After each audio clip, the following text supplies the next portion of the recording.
to nil. Spurs are 4, Tottenham Hotspur 0. I'm joined by, on this panel, Jason McGovern alongside me. I'm joined alongside me by the wonderful TJ Ramini and Marlon over at the Spurs Kings. It's been a busy day. It's fair to say, of course, around Spurs. And for those that have been under a rock or not aware of what's happened over the course of the last 24 hours, before we do get into Bayern, we're going to come on to in a second. We have had some devastating news about James Maddison. It has been confirmed that he is going to miss the majority of the upcoming season and will require surgery on what we are led to understand is going to be an ACL injury that is going to take some form of time to recover. So James Maddison out for the likely foreseeable future and out for the majority of this season. We understand Spurs are already in the market and they are trying to make moves to try and, at the moment, find a way of solving that number 10. And we understand Spurs have got strong interest in Paz.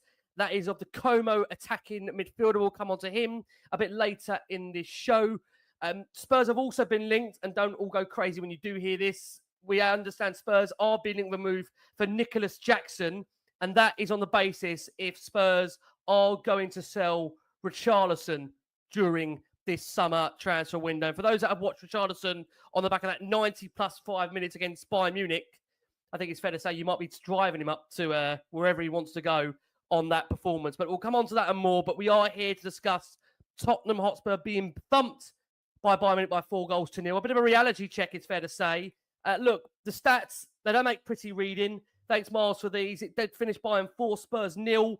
Shot-wise, count 26 Bayern racked up to Spurs' 6. In terms of shots on target, Bayern registered 8 to Tottenham's 3. 38 touches in Spurs' box for Bayern in comparison to the 16 Tottenham had registered in the Bayern box. Corner-wise, that was dominated by Bayern.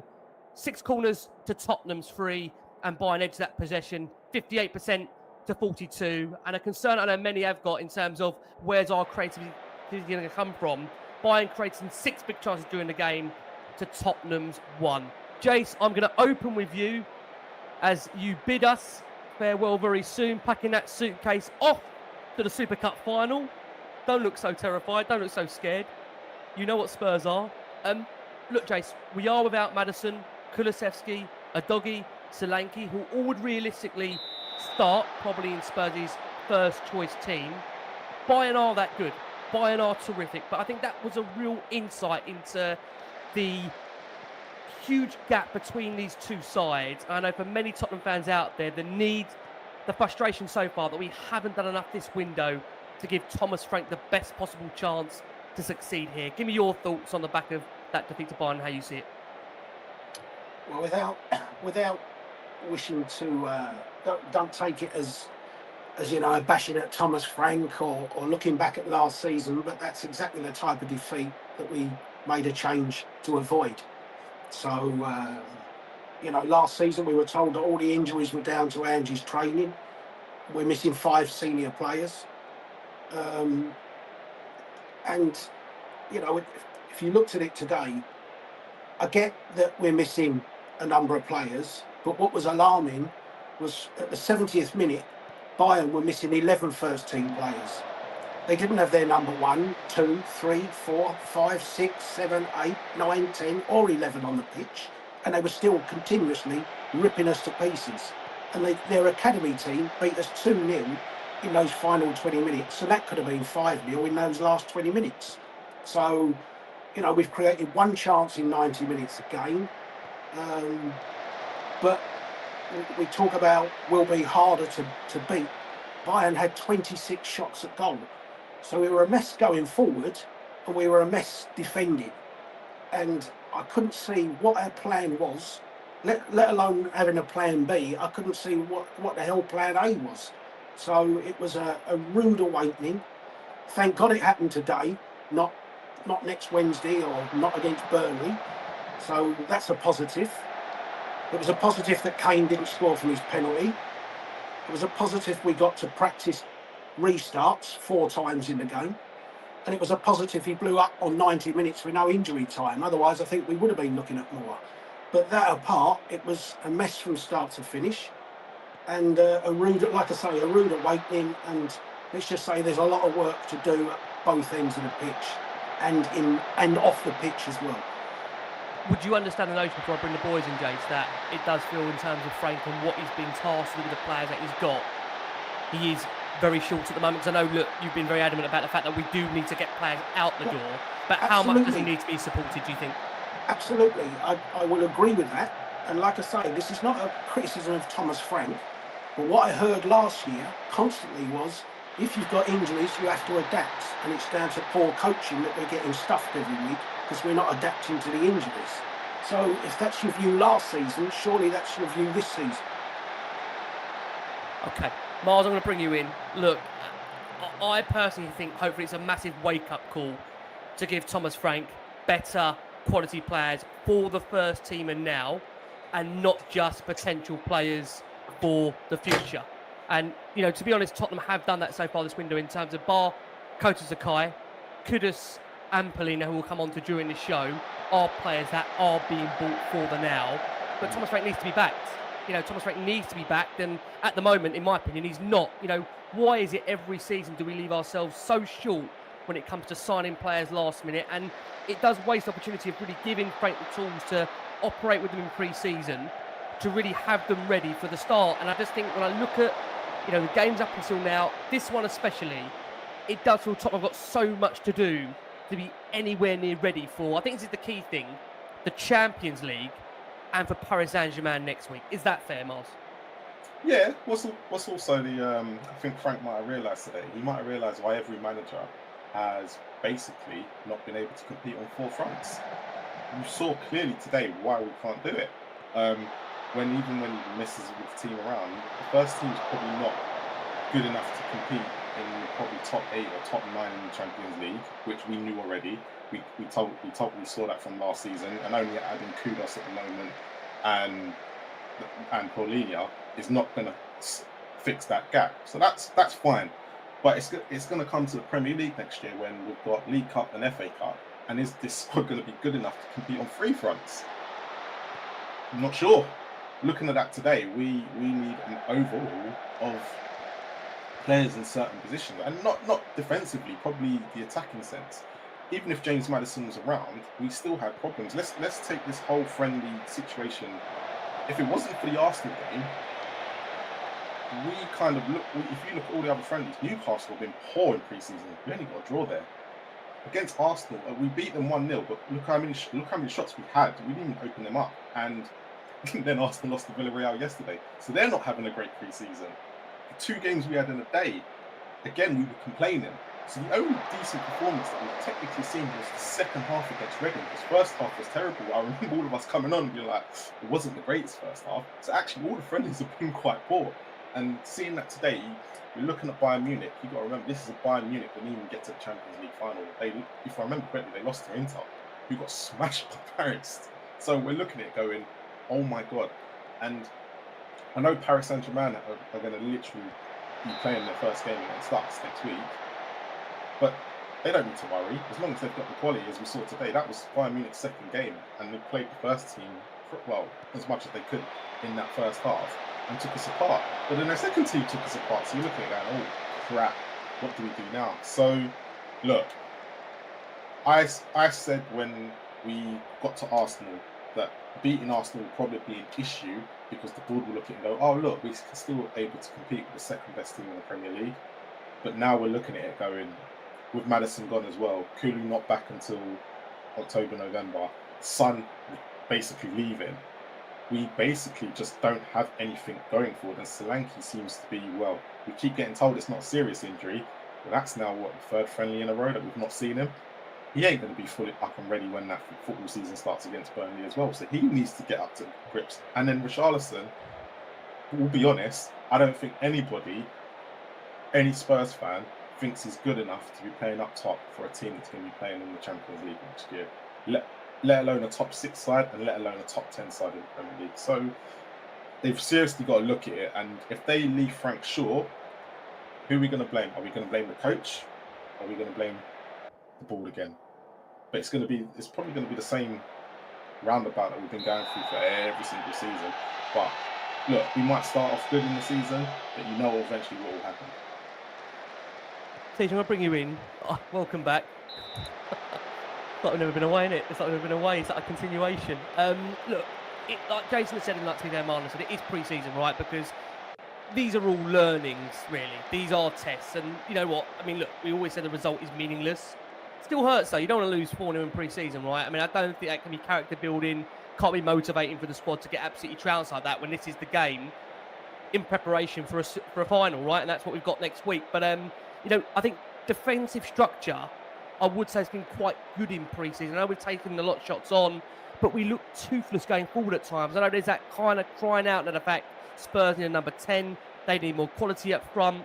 You know, I mentioned it again, it is pre-season after all, but I think this does show how much we are desperate for support and for signings up top. And I think, again, I know there might be question marks on the way Frank's maybe approached some of the games for some people out there, but I think you have to feel for Frank. You know, he's helped us with some movements transfer-wise. And I remember back to the appointment, TJ, that show you came on, and you said to me, you know, when it comes to another new appointment of a manager, it doesn't matter who it is, but it's very excited to get under or excited about an appointment when it's under Daniel Levy and ENIC, right? Because you just know that whenever it comes to a transfer window, the manager never, ever, ever seems to get the adequate tools required to be able to take the club to where the fans would love the club to be, TJ. Yeah, I mean, listen, it's going to be difficult for us all, I think, to not only come across as too negative, but also just too repetitive. The issue is that we've all seen it now for so long, you know, really since Poch left, right? There's not a Tottenham fan on earth that can put their hand on their heart and honestly say that we've been competitive. And again, I've talked about this so many times before. We do expect, as Tottenham fans, we do expect to be competing to win the biggest trophies in the game. We expect that. So is the current ownership and the board, are they saying to us, you need to adjust your expectations? Is that what they're saying to us? Because again, in football and in life, I can't stand pretension. I cannot stand that. And I cannot stand when people are disingenuous. I cannot stand that. I've said it before, they will write it on my gravestone, is do it, don't say it. And if you say you're going to do it, excuse me, then do it, right? And the problem is that this has all been compounded by these nonsensical, absolutely ludicrous PR videos that are being released by the club. What's happening? What is that? Honestly, look at that image. What is this supposed to be? It's so fabricated and manufactured. I'm in the entertainment business, right? I understand composition, I understand wardrobe, I understand lighting, I understand makeup. I mean, look at these two sitting there trying to project this image of strength and solidarity and unity, and then talking about, I mean, these nauseating stories about how Daniel cares and it really hurts him when we lose and all this kind of thing. You know, please, it's so easy to show us that you actually have any interest in us competing and being successful. Unfortunately, our nearest rivals, probably 4 or 5 years ago, up until that, we were comparable on wages. You know, they paid a little more, but we were almost comparable on wages. And then it's very obvious they don't need to do a PR video to show actually we want to compete to be the very best in the country, maybe even the world. When they've literally just sat down and go, okay, look, we want to have a go. How much is that going to cost us more a year? And someone's gone, I reckon you need to spend between about another 120 and 180 million pounds a year in wages to compete. And they went, done. And we stay where we are. So yes, it was pre-season, Rick. Yes, it's a friendly, but my goodness, the chasm, the absolute vast miles and miles and miles, whichever analogy you want to use, between the best teams in the world and where we currently are. To Jason's point, we got ripped apart by their academy players. My goodness, weren't they impressive? Hats off to those young men, formidable talent. But this isn't the Bayern Munich show, this is the Tottenham show. And so it's very easy for us all to see what needs to happen. And yet every single season we get the same stories. Oh, it's difficult to get the players and it's difficult. It's very easy for everybody else. Manchester United, who are an absolute laughing stock, have spent £200 million refreshing their front line. And what do we have? So I promise you I'll get into some positives later, because I know people look for that from me, and there are positives. I'm not looking to to pull the wool over anybody's eyes or to try to gild a lily or do anything like that. But as far as a football team and where we are, and poor old Thomas Frank, he's miles away from having a team that can compete for the very best. Jason, now you made the point there that when you have a nature of a kind of defeat like that, I think it's fair to say there are comparable sides from everybody. You know, it's fair to say in-game, you have to look at it. You have to also look at what the manager's got to work with. But I'm just intrigued to get your take on the fact, when you look at the kind of difference in the squads and what teams are able to do, T's kind of rattled off a couple of teams there that have spent a lot of money. You know, Spurs made 4 subs before the 80th minute in a pre-season friendly for this one. Bayern made 10. Arsenal made 10 yesterday. Villa made 9. Does that kind of give an indication when it comes to having the depth and also maybe the quality of what the new manager needs? I know, again, like we've said, in terms of what happens on the pitch, there's an element of being able to control that and change that and adapt that. That's absolutely fair. But with the manager, with the tools he's got to work with at the moment, how difficult is it going to be to really push this team on from last season, in your opinion, Jace? Well, if you just look at that as a numbers game, that's a little bit unfair, because yes, Bayern made 10 subs, but they made 10 academy subs. So we could have sent 10 academy kids onto the pitch, couldn't we? But you're saying as well, though, even when those 10 academy kids come on, they still scored a couple of goals against us. Yeah. And then you can also turn around and say that we made, 4 substitutions, but there's 5 players injured. So if those 5 players are fit, we'd be able to, the squad would look a bit deeper in terms of numbers. Right? Forget the quality, in terms of just the numbers. So, you know, you have to say that. But clearly what we've got is nowhere near good enough. You know, it doesn't even compare to the Pochettino side. But it's, you know, there are massive holes. There are massive holes in that today. But, you know, have we done the work pre-season to make ourselves look better? As Thomas Frank, again, don't take this as a criticism of Thomas Frank, because there was obvious deficiencies in the team that he's had to fix. And have we spent so much time in pre-season trying to fix those deficiencies that we haven't done enough work on the front end of the pitch? Because, you know, some of our play at the front end is shocking. Now, is that just purely because of the quality of players, or have we suddenly just not putting in the hours on the pitch because we're putting in too many hours to try and to do other stuff? But if we're doing all the other stuff, then you shouldn't be conceding 26 shots at goal. So, you know, I looked at, I think just before their 3rd goal, the ball was on the edge of our box, and you could see Bentancur in the D on the edge of the box, and he's literally just standing there watching. There's no attempt to move, cover, block. He looks either completely disinterested, or they physically look like their legs have gone and they're not fit, which is another bit of a worry, that we're at this stage of the season, the players who are on the pitch aren't physically fit. So, or is it an attitude problem where he just thought, we're 2-0 down, it's a friendly, can't be asked, I don't want to get injured, so let them score a 3rd. But things like that are the things that he has to be addressing. So, like I say, you can blame the ball for a hell of a lot of it, but that still doesn't excuse 1 or 2 of the performances on that pitch today of players not doing the jobs, the basic jobs that a Premier League footballer should do. Go and close crosses down. Go and track the man running off your shoulder and things like that. There's still the basics. Passing the ball 10 yards to a player in a white shirt. You know, they're professional footballers at the end of the day, whoever they are. So I totally get the criticisms of the squad at the moment. And the shame is that, you know, I said I was so confident of beating PSG because we will have had 5 weeks to prepare for a game and they're still on the beach in their flip-flops. The sad thing is we have totally wasted, through one reason or another, and some of it of our own fault, and some of it, like Maddison's injury, you can't say it's hard to pin that on the board as such. But for one reason or another, we've wasted these 5 minutes, and PSG can probably turn up in their flip-flops and swimming trunks and smash us 4-0. And that's the worry.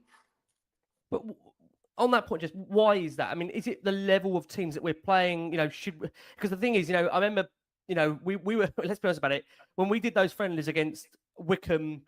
What was the other game we had? It was the day we had 2 friendlies, and we had the Wickham and we had the, forgive me, who was the second game we had? Luton. I mean, look, we were concerned that day. We came off the back of those 2 friendlies, and we all said, this is worrying. We're not really creating many chances.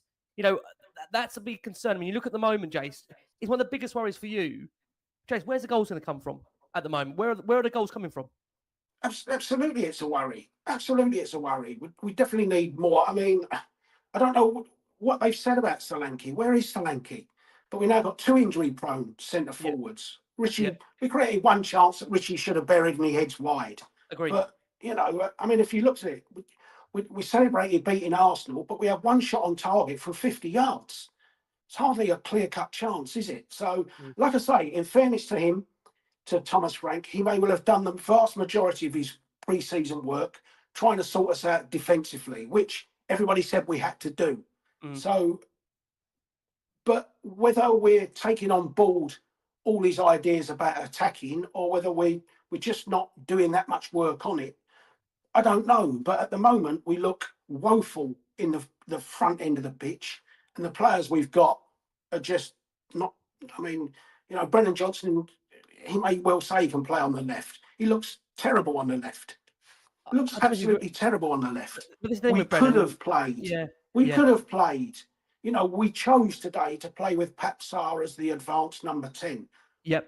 Most of us like Pape Sarr, but none of us would ever say he's a number 10 when we had Bergvall on the bench. And why not then play Kudus as the number 10 and play Tell left, play Johnson right? You know, that would make us have a little bit more creativity. So there's still things we could have done. I'm not saying we go to Bayern and beat them. Bayern are miles better than us, as they showed for 70 minutes. The worry was the final 20 minutes. Like I say, when they were missing 11 first-team players, and they were absolutely ripping us to pieces. I will say this again with Brennan Johnson. I know a lot of people give Brennan Johnson a huge amount of stick out there, which part of it for me, I think, goes overboard with Brennan. But I think we've said this a lot with Brennan, that when he's not scoring, the problem is at times coming around to you, Miles, it does feel like you've got 10 men on the pitch. And I think what will be interesting to see is how Frank does use Brennan, because he's a player that he's had a keen interest before in the past. He tried to, of course, bring him to Brentford many years ago. The same with Archie Gray. But I will ask you the same question, Miles. At the moment, you know, less than a week, that Super Cup final against Paris Saint-Germain, where's our goals going to come from in this next week? Where are they going to come from? Because it doesn't feel like the goals are going to come from what we've currently got. So if they're not going to come from what we've currently got, it feels we're going to need a big week in the window. Do you agree? Yeah. Look, our goals are going to come from if the other team makes a mistake. And that's how I look at it. You look at the goal against Newcastle. Newcastle tried to play it out. Danso got to the ball first, and then it took a deflection and went in. As Jason said, the Arsenal goal was literally scored from the halfway line because the goalkeeper was, you know, outside his box. But if you take Luton, we didn't even score. We were well equipped against Reading, but again, it was the second half. It was down to Kudus' introduction. So that's the only way we're going to score at the moment, because you can clearly see we're not creative enough. And he definitely, if he's really looking at it, thinking that Johnson can play on the left, I'm going to start questioning Frank like within minutes. I'm sorry, I am. I'm going to give him the same as I did with Ange. And if Ange, you know, for me, if Ange started playing Archie Gray in midfield at centre back, I questioned him. I know we had nothing at the time, but I questioned it sometimes. So, but look, with Brennan Johnson, unless he's in front of goal, it's always going to be a case of he does nothing, which means we have to make sure that we have some ball players behind him. Otherwise, it's never, ever going to work. But I wanted to quickly ask Jason a question. Because you said something about being like quite lethargic. Do you think it had anything to do with the short turnaround and the trip, obviously being in Asia as well? Because obviously Arsenal have come back and they were a bit lethargic yesterday, and then the same things happened to us today. We've gone from 2 places in a short space of time, and then had to come back to Tottenham Hotspur away, then travel back out to Germany, and that's from Sunday. Do you think that has anything to do with it? Possibly, you know, I know what those flights are like. I know people say that, yeah, but they're in a first-class flight and, you know, flatbeds and all of that. With the time differences and that, it does still make a difference. And without a doubt, the playing in the heat and humidity of Asia over the past couple of weeks will have, and doing the training and that, will have taken something out of them. So that's possibly a reason.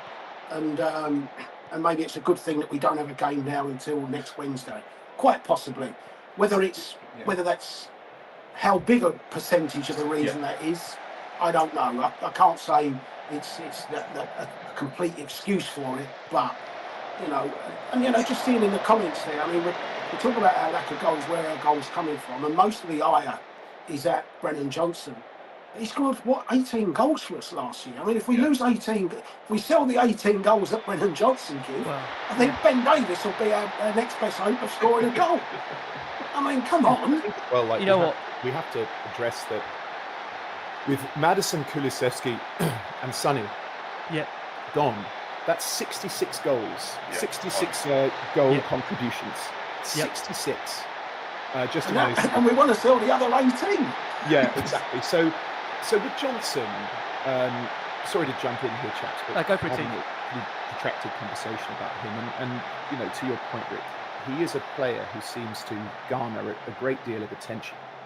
To Jason's point, 18 goals, right? So Solanke, there's something wrong with him for sure.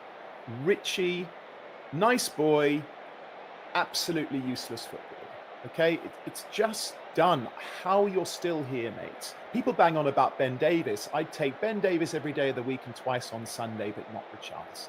You know, Ben Davies offers us something. Richarlison offers us nothing other than a cheeky comment on Instagram here and there. And so, in all honesty, Kudus looks electric on the right, and I'm sure we're going to have conversations when we get into the positives. We're going to have lots of positive things to say about Mohamed Kudus.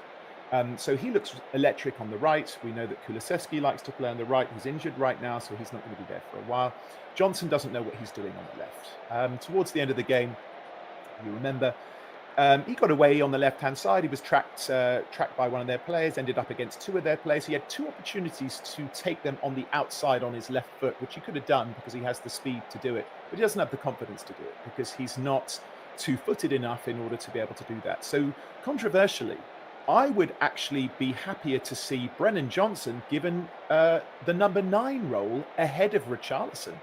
So give that creativity, whether it's a Bergvall or whether it's a Sarr or whether whoever it is who's going to kind of try to do a 10 role while we don't have a 10. I would sooner have him play as the 9 because he does know where the back of the goal is.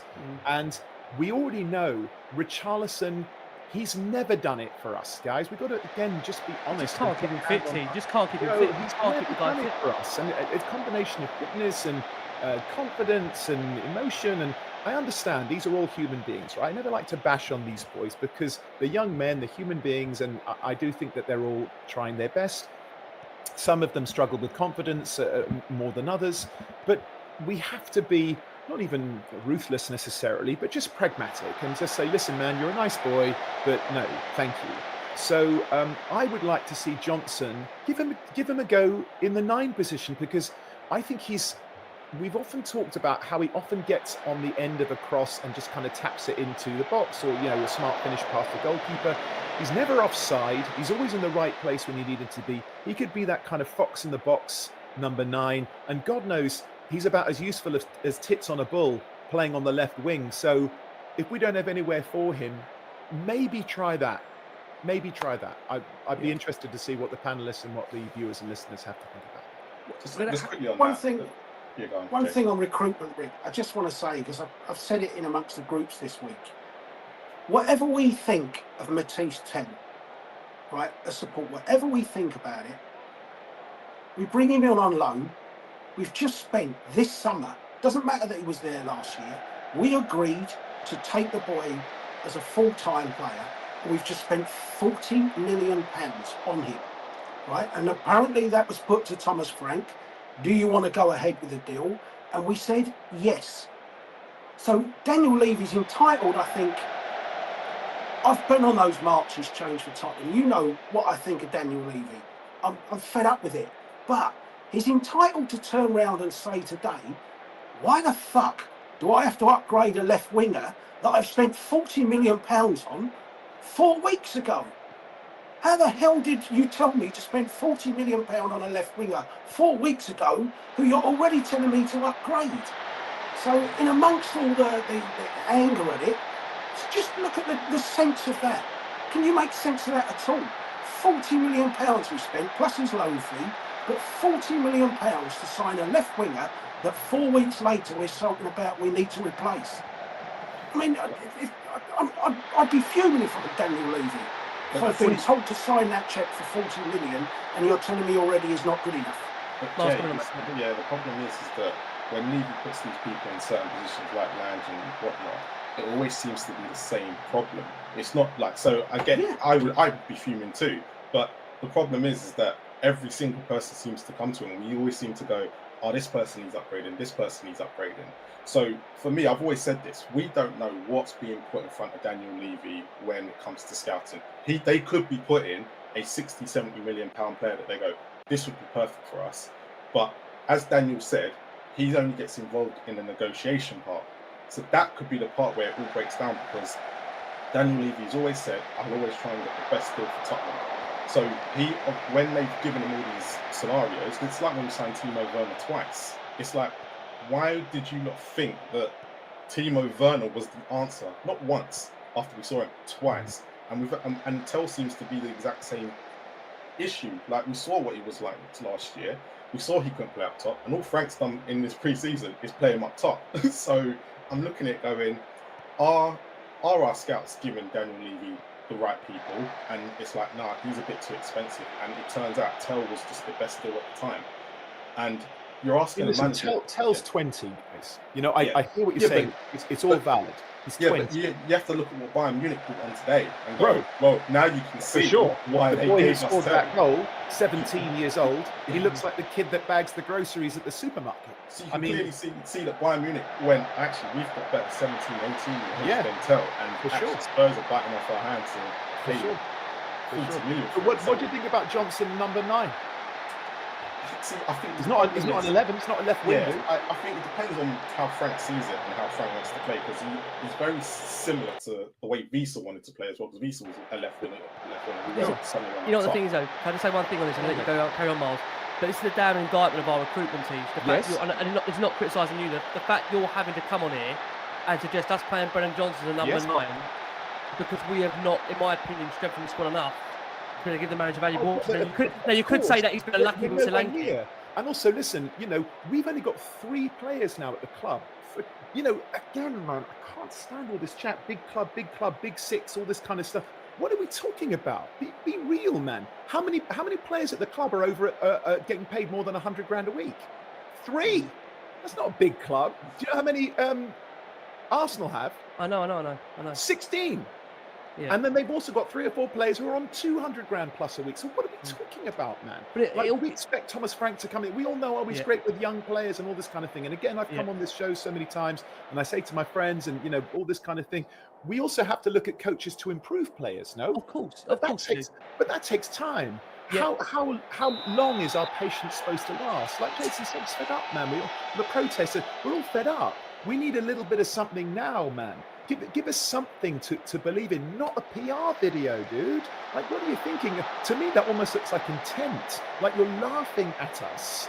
You know, we're not impressed by that. I think what's ridiculous is when you come out and say that we're going to win the Premier League and going to win the Champions League, and from what we've seen at the moment, nothing really is. We can all go back to the Conte speech, right? Yeah. Come on, man. What are you talking about? Like, you take us for fools. Like, we're so invested in this team. A lot of us feel we wish we weren't so invested. We're invested emotionally. We put a lot of our time. We're looking at stats. Again, you get so many people on this show, bro, Rick, who really know the stats and they take the time, and we're all really invested. So please don't play us as fools, because we're not.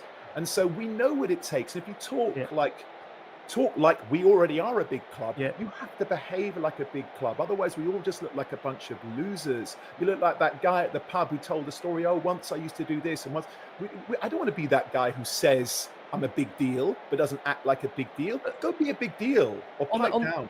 On this point, though, Jace, you were saying there about, the conversation that Daniel Levy would maybe feel about the signing of Matisse Tell, having that conversation with Frank. I'm just intrigued to know from your perspective now, on the back of that defeat like that, what do you think the conversations are behind the scenes at the moment?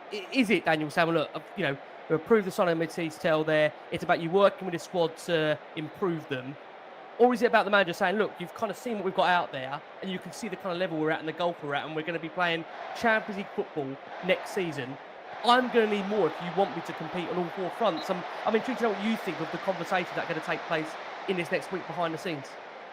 It would be a perfectly valid thing, wouldn't it? We're nowhere near able to compete on four fronts. We saw that last year.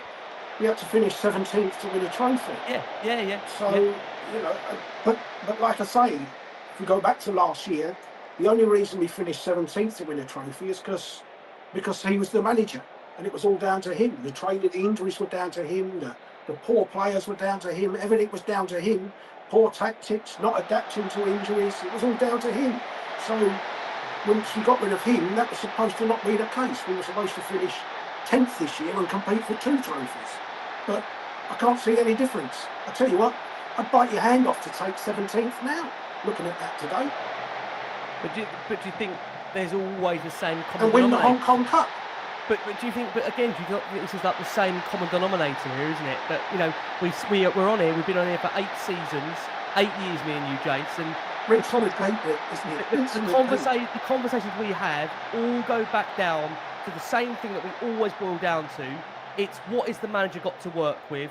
What are they actually given to be able on the pitch to really make the club work? And you know what? I know I was heavily criticism of Ange last season, but whatever you say about Ange, he found the smartest way possible for the club to win a trophy.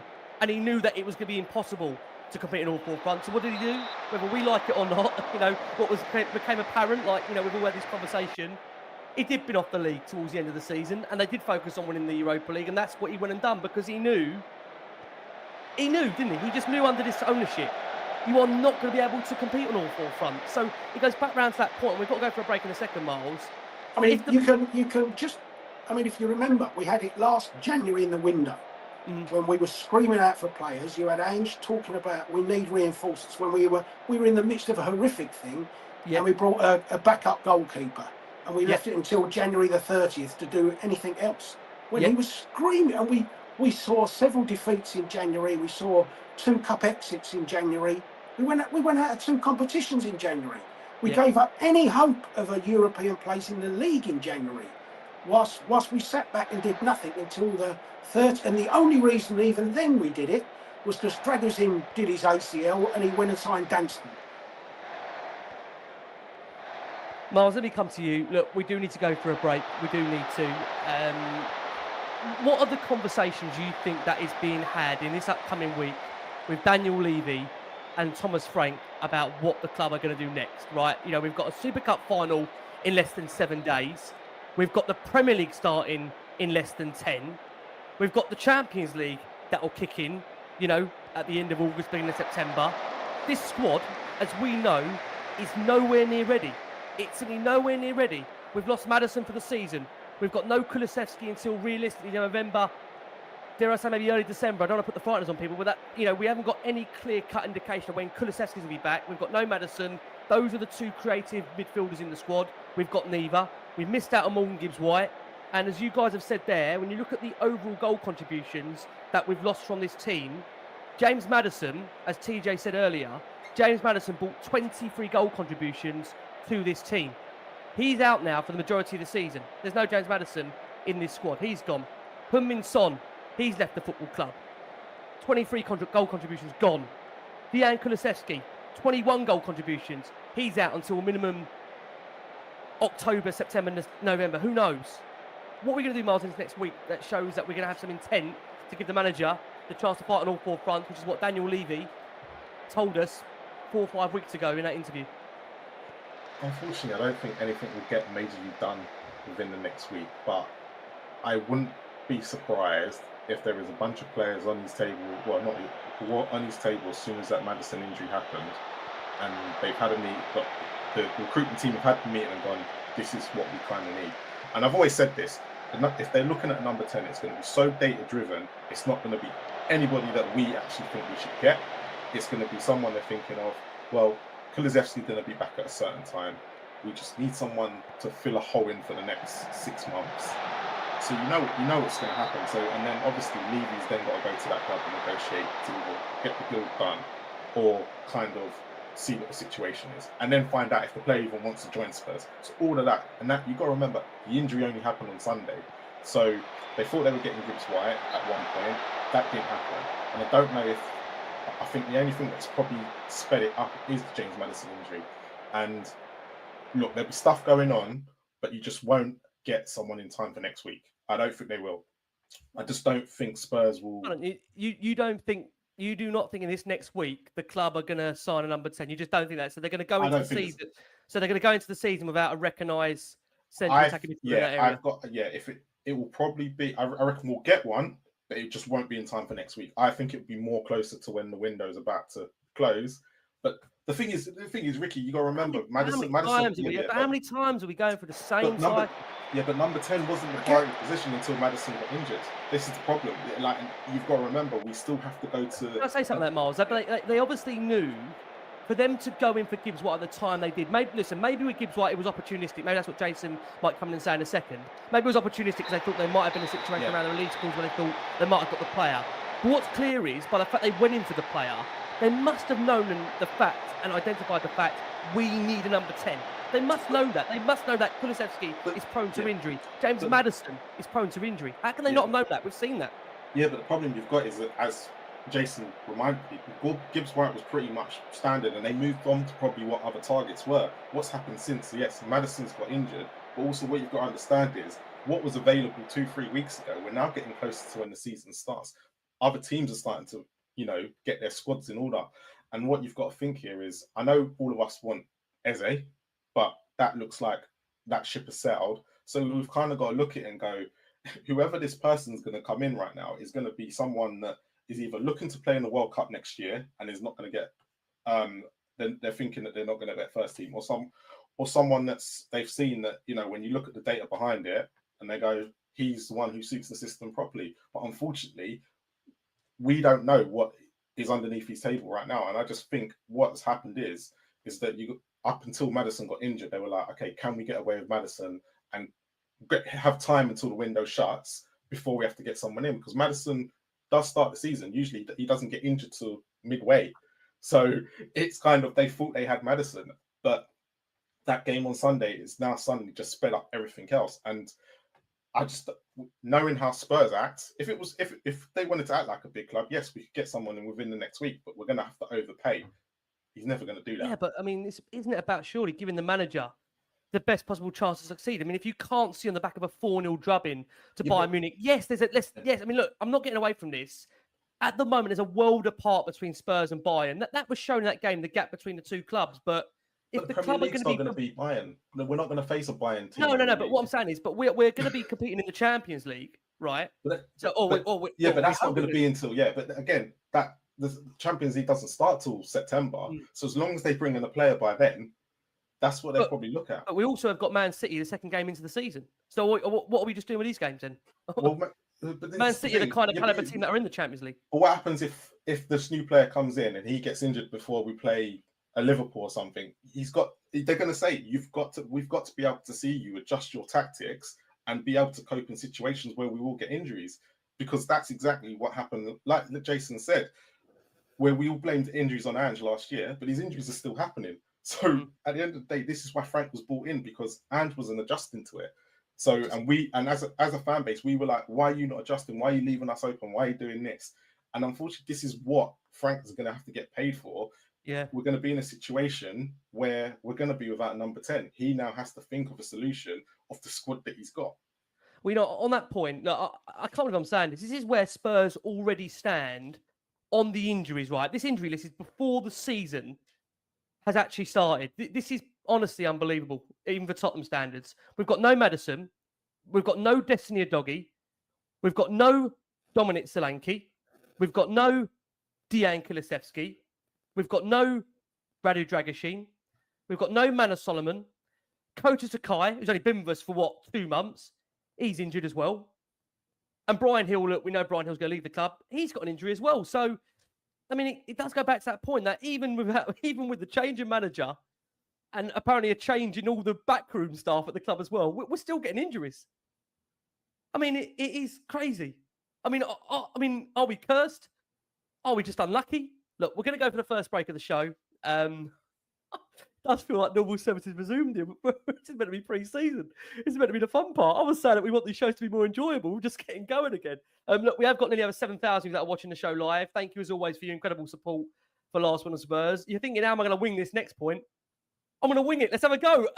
We are sponsored by NordVPN. And like Jason, who's taking his time over to Italy next week for the Super Cup final, you can get yourself onto NordVPN or Saily, depending on what you prefer. If you want to save some data on your eSIM, Jason's done that. If you're looking to save and watch your favorite programs out wherever you want to go around the world, you can do that with NordVPN. You can go into nordvpn.com/LWS. You've got Saily as well, which is a great, attractive app when it comes to.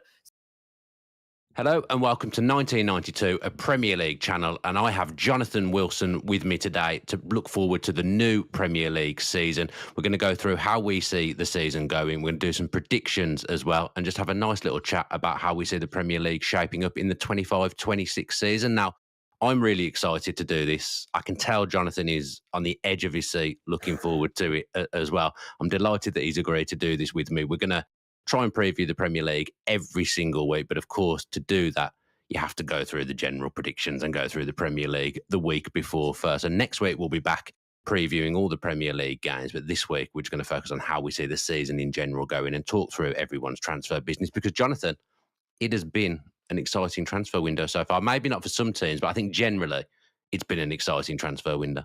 Oh, that's definitely true. I mean, are we really ranking transfer windows? But this has been one of the best transfer windows of Premier League. Sorry, I'm just distracted. Is that a picture of a dog in an Arsenal shirt behind you? No, it's my dog in a Villa shirt. Someone got it me as a strange wedding present. My dog in a 1982 Villa shirt. Okay, that makes sense.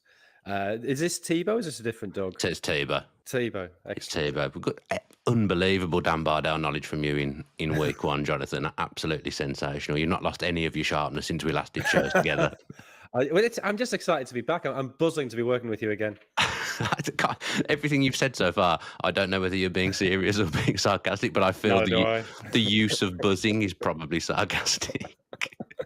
But the transfer window, Jonathan, good one.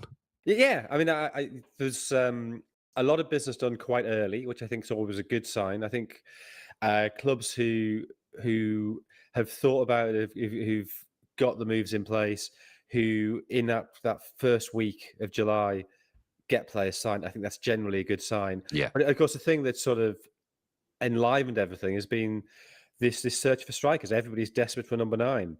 And I think number 9s have gone out of fashion a bit. There was a sense that the most advanced football was being played with false 9s or with goal scorers from wide. And the strikers have never gone away. You know, if you look at any given season at the top 5 goal scorers in the league, at least 3 or 4 of them will be pretty traditional strikers. And then you have City buying Haaland and obviously winning the treble in the first season he's there. And maybe that persuaded people that, with Guardiola's doing it, maybe we all need a number 9. You saw Arsenal last season that a lot of the punditry around them, and I think rightly, was they really miss an old-fashioned striker, partly because it was a sense they had to play well to win games, so they didn't have a way of winning games. I mean, they had the set plays, I suppose, but if it was a game where they were sort of 55-45 down, they struggled to sort of produce goals from nowhere, apart from the set plays, whereas a great striker. You even think of somebody like Diego Costa at Chelsea. Yeah. The season they won the league under Conte. So many of those games are pretty even games, and he just burgled a goal from nowhere and they won it. Or he broke the deadlock in a game where they were just starting to get a bit under pressure. The other thing with Arsenal was there's a load of games they dominated and didn't finish off. And maybe if Kai Havertz had been fit for the full season, maybe that wouldn't have mattered so much. I think Havertz maybe is more effective in that number 9 role than people give him credit for. Agreed. But the truth is, you can't go into a season with only one player like that. And so the fact that they have signed Gyökeres, I've got my doubts about Gyökeres, but they have at least addressed an obvious need. And then we've got the Liverpool signing Ekitike, and we've got now this great carousel of Isak and Šeško and who knows who else, Darwin Nunez, who knows who else might get dragged into that. So yeah, the great hunt for a centre forward has defined the summer. Yeah, it's looking like Nicholas Jackson might be the latest one to be dragged into it. Just before we came on and recorded today, Thursday morning, he's suddenly looking like Newcastle's option. So it is going to change. There's going to be obviously more signings after we've done this preview show, so we can only talk about what's happened on August the 7th and before. But I think you're right that the striker market has been one of the kind of most exciting things about this window, and we don't know where Alexander Isak will be playing his football this season. I don't think he'll be playing for Newcastle in August. I think we can definitely rule that out. Does this get done? And if it does, is anyone going to be able to stop Liverpool? Because their business has been phenomenal so far. I think it probably does get done. I mean, everything seems in place for it to be done. There was some concerns, could Liverpool really afford it? I think they've been, PSR-wise, in a pretty good position because of having spent so little, essentially nothing apart from Chiesa last summer. So, I think they bought themselves a bit of headroom there, effectively. The fact that they've sold Diaz, the fact that now looks like Nunez is leaving, if you add together their fees, that pretty much covers the Isak deal anyway. Newcastle, understandably, I think, are very reluctant to lose him because I think he looked maybe the best pure centre forward on form last season. Is he even a better player than Haaland? I don't know. But certainly last season it was not unreasonable to ask that question. But the fact that he hasn't done any pre-season training, the fact that he's having to train alone, the fact that he was disinvited from the club barbecue, that's a bad sign. No sausages for you, Alexander. You're banned from the grill. So I don't really see how that relationship could be mended sufficiently for him to play. Because frankly, if you've got it doesn't matter how good a player is, if you've got the option of you get 130, 140 million from him, or you get a sulky player who might not lift a finger, you take the cash and you try and get somebody who is young and enthusiastic and hungry. So I don't really see a way that doesn't get done. I can't see why Newcastle would take the sort of self-defeating stance of, no, we're keeping him. I understand why people might think, clubs have to stand up to players. They can't let this be the way players behave. There's no point having a player of that value wasting away, not playing for you, his value diminishing. Just take the money now and sort of shrug and move on and make the best of it. Yeah, if you don't do it now, he's not going to sign a new contract. So this time next year, you're in the position where he's got 2 years left on his contract. His value's plummeted. And you don't know what's going to happen with him for the season that's about to take place. So I agree with you. I think it gets done. I think there's no way that Isak doesn't end up at Liverpool and Liverpool hit the price point or hit the price point that's somewhere near what Newcastle are asking for. Liverpool have bought a lot of players after not doing anything in the last couple of transfer windows. Obviously, we can see where the fullbacks fit in. They signed Wirtz really early in the window. Ekitike, as you mentioned, is in as well. If Isak comes in, I know you've got to have a squad. But how do you see all those players fitting in? Because it's going to be difficult for Ekitike and Isak to play together in the current system unless Ekitike is going out wide. Yeah, I mean, I'd be surprised if they do. I mean, maybe with the odd game where they play together, or it's useful to maybe be able to play them both late in a game, bring one of them off the bench. But the way Liverpool have played in pre-season, it's been much more of a 4-2-3-1 than they played last season. I think last season was sort of a 4-3-3, 4-2-3-1 hybrid. In as much as you can tell anything from pre-season, but sort of picking through that, it looks like even the notion of the first 11, I think, is not entirely relevant or accurate in the modern age. But it would appear Salah on the right, Gakpo on the left, Wirtz behind a centre forward. That has been Ekitike in several pre-season games, but you would assume Isak would take precedence when he comes in. But the great thing is they've now got two of them. They can mix and match, and they can have Isak play for 60, 70 minutes, and then you bring Ekitike off the bench when defenders are tired, and that could be devastating. If one of them gets injured, you've got the other one. You do have the option, as you say, if Ekitike can move wide, take some of the pressure off Gakpo. I think that's potentially extremely exciting for Liverpool. You do just worry that they've changed too much too quickly. Okay. I'm aware what I'm about to say could sound slightly trite, could sound slightly insensitive, but would they have made as many changes if Diego Jota was still around? And obviously, that tragedy first and foremost, it is a tragedy. Of course. But you do have to think, from a football point of view, you do have to think of the ramifications for the team. And they were probably going to sell Darwin Nunez, who didn't seem to fit into Schlott's thinking at all. Luis Diaz, if he was, I don't know if he did feel uncomfortable in England, but it suddenly just seemed to happen this summer that it was, he's going to leave, he fancies Bayern. So I don't know if that was him driving that, whether that was Liverpool thinking, we can cash in on him now. Contract based, I think he wasn't happy with the terms of his contract, that he'd not had a pay rise in the whole time he'd been there. Yeah, but he clearly, Schlott preferred Gakpo on the left, and he was playing through the middle, and maybe that's not his natural role. So maybe there was an impetus there to move him on anyway. But then you do have this awful extra bit of business you have to do, and extra space you have to fill in the squad. So possibly if it hadn't been for what happened with Jota, they wouldn't have done as much business and wouldn't have made as many changes to that forward line. Their hand's been slightly forced. There's always doubts whenever you make any change, and the more changes you make, the more doubt there is. So on paper, it's hugely exciting, but you don't quite know how those players will settle. It might take a little while, and if in that sort of 2 or 3 months while they're settling down, Liverpool drop 4-6 points, that could end up being decisive. Yeah, 2 new fullbacks as well. Not really through choice on the right hand side, because obviously Trent Alexander-Arnold ended up going to Real Madrid, wanted to leave, but very different types of fullbacks to the stereotypical fullbacks we've seen at Liverpool over the last few years. Well, last 10 years probably. Well, they're both very attacking, and I think Liverpool have had attacking fullbacks. I mean, they're both overlapping fullbacks, which I guess you'd say Alexander-Arnold tend to come infield. Yeah. Which worked very well with Salah. So that's something.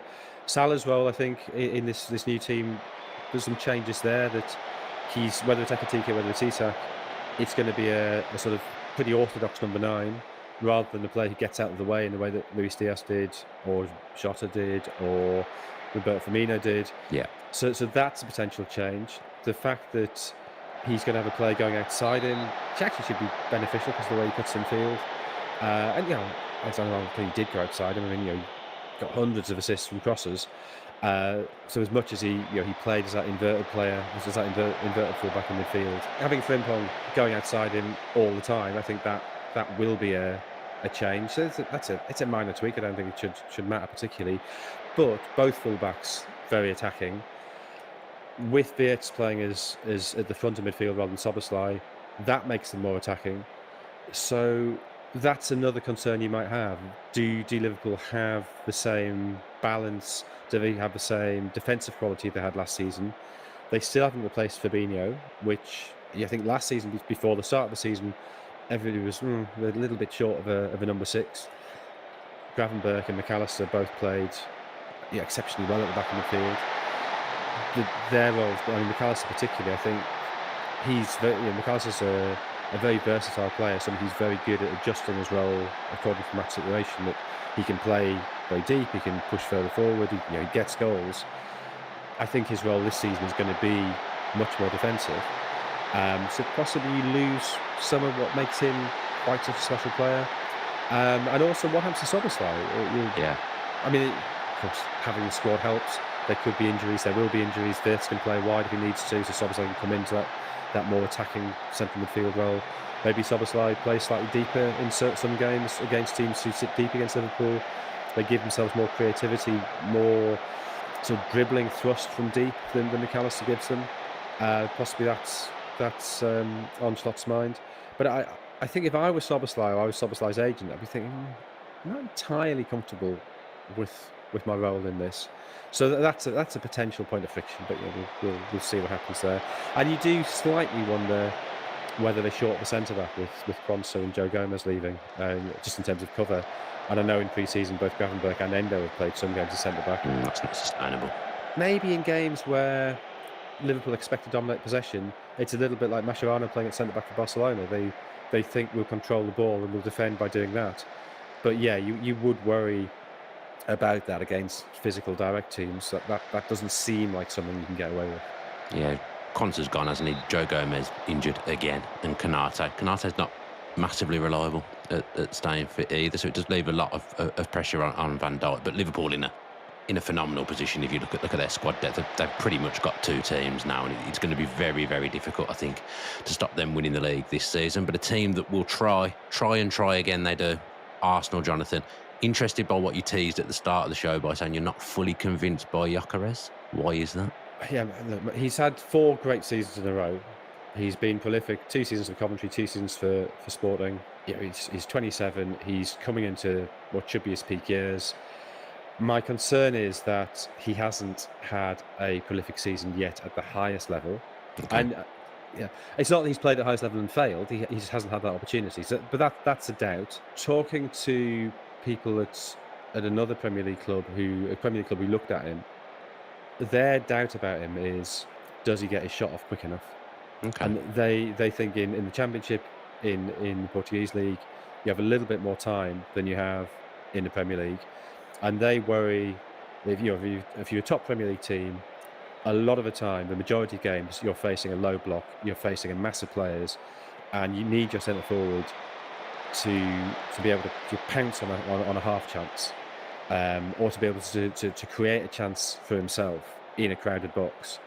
And they're not convinced, they're not sure. The reason that club decided to look at other options was that Gyökeres, they felt was just fractionally slow at doing that. So it's something to keep an eye on. I mean, I still think I'd be surprised if he doesn't score at least 10, 15 goals. But that I think would be something that just might be a little concern.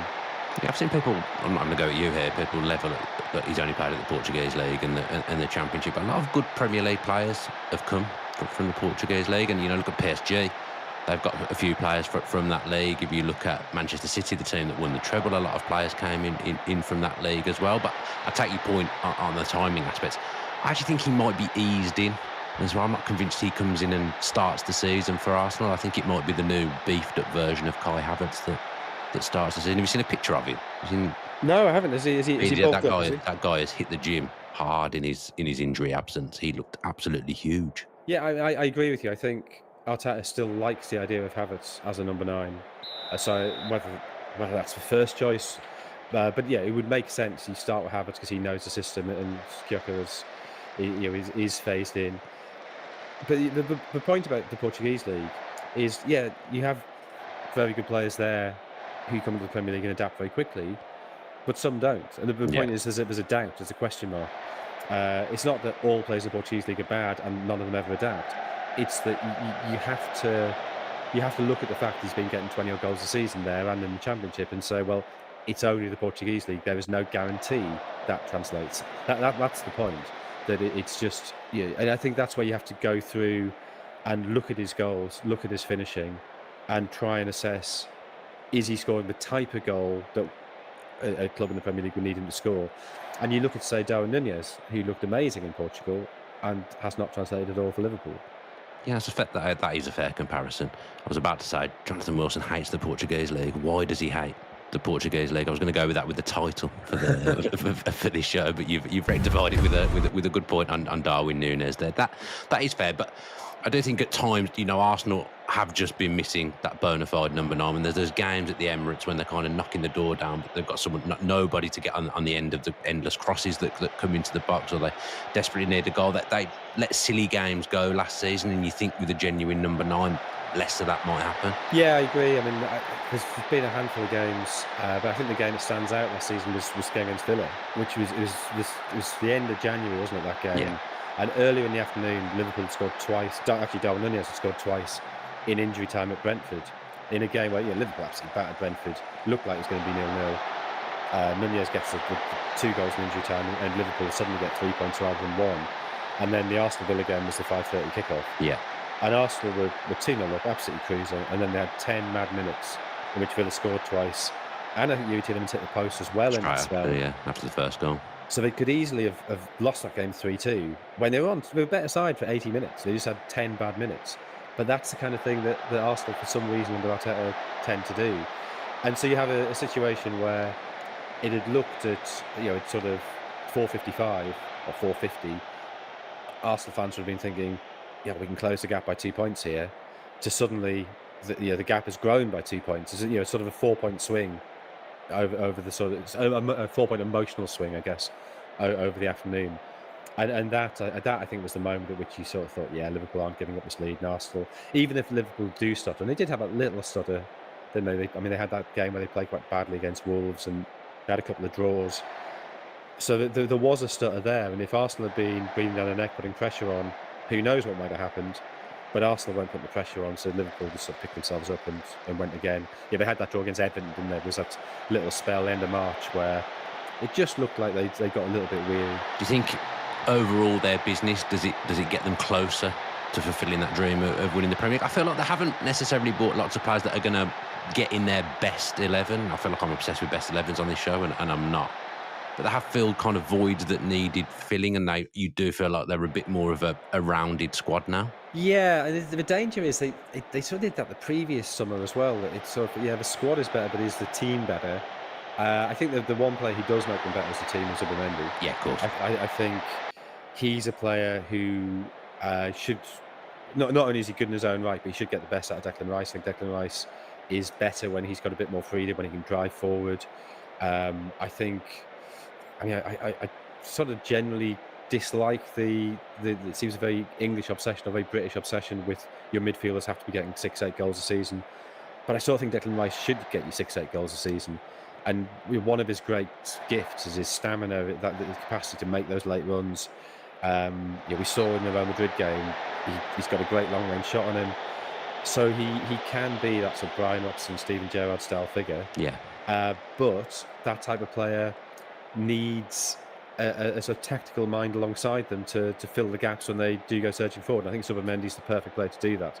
So that, I think, is a signing that makes him stronger. But yeah, I know what you mean about the other signings, that Madueke, if they do get Eze, I think that's a big thing. Yeah. If Eze comes in, that does make him stronger. I think he's better than Martinelli. Do you think he'd play? I've spoken to someone about this the other day. Eze comes in and plays left-hand side. Really, you need a left-back that side that would bomb on and maraud forward. And I think Arsenal have got a lot of fullbacks, but I don't think they've got a left-back that can do that. So I'm not sure that works necessarily. Yeah, there'd have to be some readjustment, but I don't know. I'd sort of have faith in Eze to almost as a more of a. I know what you mean. You'd have that space out in the left wing because Eze would naturally drift in field. But I mean, Eze has played at left wing back for England, so God. Dark times. I'm not suggesting that's a great plan. I'm not suggesting that's what Arsenal should switch to. But I think what that does show, just because he played a particular way for Palace doesn't mean he can't play in other ways. I think you'd want him drifting in because I think that's what he's really good at. But I think he could hold his position out there. Yeah, but it's a fair point that their left-sided fullback tends to invert. So maybe then you have to do something with Declan Rice, that he would be the one who pulls outside. Madueke, I think the price is astonishingly high for Madueke, but I think he makes sense partly because he can play on the left as well. I think he obviously prefers the right cutting onto his left foot, but it does give him an extra option. It means that I think Saka has been massively overplayed. Yeah, really so.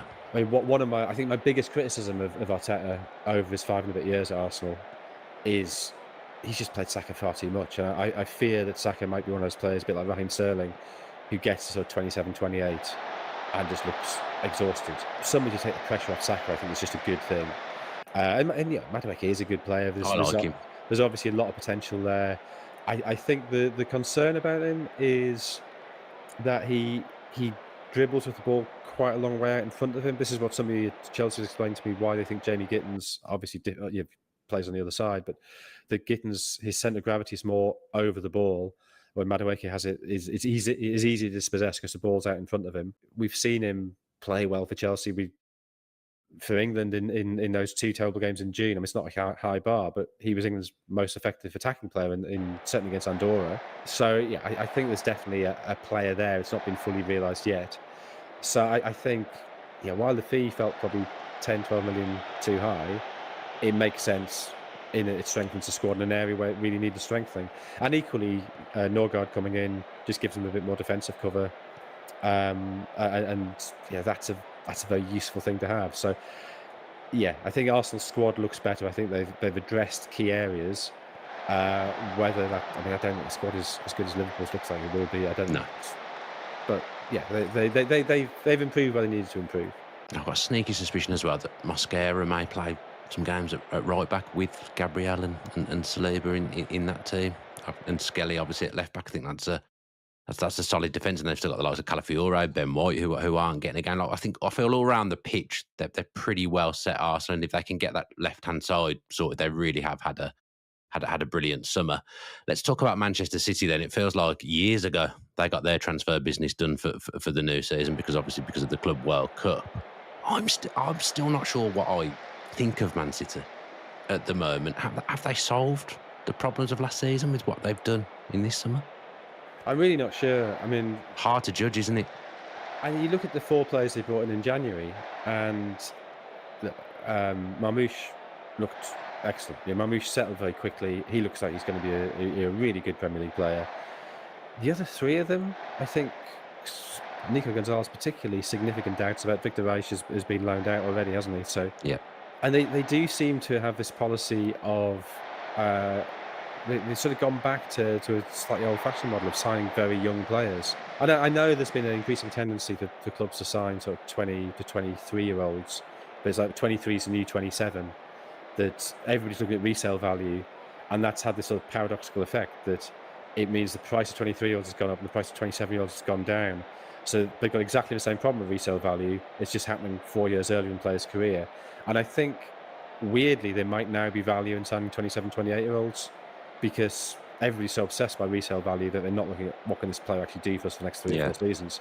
But you look at the players they brought in, like Thierry Reinders. I haven't been that impressed by him when I've seen him. He's obviously a good player, but is he that level of player? Ayat Nouri, he's the most disciplined fullback. It seems like a slightly strange Guardiola signing. I don't get that one. I feel he's the kind of player that goes to Manchester. Every time a left back goes to Manchester City, they don't play.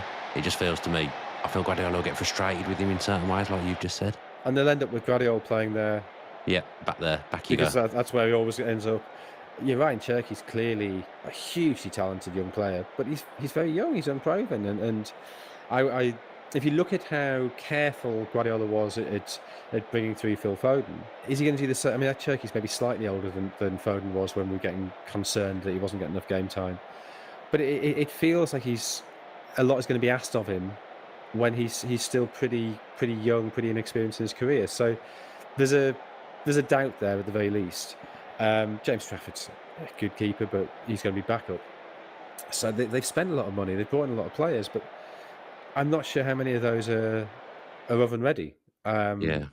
So Guardiola's a genius. I think he's maybe slightly past his peak, but that doesn't mean that he's massively in decline. He's just I think you got to accept that the age he is. In fact, he's been 17 years in the job, in his mid-50s.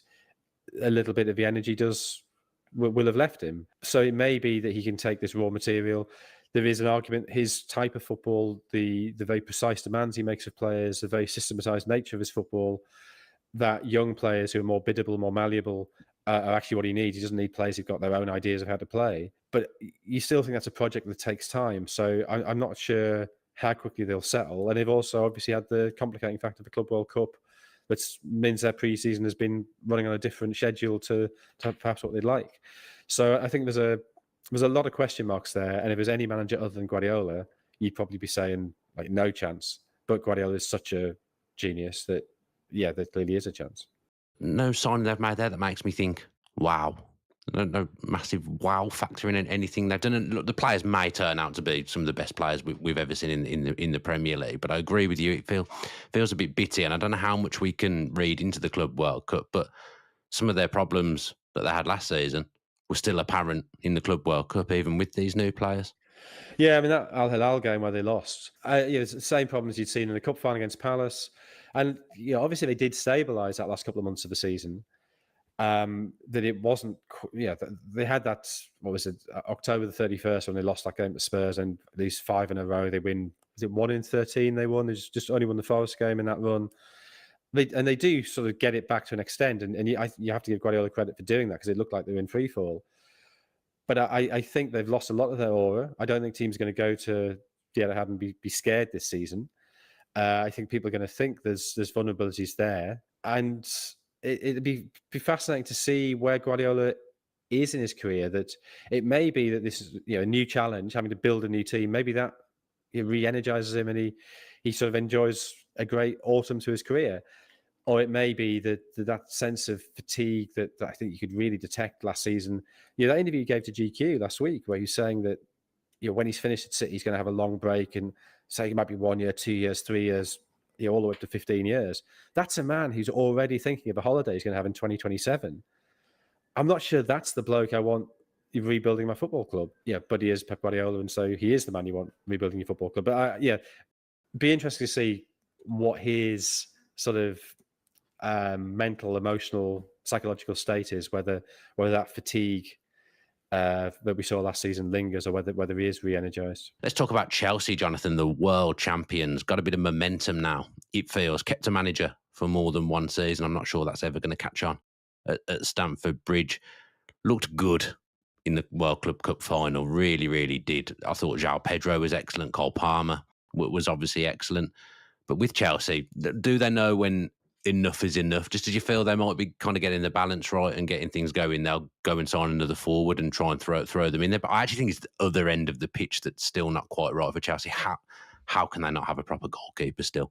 How can it feel like they haven't got that commanding leader, that proper centre-back as well? So I think there is still failings in that squad, despite the array of attacking talent that we see. Yes, I would agree with that. I mean, I think Sanchez is fine as a keeper. I mean, he actually had a very good Club World Cup final. It was his distribution. Did he? I thought some of those saves, it was so just standard saves that I felt it was a little bit overhyped. I'm not so much talking about the saves. I'm talking about the way he was popping the balls over Nuno Mendes' head. And that was clearly a plan. And the first goal comes precisely from that. And then he sits too deep, and that's why Cole Palmer suddenly has so much space for the second and third goals. So that's a plan that can only work if you've got a keeper who can play accurate 60-yard passes, and he can. So I don't think he's a top level goalkeeper, but he's got great distribution, and he's good enough at shot stopping that I know what you mean. I think it's an area where they could upgrade. They tried to as well, didn't they? Well, there's been some link with Donnarumma, who's going to the last year of his contract with PSG, and they've signed Chevalier. So I don't know if anything's happened with that, but that would seem quite. They clearly still have money. That would seem a logical move, far more logical than getting in Xavi Simons, who I think is an excellent player. But why do we need another left-sided forward? Where they've got Pedro Neto, they've got Jamie Gittins.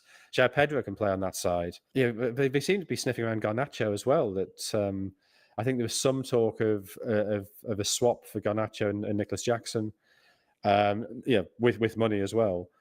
So they seem determined to sign at least one more winger, but it's a club that already has loads of wingers. And I think the point you were sort of hinting at the beginning there, João Pedro is a player who, at the Club World Cup, suddenly that team makes sense. His movement, his ability with his back to goal, his finishing. Cole Palmer looks alive again. And also he's mobile enough that it creates space for the two wide players. I think they look really impressive.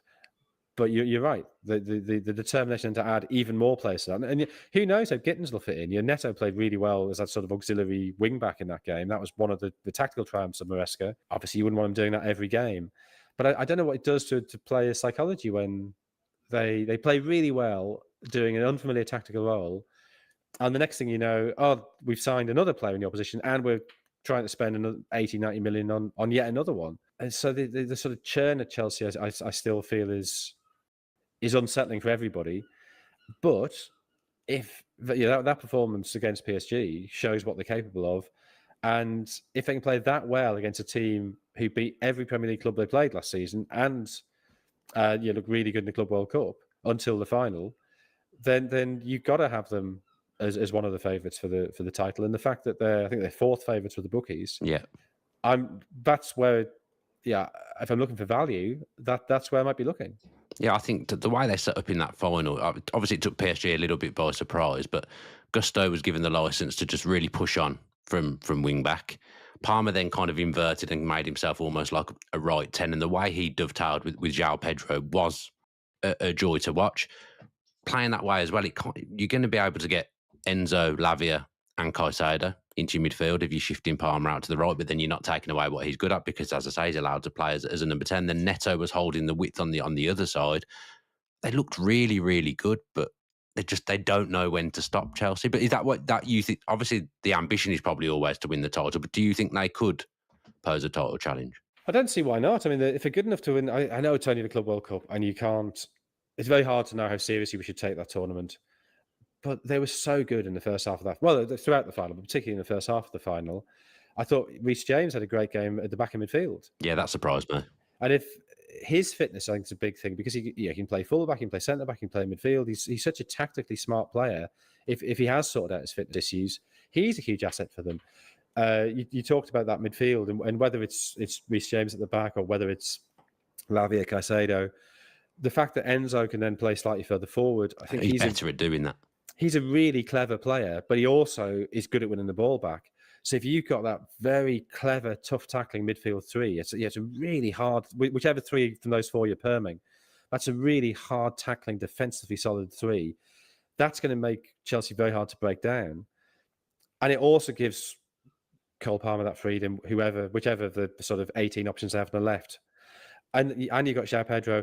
And if João Pedro isn't quite working out, you've got Liam Delap, so you can go a bit longer, you can go a bit more direct. They've just got so many options. Somehow, amidst this astonishing sort of this blizzard of players who've come in, there is a very, very solid, coherent core has emerged, and I think you have to give Maresca a lot of credit for that.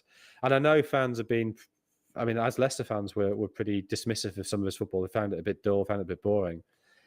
If they've got a centre forward who's going to score them goals and going to take some of those chances.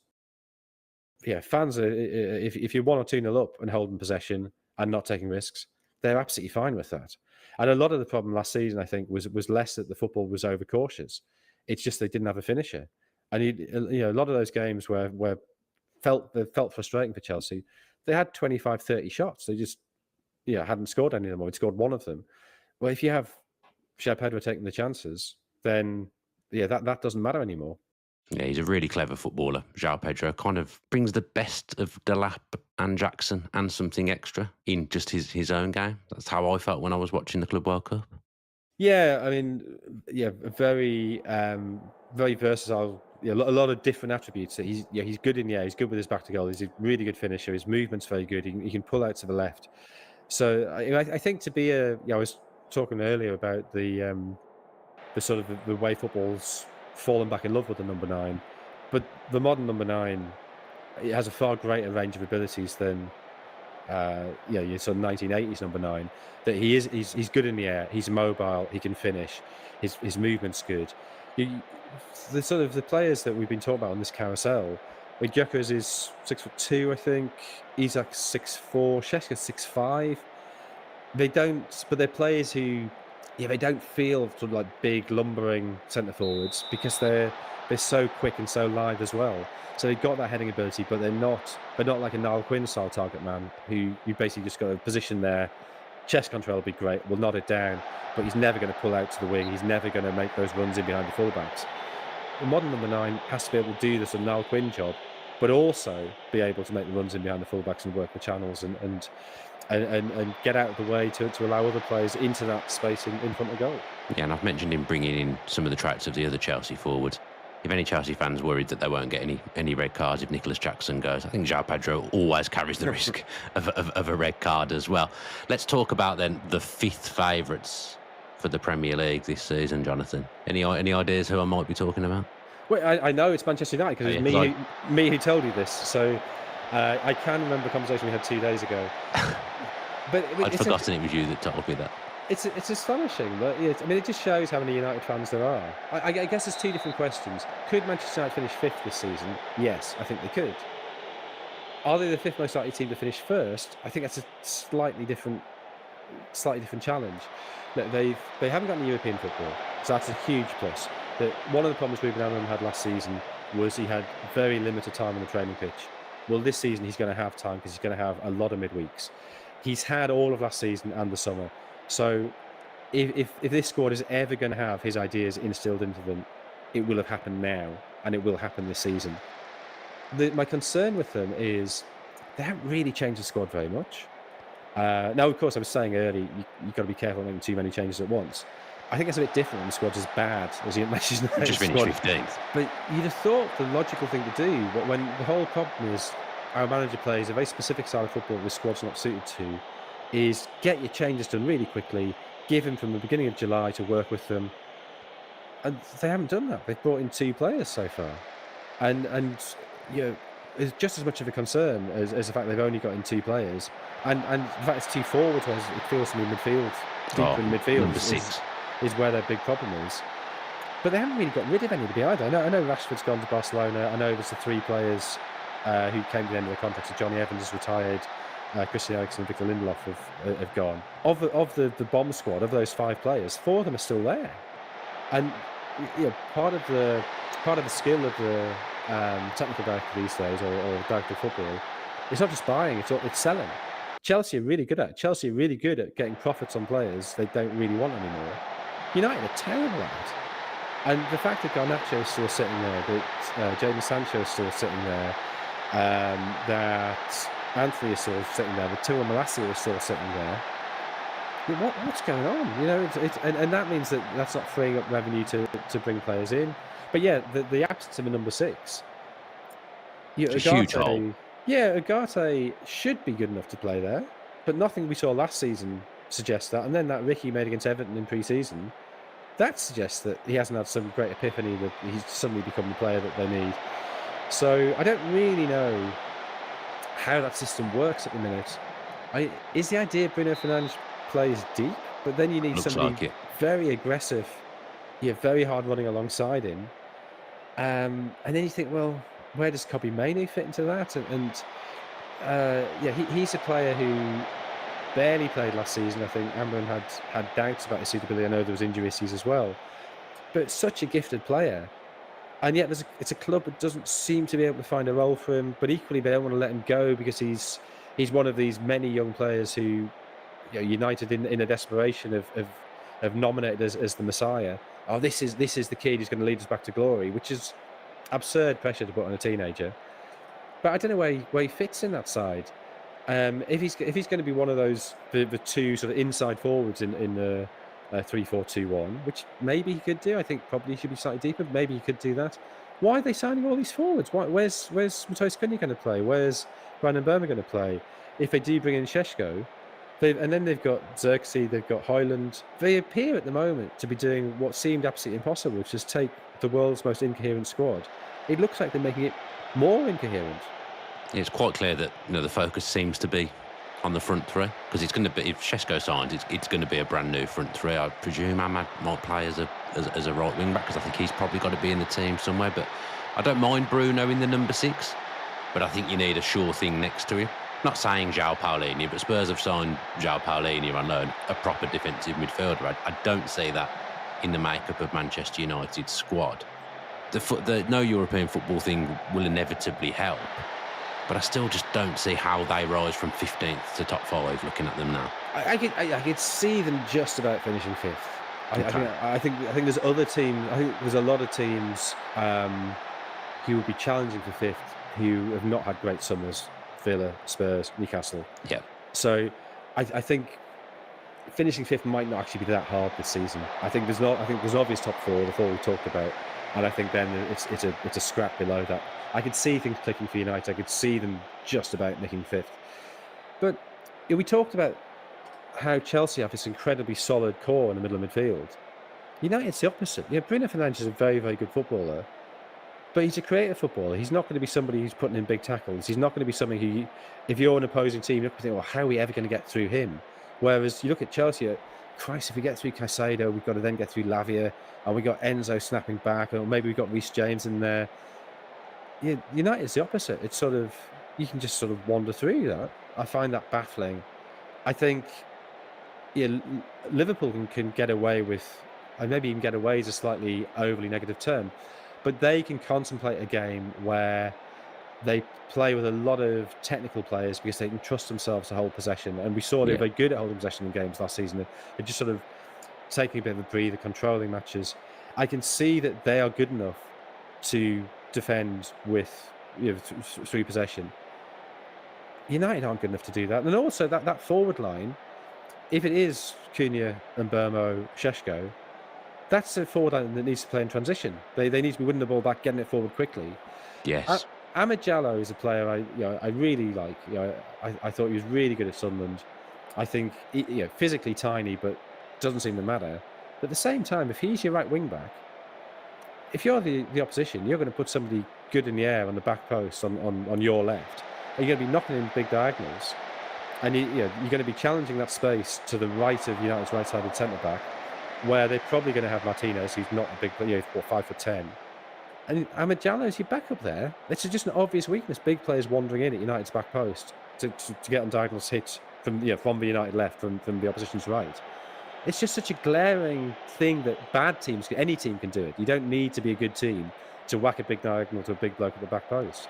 And it's a glaring issue they're going to have. So I don't see how it fits together at all. No.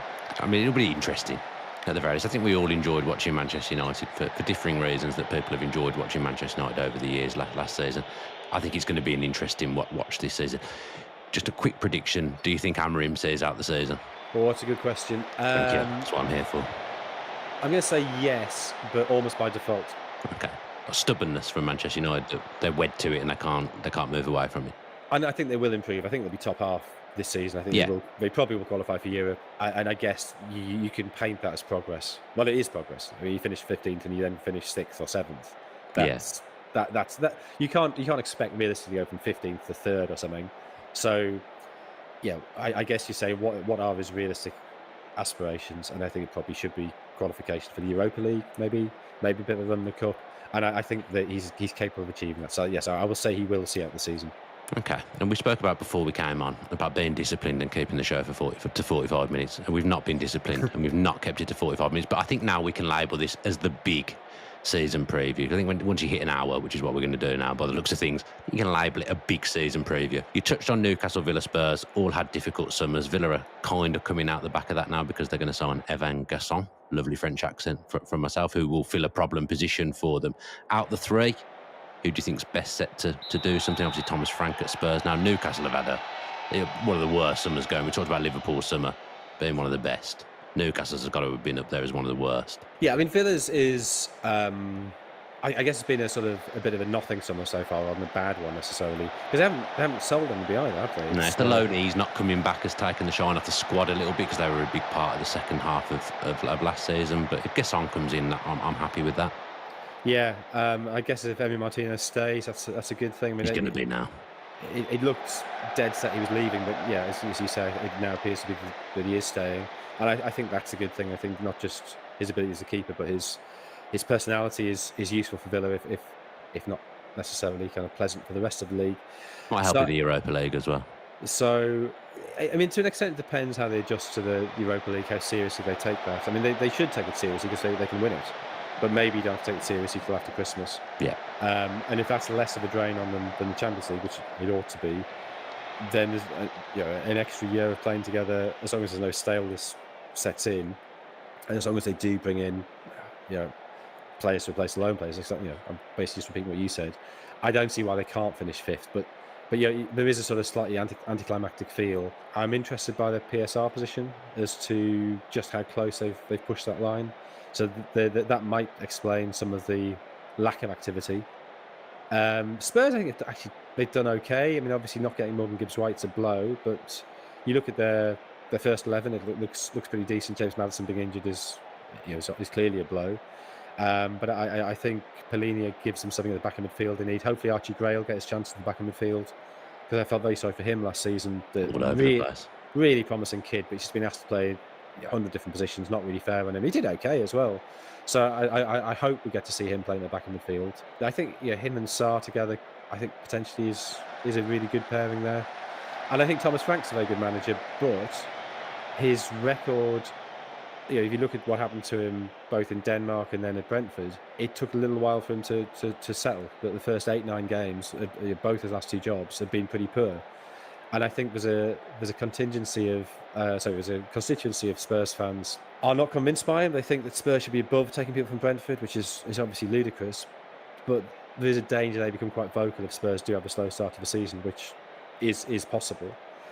And Newcastle, this should have been they've just won the League Cup last season. They won their first domestic trophy for 70 years. It should be great enthusiasm.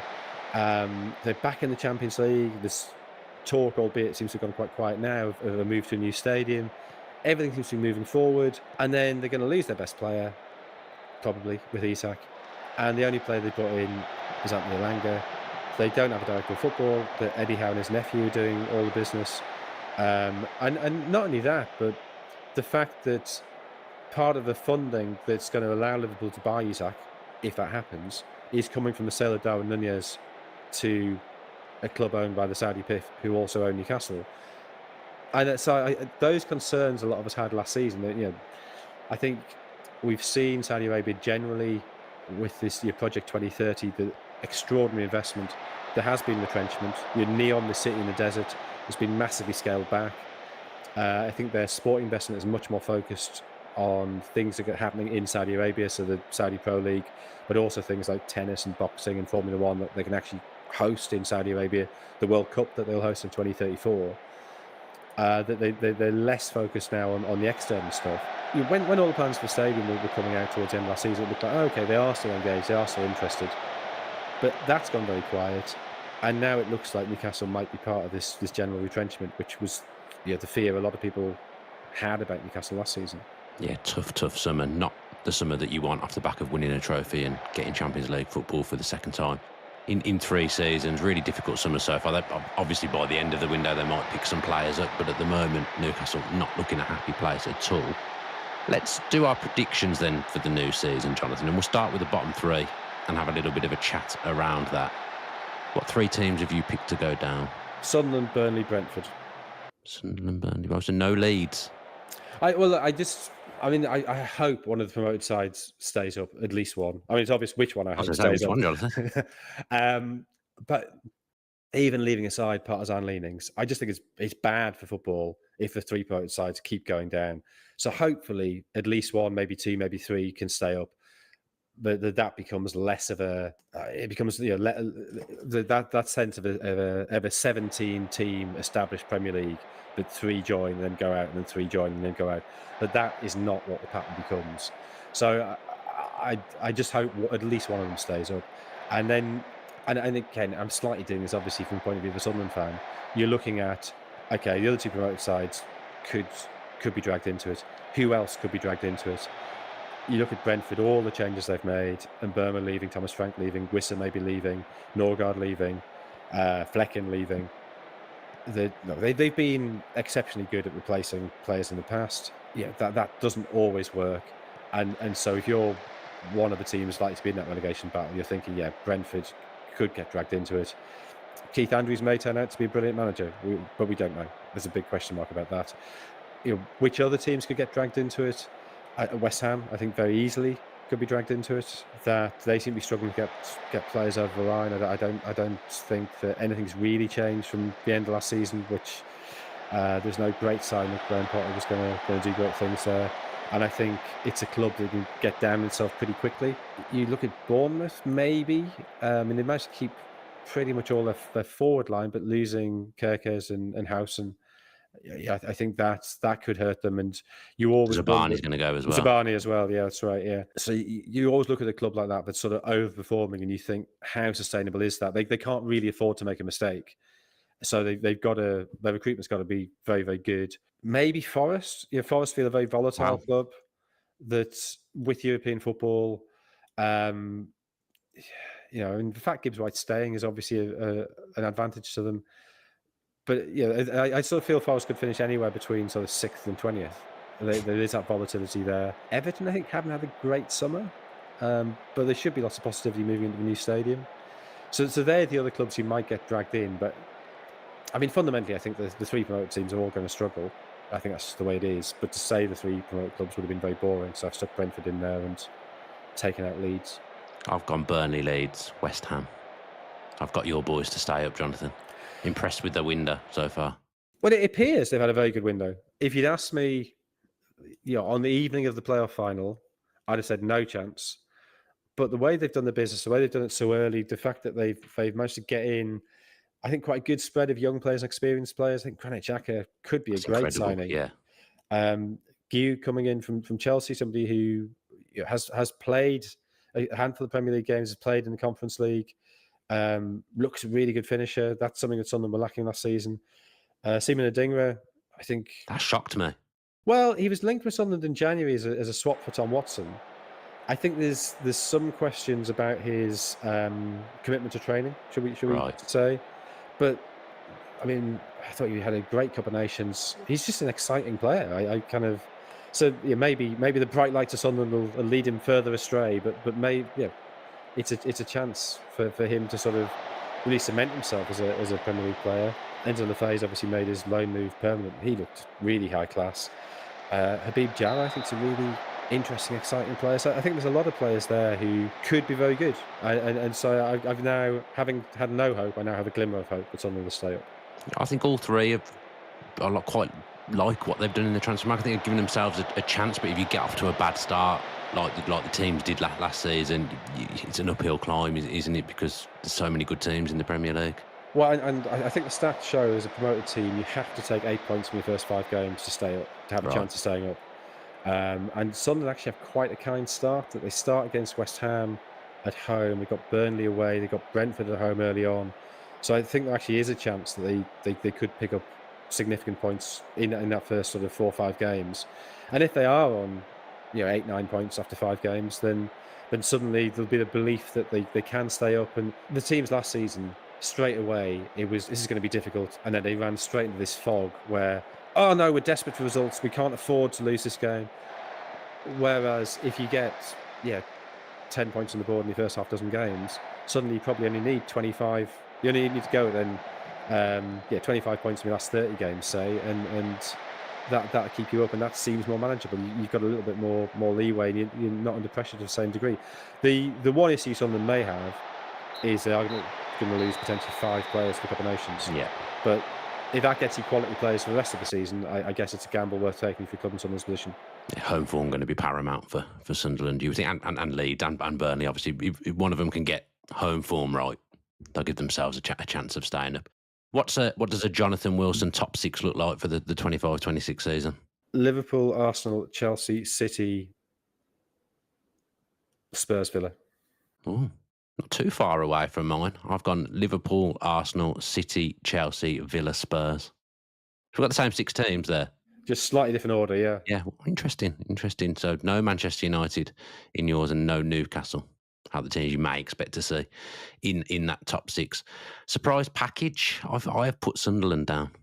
It's a surprise package.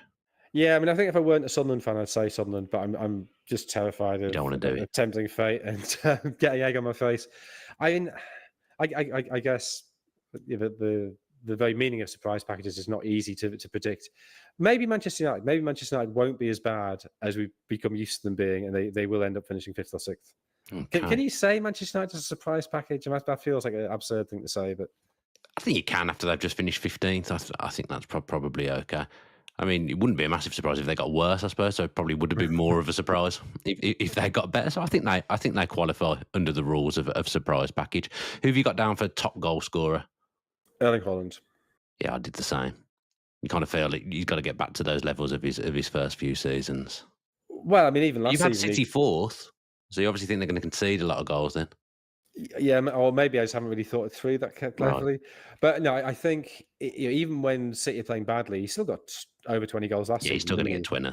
And I think Liverpool might share the goals out a bit more. Then, similarly, Chelsea have a lot of, Palmer will get some, Shep Pedro will get some. Arsenal, we've said, is going to be Gyökeres, is it going to be Havertz? They spread the goals out a lot last season. So I think, Haaland to get 20 odd, and the other top teams to share them out a bit. Player of the year. We've actually already mentioned who I put down for this. Okay, who have you got down for this? I put Declan Rice because my feeling was he could get double figures for assists and goals. Yeah, that's possible. So I didn't want to be Salah or, I don't know, just go for Wirtz in his first season. So I thought I'd go Rice. Well, I think this will be a big season for Cody Gakpo. I think he'll get a lot of goals. I think he's a very good player. Slot likes him a lot. So I toyed with Gakpo. I toyed with McAllister because he's just a player I really rate, but usually goes to the winner of the league, doesn't it? So, but possibly him playing a bit deeper this season would be less eye-catching. And so on the grounds it often goes to an English player, I've gone Cole Palmer. He was in my thinking. Caicedo was in my thinking as well. I think he's a tremendous player. But I went for Rice. So we've both gone for English players for Player of the Year. Best new signing. Again, we've already mentioned who I put down earlier on in the show. Well, I really hope it's Granit Xhaka, but I've gone for Florian Wirtz because I think he might be the first £100 million player plus who's actually worth it. A lot of the 100 million pluses have gone wrong, haven't they? Yeah, they have. I think this is the first one where you look at the fee. I mean, it's partly because of price inflation, but you look at the fee and you think, actually, yeah, for a player of that age, with that range of abilities, with that apparent sort of extremely calm, focused, dedicated temperament, I dislike going for such an expensive player, but I think he might be somebody who actually justifies that fee. I went for João Pedro. I think he'll make a big difference for Chelsea this season. No, I wish I'd said that. That's a clever answer. It's a better answer. Thank you very much. Last one then, last prediction. First manager to leave, whether that be by hook or crook. Either Graham Potter or Nuno. I didn't say first two managers to leave, Jonathan. I said first manager to leave. Graham Potter. Yeah, that was my answer as well. They're in big trouble, West Ham. Yeah, and that is a stadium that turns toxic pretty quickly. Yeah, and they've lost. I'm not saying that they were wrong to do this in some ways, because obviously they had a lot of ageing players coming towards the end of the contract, but a lot of the backbone of that dressing room has gone, and when the chips are down, they're going to be looking for leaders, and I'm not sure there's someone there, and I just don't think the model of the club suits Graham Potter at all. I really think they're going to be in for it. Yeah, I mean, if you look, they've lost Kudus, Cresswell, Kufal, Mikel Antonio, Zuma, Fabianski, Danny Ings. Yeah, a lot of experience gone. Yeah. I think that does us. Has it been good to preview the Premier League with me again? Oh, it's Stuff of dreams. I feel it's like being a young man again. I've got a new lease of life. I'm out to buy some Converse or whatever young people do. I mean, am I young? Like younger than me? You seem young. I'm not. Or do I mean immature? I don't know. It's immature is probably fairer. I'm turning 40 very, very soon. We should mention we're looking for a sponsor for this show, so we're going to be sending this show out to all kinds of people and trying to get a sponsor. But we will be back every single week previewing the Premier League fixtures, throwing some predictions in there as well. We'll get a predictions league and we'll preview every single Premier League game every single week. Obviously, some will be in more detail than others, but that's the ambition. So watch out for us. Get subscribed to the channel with your post notifications on, and give the video a like on YouTube as well, and leave a comment with your predictions. And wherever you're listening to this, if you're listening via audio, leave us a review, give us 5 stars, and get yourself subscribed. Can you subscribe to audio? I don't even know. Need kind of a tagline to end with, Jonathan. Have you got anything? You could have warned me. I've just thought of it now myself because I didn't know how to exit the show, so I've come to you. What was that you used to say? You used to say something about stay safe, I used to say. But stay safe. I mean, I do want everyone to be safe. It's still good advice. The only thing that's popped into my head, it's terrible and it's a rhyme, is this has been 1992. Thank you to Jonathan, and thank you to you. Oh, that's lovely. That's beautiful. Good. Let's go. All right, then. Thank you very much, everyone. See you next week.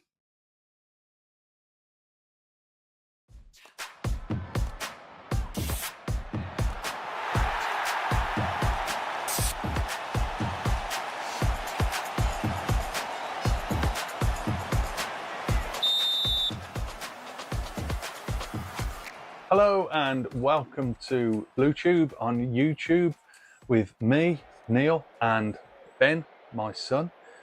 The season is upon us. We have literally 48 hours until the opening game of our new championship. Come on, try and sound excited. Can tell you're buzzing. Much bigger than this, could it? Couldn't get much bigger. Of all the teams, first game of the season is the biggest one of the year. Yeah. And the wonder is you're not going to be here because of other commitments, which were in place a long time before even the fixture list happened last year with Reading. It's happening this year. So we're going to have to make up for this, aren't we? But it doesn't stop us from talking about this Goliath of a game. Ipswich Town just come down for the Prem. Got a fantastic squad, which we'll sort of touch upon because, as usual, we've done our homework. But we can talk about the Blues. That's what I'm here to talk about, the Blues. I want to talk about our squad, what our lineup's going to be, and just get that going. Yeah, well, we've had a positive pre-season, haven't we? Had a few key signings, a bit of drama over the past few days. Do you think, obviously with Akpom, I don't know how much you wanted to touch on that. Do But it's Ipswich again, isn't it? I mean, do you think it'll have a little bit of? it's like a movie. It's like, like towards the end of the movie, oh, where's it going to go? What's going to happen? Yeah, do you reckon it'll fan the flames a little bit? Yeah, for the it game? already has for me.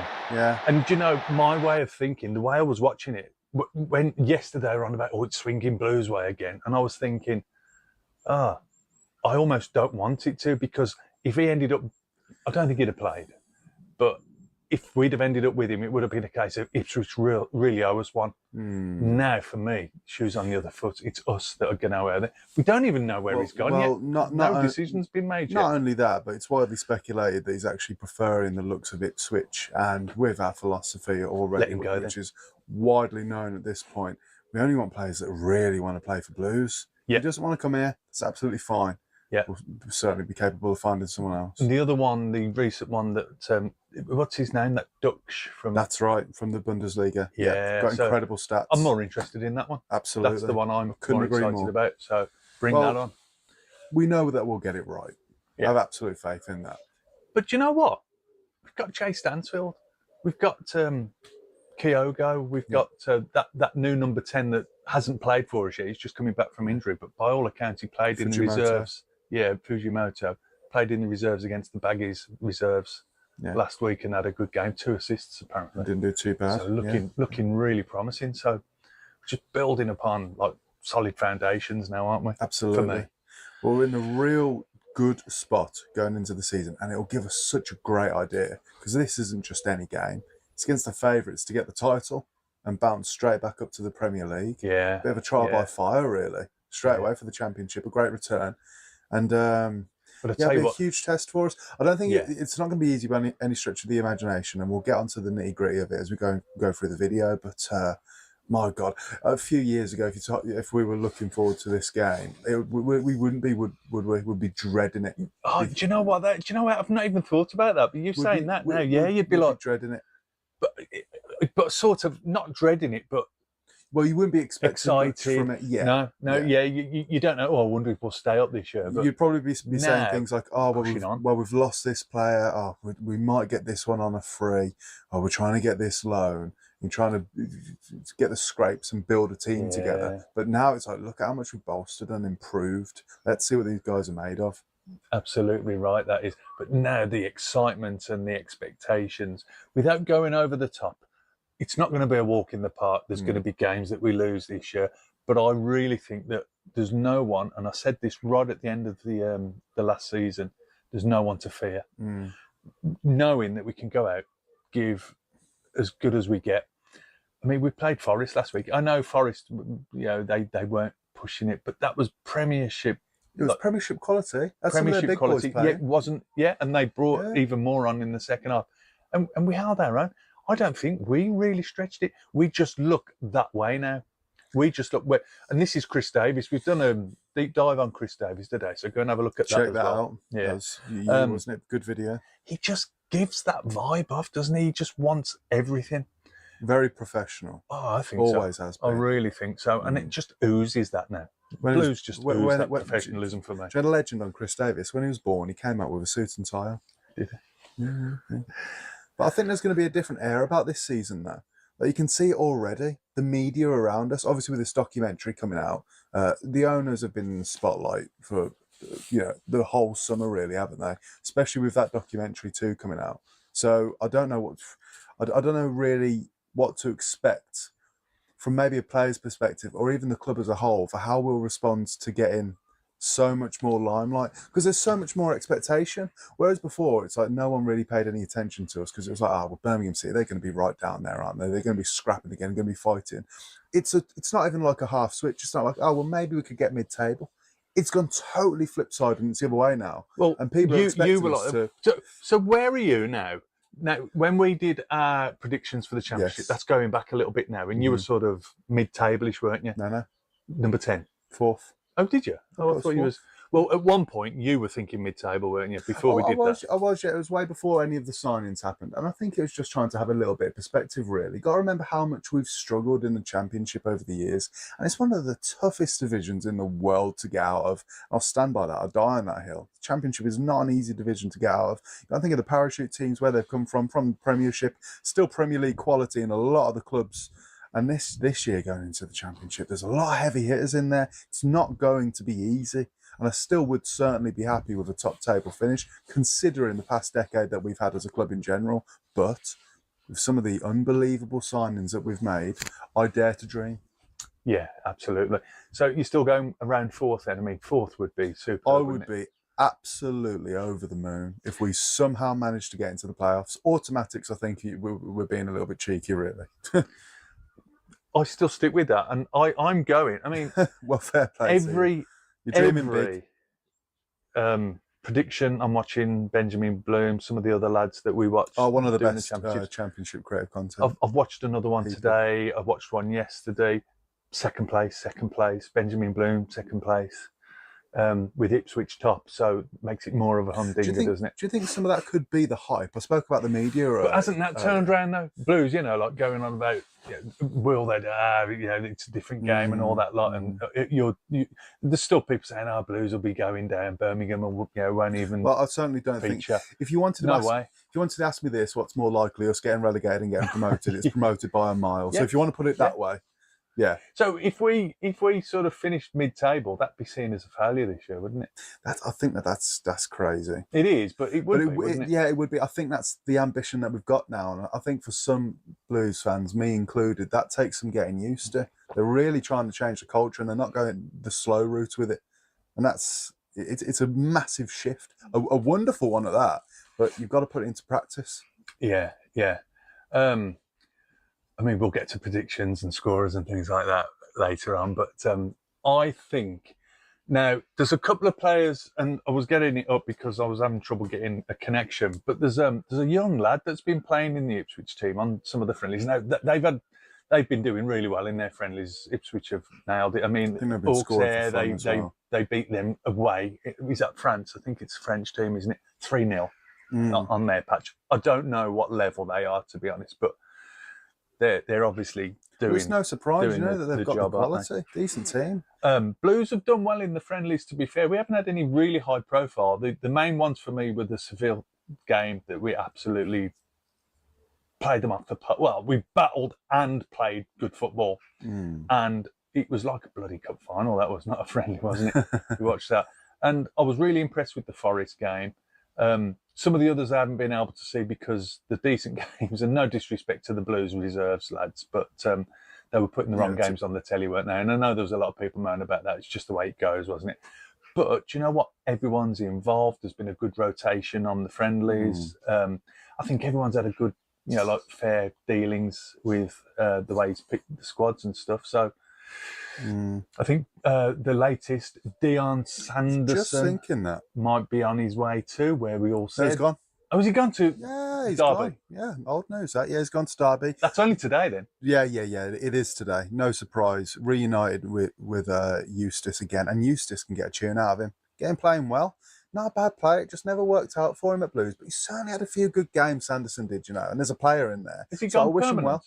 No, he's gone on loan, for a season. but I don't think we'll ever see him in the blue shirt again. That's for sure. Yeah. But I didn't mind Dion Sanderson. Good player on his day, and it just didn't quite work out for him. I think we're beyond that type of player now, aren't we? In caliber and quality. Yeah. And we know Alfie May's gone, and we wish him well, don't we? That was a sad shame, one, isn't it? Yeah. That was a tough one to take. So okay, I'm just going to go through then, Ben, some of their recent results. So yeah, Auxerre or O'Air, as some people call it, Ipswich. O'Air, 3-0 last Saturday. Then they played Charlton at home, beat them 2-1. So there's goals against in them. Aberdeen, they beat 3-1 in Aberdeen. Another goal against. They beat Blow Weeb Linz 4-1 on the 19th of July. Lost to West Ham at home 3-1 on the 25th of May. Let's go back a bit, isn't it, to be fair? And lost to Leicester the week before that as well. And it goes back a bit further than that. You've really got to take all the pre-season games with a pinch of salt, really. I wouldn't take too much if they lost all of those games by a heavy margin. Oh, you do. And that's what we've been saying, because no one that's a neutral for Blues has jumped on when Blues have lost some of their friendlies. No. And gone, see, they're not so invincible. And no, they've actually been quite sensible, and they're still realising what players we are playing, and noticing the games where we are playing, like the first Well, it's team. all about gelling, fitness. We all know this. But the lad that I was going to mention, this 18-year-old, it's another J. What was his name now? He scored against Auxerre, I think, or O'Hare, whatever it's called, last week. So, I mean, they've got goals in them. They've got a strong squad. I know they've lost a couple of players, but they're still very strong. Their captain. They've signed. I mean, I don't know how this is going to go, but signing Ashley Young as well. I mean, he's 40 now, but it's a player like that is always going to have quality, aren't they? So if they still feel good and fit, and that Ipswich seem to see something in them, then no doubt they're going to have something to offer. They're going to have a strong team, a lot of money that they've spent, keeping a hold of their manager McKenna. That's massive, I think, especially with the state of the Championship in general. I think there's only 5 managers in there who've been kept on from the previous season. It's funny you should say that. There's been a couple of videos that I've watched as well on people's opinions on management, and he's come out as top manager in the Championship on a number of them as well. The one that sticks in the mind was they've got our Chrissy Davis 17th, purely because he's just like not proven. But for someone that, we've been able to splash the cash in League One, but the way he had our team playing and that record, the points. That's fine. I prefer people to think that. Well, that's it, and that's the best thing you can take out of it. Is that, like, takes that bit of pressure off, doesn't it? And he does. I mean, it's the guy that took them right up to the Premiership. Yeah, it wasn't great for them last season, but they're still a quality team. Still know where the net is. But they're not invincible at the back. Looking at those friendlies there, you can see that they've let some goals in. It's just them going forward, though, isn't it? Because they score a lot of goals. Do you have any concerns about us scoring? Well, it depends on how differently the way that the Championship is played and teams in the Championship play, and how that affects, if you look back at League One, when teams are literally standing on the tiptoes of the goalkeeper for most of the games that we played against all of our opposition in League One. They changed the way that they approach games in the Championship, and they're a little bit more loose with the ball, play more attacking football, more dominant football. That could let us get in behind a little bit, rather than if we've got teams playing the backs of the wall. Of course, it's going to be harder to score goals. I don't think we'll get that as much this year, so I'm hopeful. Come on, Celtic striker Kyogo that we've signed. I know. His stats speak for themselves. There's goals in that team. Just see Tommy Doyle as well. His first league game. Yeah, he's played a bit part at the moment. He's just been eased in for me. I don't think he'll start, but we'll go through the team in a bit against Ipswich. But I certainly think he will feature, and I really can see him getting his first goal against Ipswich. That'd be good, wouldn't it? But we're still going to play that possession-based football, because that is our game now. We did it against Forest. But this is why it'll be a really interesting game, because that's the way that Ipswich like to play. Possession-based, attacking football. Say the league goals at the back, they score a hatful. So I don't know. I think this could also be a bit of a thriller, a high-scoring affair. It's going to be a proper thriller. In another way, I can see like a 0-0 draw or something like that, but I certainly think there's going to be goals. No, there'll be goals. There's not going to be backs to the walls. This is exactly the type of game that we want now, where teams are going to come at us, allowing us to get behind the back. It's not like playing against that brick wall that we had most of last season. We've just got to go. We've got to be cutting edge. It is a really big statement game. Massive. It sets already the tone for the season right out of the blocks. Is it too early? Is it too early? Did we want to ease into the Championship, or is it the best start we could have? Best thing, yeah, absolutely best start. Yeah. Set a statement out there. Let the Championship know. Yeah. I think we've got a huge chance to do that. Should be grateful that it's at home as well, I think. Yeah, I tell you what, it would have scared me to death. Well, frightened me to death, I think, if it had been away. Who do you think the pressure's on more in this game? Ipswich or the Blues? I haven't even thought of it from their point of view, really. But no, I think it's a hard one. I think it's on us. They've just come down. They're expected to go straight back up. They're expected to finish top. Well, that's a good point that you make. I just feel like with all the hype around us, the media talk, the documentary, our ambition, our culture, and how we speak about ourselves now, I'd be inclined to say that it's on us. But like you just said, Ipswich coming down from the Premiership. I don't think Chris Davis lets it worry him. I don't think he takes any notice of it. No. If anything, he probably thrives on it. Well, in that interview with Richard Wilford, I was listening to that this morning on the way to work. He speaks about that, any outside noise from the media. He hasn't looked at any of it, which is quite surprising, really, because it's been such a wonderful year for him. But more kudos to him. Even when times are good, he stays away from it. He stays focused on his job. And I think he owes a lot of his success to that sort of mentality. Staying away from any of the noise and just focusing on the work. Yeah, really good. Really good. Maybe it's balanced between the two. It is like, my heart's telling me it's going to be a humdinger, but my head's sort of saying, will we cancel each other out and just play, end to end? Are you thinking about predictions? Well, let's go through what we think our team might be, because I tell you what, that's one. Oh my God, picking a Blues team now. Be interesting to see what people say in the comments. Actually, what the team's going to be. Yeah, that is really difficult. Oh. So definitely for me, all day long, number one's your easy one. Allsop in goal. And just for the record, I think he should have had the number one shirt as well, because he's your number one keeper. Yeah, I totally agree with that. Allsop in goal. Even right back, I was go as far as to say I'm 90% on Laird's side. I think Bright's still got a little bit of a way to go in terms of gelling with our style of play and our football. He hasn't been here very long, so that's to be expected. Laird knows us inside and out, and he's a good player to boot as well. Wonderful technical ability, never doubt that. I've got complete confidence in the lad, so I'd put Ethan Laird in there. Clara is not going anywhere. I'd never not put him in the side. And I don't think that Irish centre-back, what's his name? Cashin.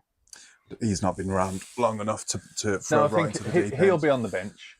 It's got to be Newman. Yeah, Neumann, Clara. Cochrane, he's nailed on, isn't he? At left back, we haven't got cover yet for him, have we? I don't think. Yeah. But Buchanan, hopefully getting back towards fitness. It's going to take him a little while, isn't it? Although he is in some sort of training, I believe. Nothing like like fitness training or anything, just getting back into it. And yeah, I agree with Laird as well. He's been there, he's done it. I think he will thrive this season. I think he'll have a good season. But you imagine swapping in with Sonia Bright. Sonia Bright, is it? Have I said the name? Oh, God. Oh, just go off Bright. People don't know who you're talking about. The choices between them two. Spoiled, my God. Yeah. And the blistering pace and the strength that Bright has is absolutely unbelievable. Imagine bringing him on in the 60th minute. You imagine you're their left back, and like you've had Laird to contend with all game, and you're thinking, you see the board go up, and you think, thank God he's up. And then Bright's coming on, you'd be like, yeah, this is it. Well, this is what we want, isn't it? We want a strong bench. I'm thinking about this team in my head now as we, trying to go through the selection, and honestly, I'm just beaming thinking about it. 2 DMs, I wouldn't change them at all. It's got to be Paken Iwata for me. Yeah, because we played Doyle sort of more ahead and more sort of wide, didn't we? And he swapped around with Paken a little bit. He's a tidy little player, isn't he? So technical. Where do you play him? Do you give him like a loose rein? Is he where has he been throughout? I mean, he's chopped and changed with Paken. Was it more further up in that 10 position where he was trying to play him, push him further forward? Well, that's how it looked. But I think he's been given this free rein, hasn't it? Free rein. Very intelligent mind in the football again, which is exactly what we need. We've got a few of them. Still got some ways to go. I think he would be somewhat chucked into the deep end, but with a player of his quality anyway, he hasn't been with us for long, granted. I think he could still put in the performance. And then on the wings, Damari Gray on the left-hand side. On the right wing, that's a place for me that we still need to really improve. I don't think that we actually have an out-and-out right winger. Well, that is somewhere that you could even consider Bright for, isn't it? I suppose I'd want a player that's just known for being right there, right wing, and nowhere else, not having to chop and change too much. Someone that's committed to that position. And then you're going to Stan to start? Well, let's say right wing. Who do we put there? Well, I'd probably put Damari Gray on the right. And then I'd have Kesha on the left. Yeah. Okay, interesting. I imagine that you're going to stick with Stano up front. Yeah. Well, he's just scored against Nottingham Forest. Popped his cherry for this campaign, I suppose you can say. Pre-season or not. That's, So, yeah. Just wanted to have a great season. Just wanted to enjoy his football, go out and do what he does, because he doesn't stop running. Yeah. His quality, he's just chasing everything down, scaring the back line to death. The way he picked that goal out, I mean, it looked like a bit of a... I'm going to be honest, it looked a bit of a sloppy goal against Forest at first, but then you realise the work that was put into that nice bit of passing, like slotted it forward to him. Oh, goal's a goal. He's controlled it well. He's kept hold of possession in the box against the Prem team. Yep. And he's slotted one past the keeper. Accurate hit. Absolutely. Beautiful. That can't take anything And do you know away. what? They all count the same, don't Yeah, they? People going 100%. on about, again, looking at other channels, going on about, most of them have been penalties, and if you count like the goals in play. And I'm like, Yeah, but no. who's been a player who's been No. earning a lot of those penalties? Yeah, He's got to exactly. be in and around the box to get a penalty in the first place. Exactly. So, yeah. So and the bench, I mean, the good thing about the bench, it's 9 players you can name, isn't it? Yeah, not 7 anymore from Yeah, League One, so which was that's nice, ridiculous which in the is good. first place. So that will certainly be an added little bonus for us. But you speak about Stansfield being able to run all over the pitch and never runs out as an engine. For Ash, it's the exact same if you watch the way that he plays. Well, it's the same scenario as the right back thing, isn't it? You know, you imagine Stansfield's like put everything into 60 minutes, and then he's coming off. There's a bit of a sigh of relief from the back line from then. And then they see him coming on. It's just like, oh no, here we go. Yeah. Because he's just relentless, isn't he? Yeah. And you wait until he finds his shooting boots. Oh, absolutely. I'm confident that Chris Davis is going to have this team absolutely ticking.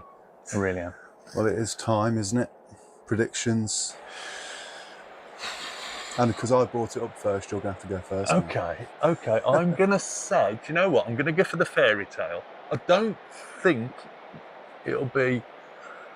I think we'll concede. Yeah, I agree. But I'm going to go... It's going to be tight, but I'm going to go 2-1 Blues. 2-1 Blues.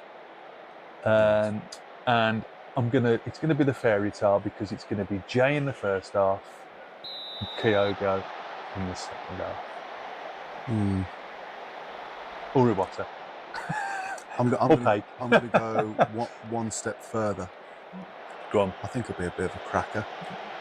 I think they'll score a few. But I think the defence inside of them will let them down. I think we'll win 3-2. Do you reckon? I hope so. I do, yeah. 3-2. Stano hat-trick. First game of the season. Why you not? imagine? Why not? Why Let's go not? for it. Let's go for Why it. not? I can't believe I'm missing it. I'm I'm devastated. gutted for you. Yeah, I I'm know. gutted for you. I know. I really am. I know. But come on, whatever happens, just got to go out, get behind him. It's going to be a full house. It's going to be electric down there. All the fans are going to be down there. All right. Enjoy yourselves, though, Blues fans, and do get down there. And I can't wait to get back down there to see the Trevor Francis statue. That looks absolutely outstanding. That Superb, does. isn't it? Oh, it's Superb. excellent. We're Absolutely just class, phenomenal. aren't we? We're just absolutely class now. But everything they say they're going to do, they do. Yeah. Everything that this board, this ownership, says they're going to do, straight away they do it. Yeah. I mean, they had complaints from some of the OSC about the road surfacing on the main stand because there was potholes everywhere and some of the elderly and disabled fans struggling to get around and stuff. Just had a bit of a word. And Hi straight gang, away- the Joy of Football podcast is getting into the 2025-26 season today, starting with The Premier Preview, Part 1, Arsenal, Aston Villa, Bournemouth, Brentford and Brighton.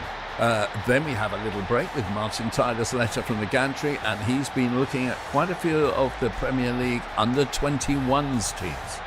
And then we have the Premier Preview, Part 2. As you can guess, we're going in alphabetical order. Burnley, Chelsea, Crystal Palace, Everton and Fulham.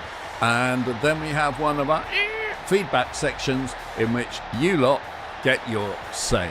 Don't forget, if you want to get more involved, there's a Patreon. Please subscribe to us because it helps, and lots of you have been. Thank you.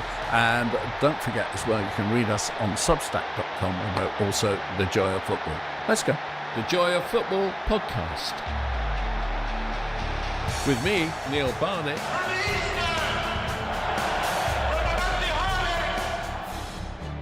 And with me, Martin Tyler. Looks Rashani!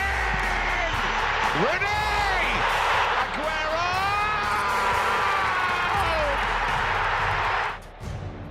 The Joy of Football. Hello, the Joy of Football podcast with Martin Tyler, the greatest commentator in the world, and me, Neil Barnett. We've got to rush through to get to our Premier League previews today. But before we do, a special welcome to any Chris MD watchers, listeners who are joining us. And that is Martin because... Well, I helped out a tiny bit on Chris's latest epic movie on YouTube. And start with the Premier Preview, Part 1. 5 clubs in Part 1, because there are 4 parts. Arsenal. Yeah, we're doing this in alphabetical Yeah. order, we should stress as well, which I think at this time is the best way to do it. Okay, Arsenal. Let's just look at last season. Yeah. Second, although considered a failure because they were 10 points behind Liverpool, scored 17 fewer goals, conceded 7 fewer, but they were 15 points fewer this season, just finished, than the previous season, Arsenal. Champions League semi-finalists for the first time since 2008-09. FA Cup third round. Lost at home to Manchester United on penalties. That must have been hard going. Carabao Cup semi-finalists. Lost 2-0 home and away to Newcastle, who of course went on to win it. And departures this summer include Tierney released, Tavares to Lazio for £6.5 million, Jorginho released, Marquinhos £2.5 million to Cruzeiro, loans, Neto and Sterling left as well. They were on loan last season, of course, goalkeeper Neto. Recruitments include Victor do you know the pronunciation for me? Gyökeres from Sporting, for €74 million. Noni Madueke from Chelsea for £48.5 million. Martin Zubamendi from Real Sociedad for €65 million. Christian Norgard from Brentford for £9 million. Christian Mosquera from Valencia for €15 million. And Kepa Arrizabalaga from Chelsea for £5 million. Thank you, Arsenal. Good business, I think. Good business, all areas of the team covered. The desire for a proper striker, but it'll be very interesting. Victor Gyökeres had played in England before, of course, with Brighton, where he didn't really make much of an impression. He was very young. Then he went to Coventry, where he started to show what he's capable of, but it's been upwards and onwards since then around Europe. He's come from Portugal. He's a Swedish international. He's a top goal record, and is he the missing link for Arsenal? Many will think it is, but there are other changes. And Zubimendi in midfield, which player who came on for Rodrigo in that Euro final, not for Rodri rather. Well, he's got Rodrigo on his shirt, but we know him as Rodri. And it looked as though that would be bad news for Spain. He was excellent, so I think they've done well to get him. You're a big fan of Madueke. You spoke about it in the last podcast. I think he's a very exciting player, and certainly I do think he's better on the right, where of course Saka. I think he thinks he's better on the right. Yeah. I love him on the left. Which is where he's going to get in, because he's left-footed and he makes the pitch wider because he goes outside. I think one of the issues with players going in from the wing is that they make the pitch narrower. Unless they've got a fullback bombing down outside them every single time they do it, and they make the pitch narrow and smash it into the far corner. Well, if you're Saka, that's fine. That's fine. But if you're Noni Madueke, you're not really going to do that. But the Noni talent is just to get the ball in the penalty area, get himself and the ball into the penalty area, and then things happen. My interest is Declan Rice is clearly, undisputedly, England's number one holding midfielder, and he will no longer be Arsenal's holding midfielder at all, because they've not only got Zubimendi, they've got Norgard as well, who plays that role. So he's going to be a number 8, which is what Havertz will have to compete for, as well as centre forward, if Gyökeres is going to be at centre forward. Gyökeres. No G. It's Swedish. The silent G. So Göteborg is Gothenburg. Gyökeres.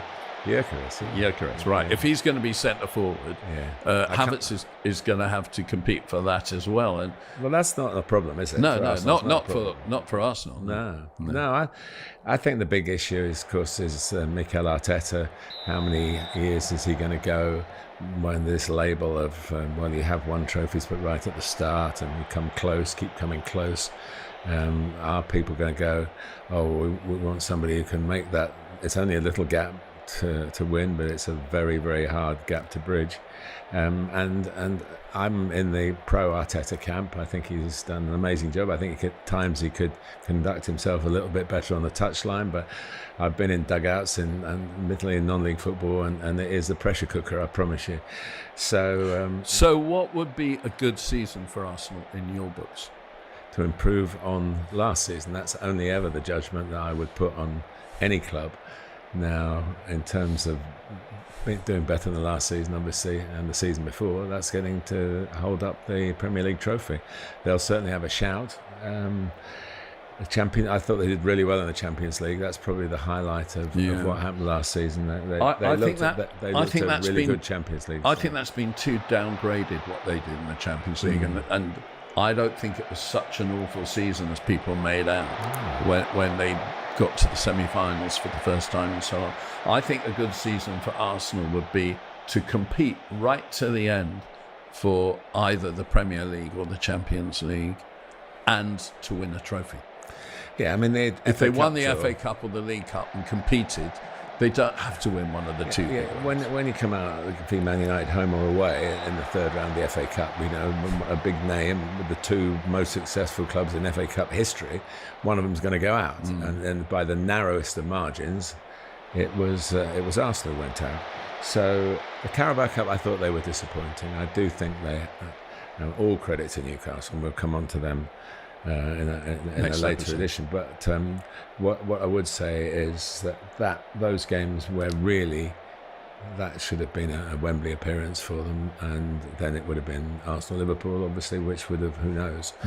So I think that to me was the big disappointment, and not scoring as many goals. Of course, that's always bad for the fans, and I bow to no one in my love for goal scoring. I think it's the essence of why we love the game. So, but they're in the mix.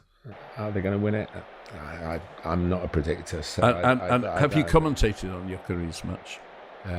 Only in the Champions League last season. And I mean, give him a chance. He's got that single-mindedness, strong. But he's now got to really prove himself at a big club, big money, and I wish him well. I think he will be a good addition to the Premier League. I just don't know enough about why he didn't quite make it at an earlier age, and he's come quite talk about the North Circular, he's come round the ring road to get to where he is now. So. Right. We move on to Aston Villa. Last season, 6 behind Newcastle and a Champions League place, only on goal difference, and just 2 points fewer than the previous season, even though they were in the Champions League, of course. Champions League quarter-finalists in their first campaign since 82-83, when they were also quarter-finalists, lost to PSG 3-1 away, but beat them 3-2 at home in a fabulous game. FA Cup semi-finalists lost 3-0 to Crystal Palace. Carabao Cup fourth round, lost 2-1 at home to Crystal Palace. Departures include backup goalkeeper Olsen released, defender House released, Coutinho finally undisclosed fee to Vasco da Gama, and on loan Rashford, of course. Recruits include 2 teenage defenders, including 1 Turkish cap Yasin Özkan from Kasimpasa, who's already gone on loan to Anderlecht, 19-year-old forward Zepequeno Redmond, who scored 2 against England under-19s as Netherlands went on to win the Euros, and a backup goalkeeper. Now, last summer, Villa really recruited big-time young players in order to prepare for the Champions League. So I get that they haven't really recruited this summer. But they recruited in January, didn't they? I mean, that was getting Rashford and Asensio in January was wonderful business, really. And inspired that burst that they were pretty unlucky not to get through to the semi-final. And when you think what PSG ended up doing, that tells you they're in very good company. And Donnarumma was magnificent that night at Villa. I did their last game when they failed to get the Champions League spot, and they lost at Manchester United on the last day of the season. And Emi Martinez got sent off. Rightly so. Oh yeah, right. There's no disputing that. But when he went off, there was a feeling, because there'd been a lot of speculation around leading up to that game, that would be the end of him at Aston Villa, because he was meant to want club trophies. Yeah, he was somebody who seemed to run his course at the club, and brilliant goalkeeper that he has been for Villa. But he's still there as we speak. So maybe that's gone away, and that would be great news for Villa if they keep him. We take a bit of replacing.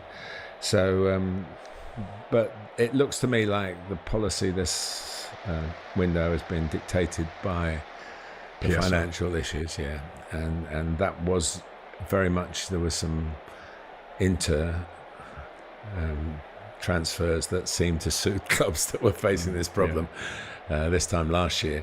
And we haven't seen too much of that. I'm sure they're looking to do some more business, but there may be restrictions on that. But a really great season, and a wonderful club, a great ground to work at. It's the sense of history when you arrive at Villa Park is enormous, and they've had a couple of really good seasons in a row under Unai Emery, who remains we talk about dugout behaviours, he remains one of the most theatrical managers in that respect. Yeah. So. And with the least balletic movements of any manager. He is, of course, the king of the Europa League, Unai Emery, and they are in the Europa League.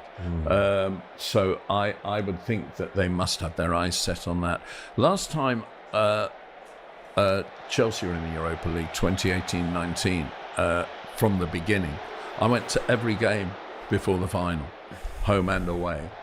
And the first out-and-out Premier League quality side Chelsea faced was in the semi-final against Eintracht Frankfurt. In the quarter-finals, Slavia Prague might have gotten the Premier League for a couple of seasons, like Huddersfield did. But they wouldn't have survived like Huddersfield didn't. I believe that Villa can go through most of the Europa League with a shadow squad and concentrate on the Premier League this season. And when you look at what they did last season when they were in the Champions League and only missed out on goal difference from the Champions League this season, I think they can have a good season. Well, the Europa League was contested between two teams in the lower half of the Premier League in the final, so you know, it doesn't say that much. Of course, we know that there's an asterisk about that for both clubs, really. They probably had the talent not to be where they finished in the Premier League, but the Premier League doesn't lie. But they got to the final, and it was a gritty final, wasn't it? Which awful game. Yeah, I still go along with one of the best sayings ever, that neither team deserved to win, but Spurs didn't deserve to lose. Yeah. I thought that absolutely summed it up. I mean, for Villa, to me, a good season this season would be qualify for the Champions League and win a trophy, because they haven't won a trophy since 1995. But will they have the recruitment available in the weeks before the window closes to strengthen the hand, having lost more than they've brought in? But they've kept their best players. Well, they haven't kept Asensio or Rashford. No, they were on loan, but I don't think they fired up the competition for places, and they certainly. And they've been Ollie Watkins remains obviously has been a wonderful player for Aston Villa, and he still gets mentioned when somebody like, say, Newcastle, if they lose Isak, that they will go for Ollie Watkins. It wasn't quite clear when it was mentioned, was it in the winter transfer window, that he might be available then with Arsenal sniffing around for him. So there's something a little bit unsettling. If I was a Villa fan, I think I'd like to know a bit more about that and what Ollie thinks himself. He's a very bright young man with a great appreciation of how his game has developed, and from being a winger really to start with, into being using wing skills through the middle. So I think that's one to keep an eye on as well. Bournemouth. Bournemouth finished 9th last season, equal highest ever finish with 2016-17. They got 56 points, which is their record by 8 points. And only Liverpool and Brighton scored more away goals. That's phenomenal. In the FA Cup, they reached the quarterfinals, but lost at home to Manchester City. And in the Carabao Cup, went out the second round, losing at West Ham to an 88th minute Jared Bowen goal. Now, this is their problem. Departures include on loan Kepa and Travers, goalkeepers, £4 million to Everton. Right back Aaron's on loan to Rangers. He's never settled there. Hewson, £50 million to Real Madrid. Howson. £50 million to Real Madrid. Kirkes, £40 million to Liverpool. Rothwell, undisclosed fee to Rangers. And Anthony was on loan last season to Burnley, undisclosed fee to Burnley. Recruits include goalkeeper Georgi Petrovic from Chelsea for £25 million. Adrian Truffert, left back, €13 million from Rennes. Truffert. He's obviously for Kirkes. That no centre back. Well, again, it does look as though there are issues, or maybe they've got players lined up ready to come in. They've been away in America, and they've done okay. They got sorted 4-1 by Manchester United. And they beat Everton, quite a shadow Everton squad there. We'll come on to them. And Howson really was, a startling development. Yeah, to go. But his fellow centre-back's in demand as well, isn't he? The other centre-back, whose name escapes me. Zabani. Ilya Zabani, yeah. There are a lot of clubs looking at him. Ukrainian international, yeah. But that's the way it is. This has not changed, that the bigger fish in the top division of English football eat the little fish. And why do you think they scored so many away goals last season? They're very fit, very, very rapid on the counter-attack. Obviously, Kluivert had a great season. Semenyo. Yeah, Semenyo, we've lauded about in this podcast. And Evan Nielsen, all fitted into that fit, pacey. I mean, remember the game at Everton when they scored 2-0 down, they scored 3 in added time virtually to win that game. And the great story of David Brooks, who seems to be coming back to real Premier League fitness after his cancer. Yeah, no, that's always a heartwarming sight to see him back in a Premier League setup as well. So it'll be interesting. I mean, they worked so hard to get to 9th and to get those points. To do it again, you always think maybe you need an injection to a special player, or just something that you can nail on right at the beginning, rather than, well, here we go again. It's a game. We've had 38 games last year. This is effectively the 39th. Can we keep doing it? I can't see them being in serious trouble, but the fans will say, well, we'd rather have had Howson and Kirkes still there. Kirkes was just up and down. We talked about him a year and a half ago, Kirkes. Yeah. So good judgment by the teams that have... I saw Howson play for Real Madrid, actually, in the Club World Cup. So he's just there, he seems to take everything in his stride. A very interesting background with coming from the Netherlands initially, and then growing up in Spain, and then had to get Spanish citizenship. Made his debut for Spain against the Netherlands, got booed. It was in the Netherlands. So, but just takes it in his stride, and he'll be around for obviously, given fitness, forever and a day. I think he's still very young. I think a good season for Bournemouth will be not getting sucked into the relegation battle, because you can't lose your 2 best young players for a lot of money and not expect to struggle. But I think if they don't get sucked into that relegation battle, nobody should then say, "Oh, they're disappointing after the previous season." One thing we must actually stress in this preview is that the teams that have kept some players, we'll come on to Crystal Palace, who of course lost Elise a year ago, and then all the talk about And Zaha the year before that. Yeah, and look like they might be in a situation where they might have to sell, but they've got greater income despite the European difficulties. They are FA Cup winners. They are in Europe, and it seems not in the allotted competition initially, but hopefully they'll be able to hang on. Mark Gay's always being mentioned again as the target, quite rightly. So you sell your best players at your peril, but if it's at a major profit, it's understandable. Brentford, who came in the top half of the table, 10th, and had this extraordinary record. They won 7 and drew 1 of their first 8 home games, and then won 2, drew 3, and lost 6 of their last 11. They lost 8 and drew 2 of their first 10 away games, and then won 7, drew 2 of their remaining 9. I mean, it was just 2 completely different seasons. In the FA Cup, they went out in the 3rd round at home to Plymouth, losing 1-0. Who then knocked out Liverpool. Yeah. And in the Carabao Cup, they reached the 5th round and lost 3-1 at Newcastle. Well, Newcastle went on to be winners. Now, they have been absolutely robbed this summer, although well paid for it. Tottenham paid £10 million to take Thomas Frank as a manager. Goalkeeper Flecken went for £8.4 million to buy Leverkusen. Ben Mee was released. Norgard, we've said, went for £9 million to Arsenal. And of course, Mbeumo went for £71 million to Manchester United. Recruits include manager Keith Andrews is promoted from set-piece coach.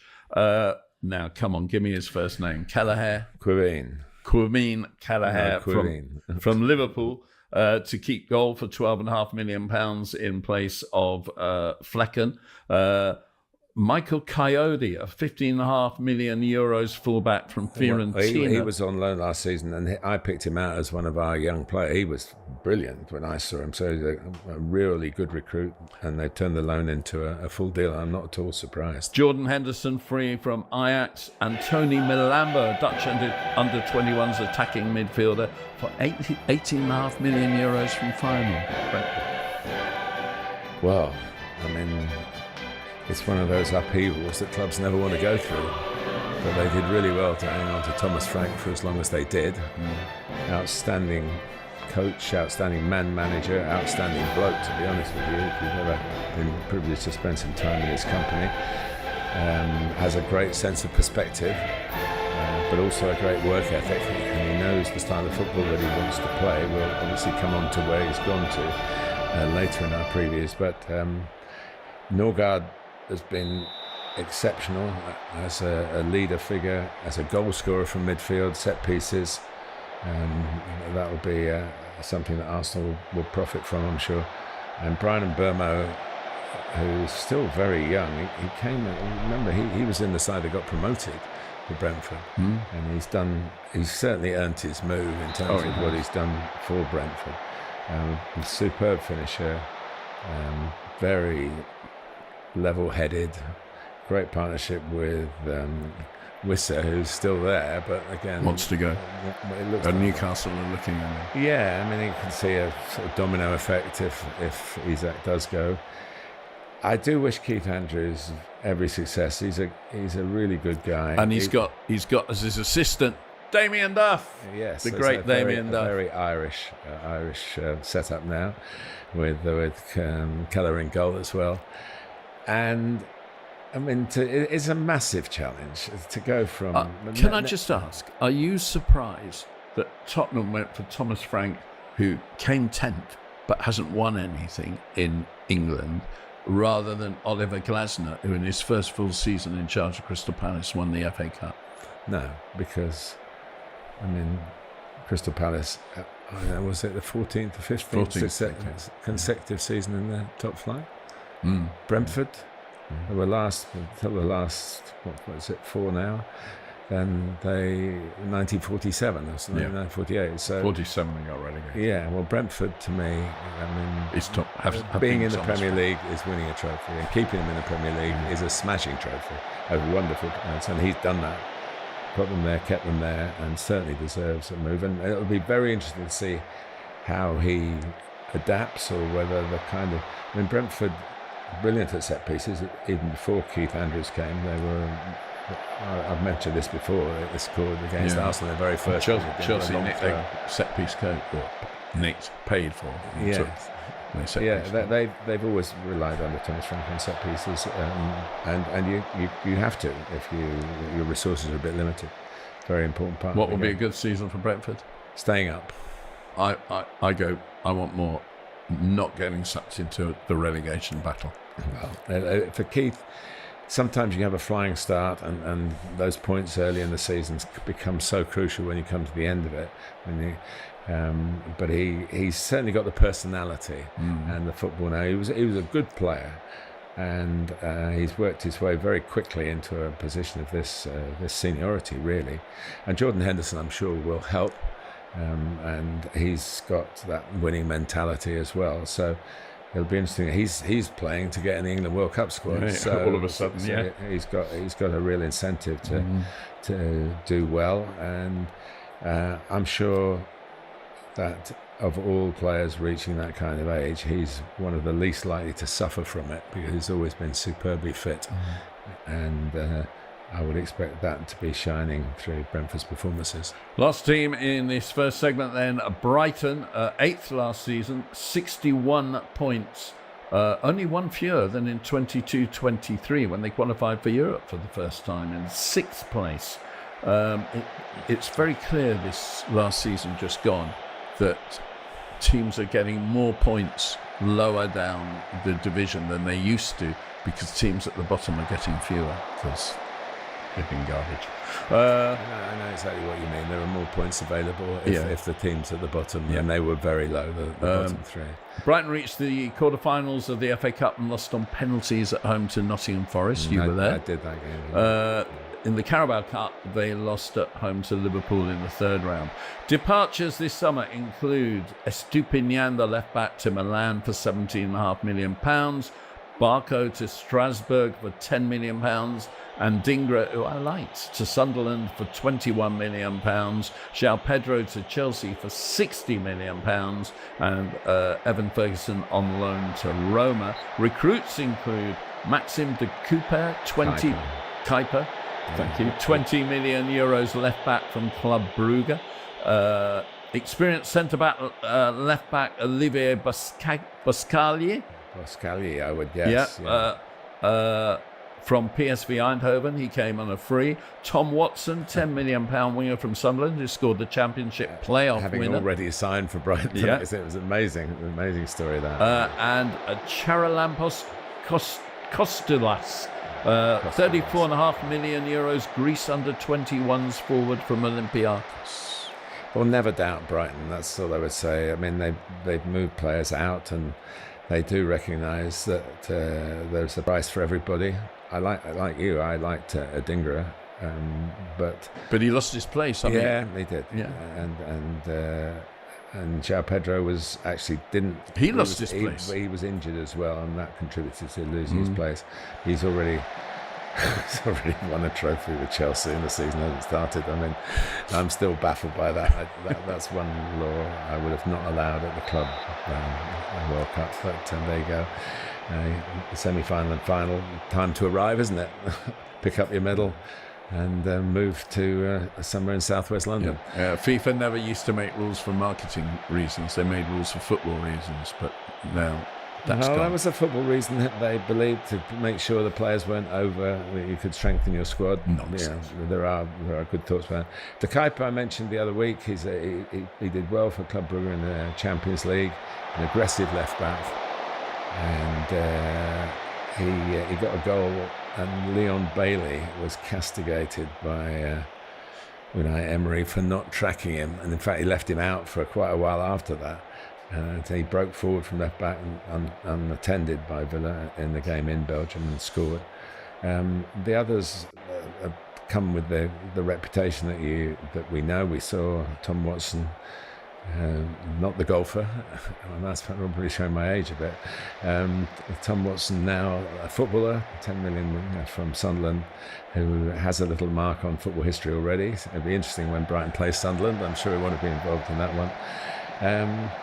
And it's. I always put Brentford and Brighton, they're together alphabetically, but I put them together in terms of the business model with Mr. Benham and Mr. Bloom, who used to be the best of friends and perhaps aren't so now, but they've gone their separate ways to great success. And so I'd be surprised if Brighton have any problems. I just fear that the inexperience of Brentford and the loss of, particularly if young Wissa goes, that I think that could be very difficult to deal with. You've got to get your goals, haven't you? And they scored plenty of them with Mbeumo and Wissa. So yeah, and Brian just got to learn a new set of names when we commentate on them. Really, that's quite normal. Quite used to that. Yeah. Good gantry at Brighton as well. Happy to get there. Yeah, Brighton. A couple of years ago, 3 years ago, 2 years ago, I can't remember now, which I saw Brentford a couple of times in pre-season in the States. And I thought they could go down that year. I'd forgotten who they saw, but they were just such a mess. And of course they didn't. And then they weren't challenged at all by relegation. And Brighton really haven't been challenged by relegation for years now. I mean, they are a well-established Premier League. They made club. that commitment, I think. When Chris Hughton did a great job keeping them in the Premier League, but the football was difficult for. It was backs to the wall. Yeah, it was backs to the wall, and he fought that fight really well. But they made that decision, I think, to say, well, we've got to offer more than that. And it costs money, but they've been able to do it. I think a good season for Brighton, and this is challenging, I accept, but a good season for Brighton is getting back into Europe for a second time. No, I think that's a fair target. Yeah. Okay. We should mention Hertzler as well, who's come onto the scene. It's not just players that they bring in. Yeah. Fabian Hertzler has really hit the ground running, hasn't he? And I mean, the youngest manager ever, I think, in the Premier League, full-time manager, and having got St. Pauli promoted to the Bundesliga for the first time in about 20 years. A little bit calmer than De Zerbi, maybe.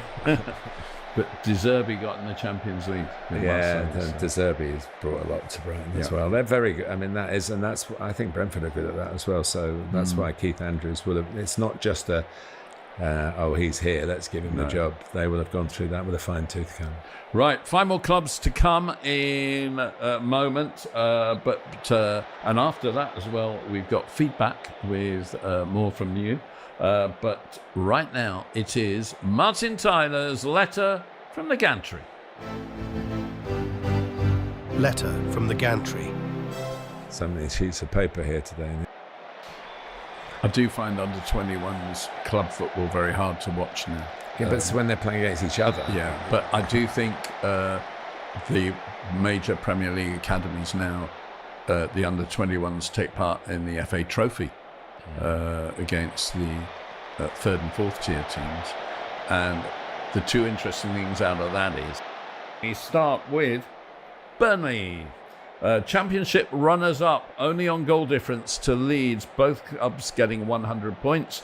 They conceded just 16 goals in their 46 games, 14 fewer than second-best Leeds, who conceded 14 more, 30 goals, and 20 fewer than anyone else. But they only scored 69 goals, which was 26 fewer than Leeds, but more than everyone else. Top league scorers last season, and this will give you possibly an insight into what Burnley's problems will be this season. Midfielder Josh Brownhill, he scored 18. Striker Fleming 12 and winger Anthony 8. They got to the FA Cup 5th round with where they lost 3-0 away to Preston, and the Carabao 2nd round away to Wolves they lost. Departures include the big one, James Trafford to Manchester City goalkeeper for £27 million. And just a couple of interesting ones. They released John Joe Shelby, former England international, and Nathan Redmond, former Premier League winger, as free agents. Recruits include Max Weiss at €5 million, Germany under-20s goalkeeper from Karlsruhe. Is he really going to be their Premier League goalkeeper? Kyle Walker, £5 million from Manchester City. Axel Twanzebe, free from Ipswich, where he got relegated. Bashir Humphreys, who was on loan last season. Undisclosed fee, England under-21s defender from Chelsea. Quilenci Hartman, 11.75 million euros left back from Feyenoord. Wingers Loum Chuana, 15 million euros, France under-21s from Lazio. Marcus Edwards, 10 million euros from Sporting, who was on loan since January. Jaden Anthony, the winger, undisclosed fee from Bournemouth, on loan last season. Jacob Brun Larsen, 4 million euros from Stuttgart. He was on loan a year ago for the season. And Zian Fleming, that second top scorer, £8.3 million forward from Millwall. So basically they bought their loans. But I always think Burnley's a miracle. I mean, it's a town team. It's one of the clubs that somehow has kept it, and it's been a rocky road, because there was one season where they were one game away from being relegated from the Football League. And my mate Ian Britton got the headed goal that kept them up. 5'6" and he headed a goal for a 2-0 victory. So they've had the lows as well as the highs, and so they have yo-yoed, of course, in the Premier League years. This is a really interesting, was they got up under Vincent Kompany and playing swaggering football, didn't they? And wanted to keep that philosophy going in the Premier League. I mean, Scott Parker has got a knack for getting teams out of the Championship. His third promotion. Yeah, it's an extraordinary effort, really. And Scott, you wouldn't say, "Oh, you're going to be a manager that's going to get 3 when he finished playing." You wouldn't see that. But however it's worked, it has worked, and how they go about it now will be fascinating. But they are punching in terms of population, not in terms of history, but in terms of population. They are. It's an amazing achievement to be in the Premier League, and surviving would clearly be a target. A whole raft of new players. I mean, Kyle Walker clearly brings a sort of Jordan Henderson to Brentford feel to it, doesn't it? And I think he could be. I understand. I mean, if they played 3 at the back, and he's on the right at the back 3, that would be okay. But if he plays right back, I think he'll get found out. Well, I just don't he's the sort of person, when he hears things like that, he'll be going, "I'll show you." Yeah. So anyway, Axel Tuanzebe was a Manchester United product, of course, and had a spell at Villa as well. Hasn't quite probably justified. This is a great chance for him. Yeah, because he hasn't proved his Premier League. No, and for defenders it takes some time. You know about Bashir Humphreys. I've seen him play a couple of times. You've probably seen him a lot. He's got quality. Yeah, he's got quality. Marcus Edwards has been sort of, when he was at Sporting, they say, well, why isn't he in English football? Was it Tottenham that he came through initially? Yeah. Jaden Anthony has had some good games in the Premier League for Bournemouth. So I was surprised they let him go. And Jakob Brun Larsen was there before, so he brings some experience. So Ian Fleming was an interesting signing, and he did very well. But he's certainly got 12 league goals. I mean, it's but in a team that is winning matches by keeping clean sheets, really. I tell you, get me one a game every 4 games, you're going to win it, aren't you? Well, so. Extraordinary. We'll see how the goalkeeper does, because I think Trafford was very influential last season. But listen, not everybody. We can't judge everybody by the elites, super elite standards. These are Premier League. They've earned the right to be there, and they've done it in a really difficult, different way. Not many teams come up with those kind of. I mean, it was like listening to football results after going home from matches. Well, Burnley kept another clean sheet. This went on for week after week after week, and so well done, Scott Parker. When you sit in the press box at Burnley. The low stand opposite you is so low that you see over the roof, and you see the rolling hills of the Lancashire countryside. Yeah, the gantry's up by the press box, isn't it? It's and it's unlike any other stadium. You see the cricket ground where Jimmy Anderson used to come in and bowl. And I can remember when he was a real prospect, and that's a long time ago now, that I used to say, is he playing today? Because we should point the cameras, because you could see it. We did it once, and we got into real trouble with the Premier League because they thought, watching around the world, they thought we'd cut to a different sport. It wasn't quite shown that it was through that gap in the ground to the right of the press box, behind the end where the dressing rooms are, isn't it? So Burnley Cricket Club. So it'd be nice to be going back there again.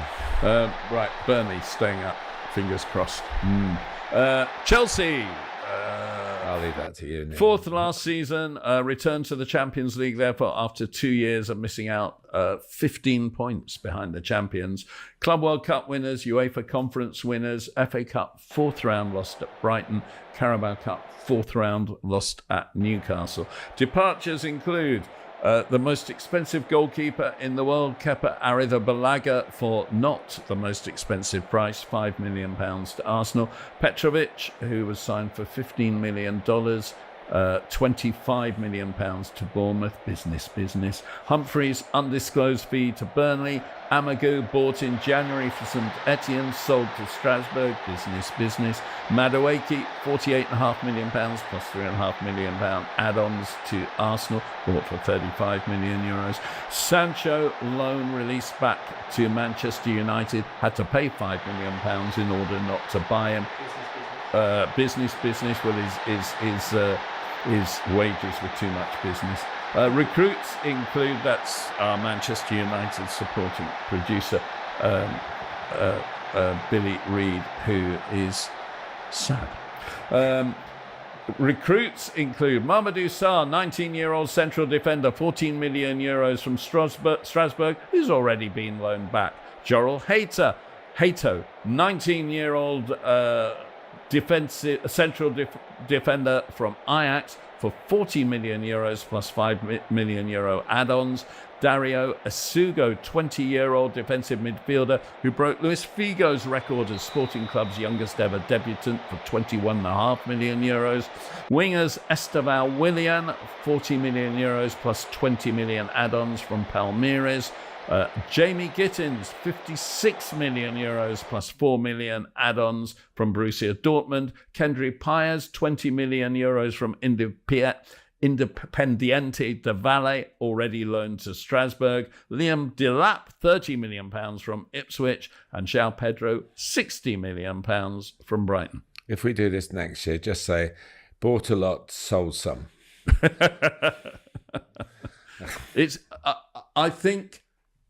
I think Chelsea has become the trading outlet in football, and I don't think a lot of the deals are to do with football. I think they're to do with, can we make a profit out of this deal? Yes. Yeah. I mean, why do you buy someone in January and sell them in summer? It's business. It stinks. I'm sorry, it stinks. It doesn't. I don't think it festers a sense of community spirit. I live near the training ground. You're a Chelsea fan. I don't find any Chelsea community spirit now in nearby Cobham that there used to be when the squad was more defined and the players were more. More of a tight-knit group, simply because there were fewer of them. I think there is a spirit because we have almost an entire team of former Manchester City academy there. Gittins joins Tosin, Lavia, Palmer.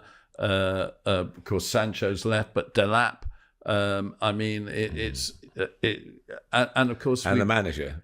And the manager. Yeah. And we've got the former Brighton 11 as well, with Sanchez, Cucurella, Pedro, Caicedo, and Ben Roberts in charge of the goalkeeper coaching at former Brighton and many football directors. What's he called? The football. Wayne Stanley. Yeah, Paul Winstanley. Yeah. Well, Joe Shields is the recruit who used to work at Manchester City and Southampton. We've got quite a lot of Southampton as well. They're all bringing in people they know. Well, that happens in all levels of football. But let's say you're going to be world champions for the next 4 years, so we're going to have to. Yeah, that's a FIFA marketing ploy. Well, it doesn't. Are you not going to take that? And wear the t-shirt. This coming week. The week before the season starts, the Premier League season starts, Chelsea are holding an evening of trophy presentation. So the men's team will have the Club World Cup and the UEFA Conference, and the women's team will have the treble, the Super League, the FA Cup, and the League Cup. But not the Champions League. Not the Champions League, because it's Arsenal. Just mentioning on behalf of our Arsenal supporters. But I'm not going to go. It's £5 adults, £3 concessions, that's all. And I'm not going to go. And the reason we'll have a whip round for you, Neil. So I don't want to go. And the reason I don't want to go is I just think they'd have been better purposed taking that Club World Cup and wrapping it around Donald Trump's throat. Well, personal opinion. Not the opinion of the podcast necessarily, but maybe. Good season for Chelsea. Winning the Champions League. Does it need to be that good to be a good season? I think they've got it now. The American owners, they've got it that Chelsea have to win. They've now reacted to that to get 2 trophies in a matter of certainly in 3 or 4 weeks. I think they realise the effect it's had on the supporters group, and that they know that just trading is not enough. I think a good season will be to compete for a major trophy. So that's either the Premier League or the Champions League, and to win a trophy again. Because I tell you, the UEFA Conference is a puny competition. I'm sorry, and we'll come on to Crystal Palace next. It's a puny competition in which the first Premier League quality team we played was in the final. But the Club World Cup wasn't, and the Club World Cup wasn't. But everyone the way we played, the way Chelsea played, if you've beaten the current holders of the Champions League, why it's not right for me to say you should be competing for the Champions League? Okay, but even in the Club World Cup, beat them, you absolutely marmalised them. Yeah, even in the Club World Cup, PSG were the only team we played who had a Premier League budget. So that's how the Club World Cup is. I'm objective, Neil isn't. Can we move on? Right. When you can be objective again. I hope we win it all. I'll be slightly disgusted if we do, though. I can't help it. Crystal Palace, FA Cup winners, 12th in the Premier League, 53 points after the previous season. This is interesting. Previous season, 10th, 49 points. 2 places higher, 4 points fewer. FA Cup winners, their first major trophy. That's their most points in the Premier League, not in their history in the top flight. Under Steve Coppell, they came third and got 69 points in the old Division 1. Yes, but in the Premier League, this is their highest total. FA Cup winners, first major trophy, thus entering Europe for the first time. As we speak, it will be the UEFA Conference and not the Europa League, due to the deadline passing when they had the same majority owners as Lyon, also in the Europa League, who finished in a higher place in Ligue 1. They've appealed against that, and by the time I think the appeal is August the 8th. Friday. I don't think they're overconfident, but no. Anyway, they'll be in Europe, and they've won a trophy. That's the most important thing. Carabao Cup, 5th round. They lost 3-2 at Arsenal, having won away to Aston Villa in the 4th round. Now, departures. Almost no one. Rob Holding released, and the manager clearly didn't like him. There was a big falling out. Yeah. He's now joined Colorado Rapids. Club captain Joel Ward, and friend of the joy of football, and midfielder Jeffrey Slupp, both free agents. Recruits include Borna Sosa, a Croatian international left-back, €3.5 million from Ajax. Had a great World Cup for Croatia, and they played in 5 of the 7 games, I think. And I think it's a good signing. Tyreek Mitchell obviously has been left back for a long time without too much competition, so he's going to get some competition here. So I think that's a good sign. But I mentioned earlier about keeping hold of players. At the moment, they kept hold of Eze and they kept hold of Gay. Gay, he's out of contract in a year. So if they could sell him for 50 million quid now, you'd think they would. But he doesn't want to go. He wants to run his contract now, it appears. Which he's entitled to do, of course. But they, having had that, I mean, the joy of winning a trophy, it binds you together. That's for life. You are the ones that won the FA Cup. They will have reunions for life. They will. I think that if they went in the Europa League, they'd probably get out of what's now the league stage into the knockouts, but they would struggle to win it. I think they can win the Europa Conference. I think they'll be one of the favourites. And if they are in that, as we expect, I think they can very seriously target that competition. And I'm not sure in the long run, although they might not get as much income from it as they would from doing well in the Europa League, I'm not sure it isn't a better competition for them to be in. Yeah, they might play more matches, therefore get more money. That's the point you're making, really. But I think it's a shame it's come to that. It's taken a little bit of the gloss off, but it shouldn't. I was there for the FA Cup final and commentated on it, and they thoroughly deserved to win it. I had that bit of luck when Erling Haaland decided not to take the penalty. Who knows? Henderson might have saved that as well. But he did say afterwards that he knew where it was going to go, but he wouldn't have known if Haaland had been taking it. Because he puts it somewhere different. And he was lucky to be on the pitch, Henderson. But well, that's another story. But they've won the cup. I agreed with that. I agree with that decision. So he wasn't. Right. A good season for Palace. A good run in Europe, and I would say top 10 finish. I think that's where they're there or thereabouts. If they're going to be higher than that and get more than 53 points.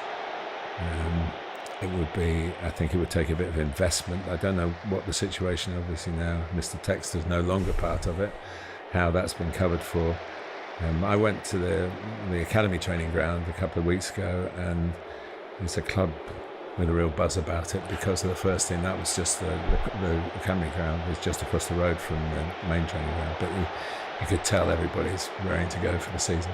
I mean, they've lost 2 FA Cup finals, haven't they? To Manchester United. They've only been in one other cup final, and that was the FA Cup final. I think a good season. Forget the Premier League. If they do the same thing in the Premier League and actually get to the final stages of the conference and possibly win it, that would be a good season. It's their first time in Europe. Enjoy it. But when they were good, they were very, very good, Crystal Palace. And when the talented attacking players that they've got really strutted their stuff, they're critical that they keep those eyes. I think so. But again, the finances dictate. But with the money I know the FA Cup doesn't make you super rich, but going into Europe will add to the revenue stream. They should be able to handle a little bit more in terms of the recruitment, I would have thought, and keep hold of the ones that. And the fabulous right wing back Muniz. Absolutely critical of them. Right, Everton finished 13th with 48 points, which was an improvement on 15th with 40 points the season before. But even under David Moyes in March and April had only 1 win in 7. Yet finished up with 3 consecutive victories, including Fulham and Newcastle away. FA Cup 4th round, lost 2-0 at home to Bournemouth. Carabao Cup 3rd round, lost at home to Southampton on penalties. Departures include backup goalkeepers Asmir Begovic and João Virginia. Defenders Ashley Young and Mason Holgate all released. Midfielder Abdoulaye Doucouré and striker Dominic Calvert-Lewin free agents at the end of contracts. Midfielder Oral Mangala, or wingers Jack Harrison and Jesper Lindstrom, and striker Armando Broja, all loans ended. No one's gone for a fee. No money made. Recruits include Mark Travers, £4 million goalkeeper from Bournemouth to back up Pickford. Adam Asnur, €9 million, 19-year-old left-back from Bayern Munich, previously from the Barcelona Academy. Carlos Alcaraz, the midfielder who was loaned in last season, €15 million from Flamengo.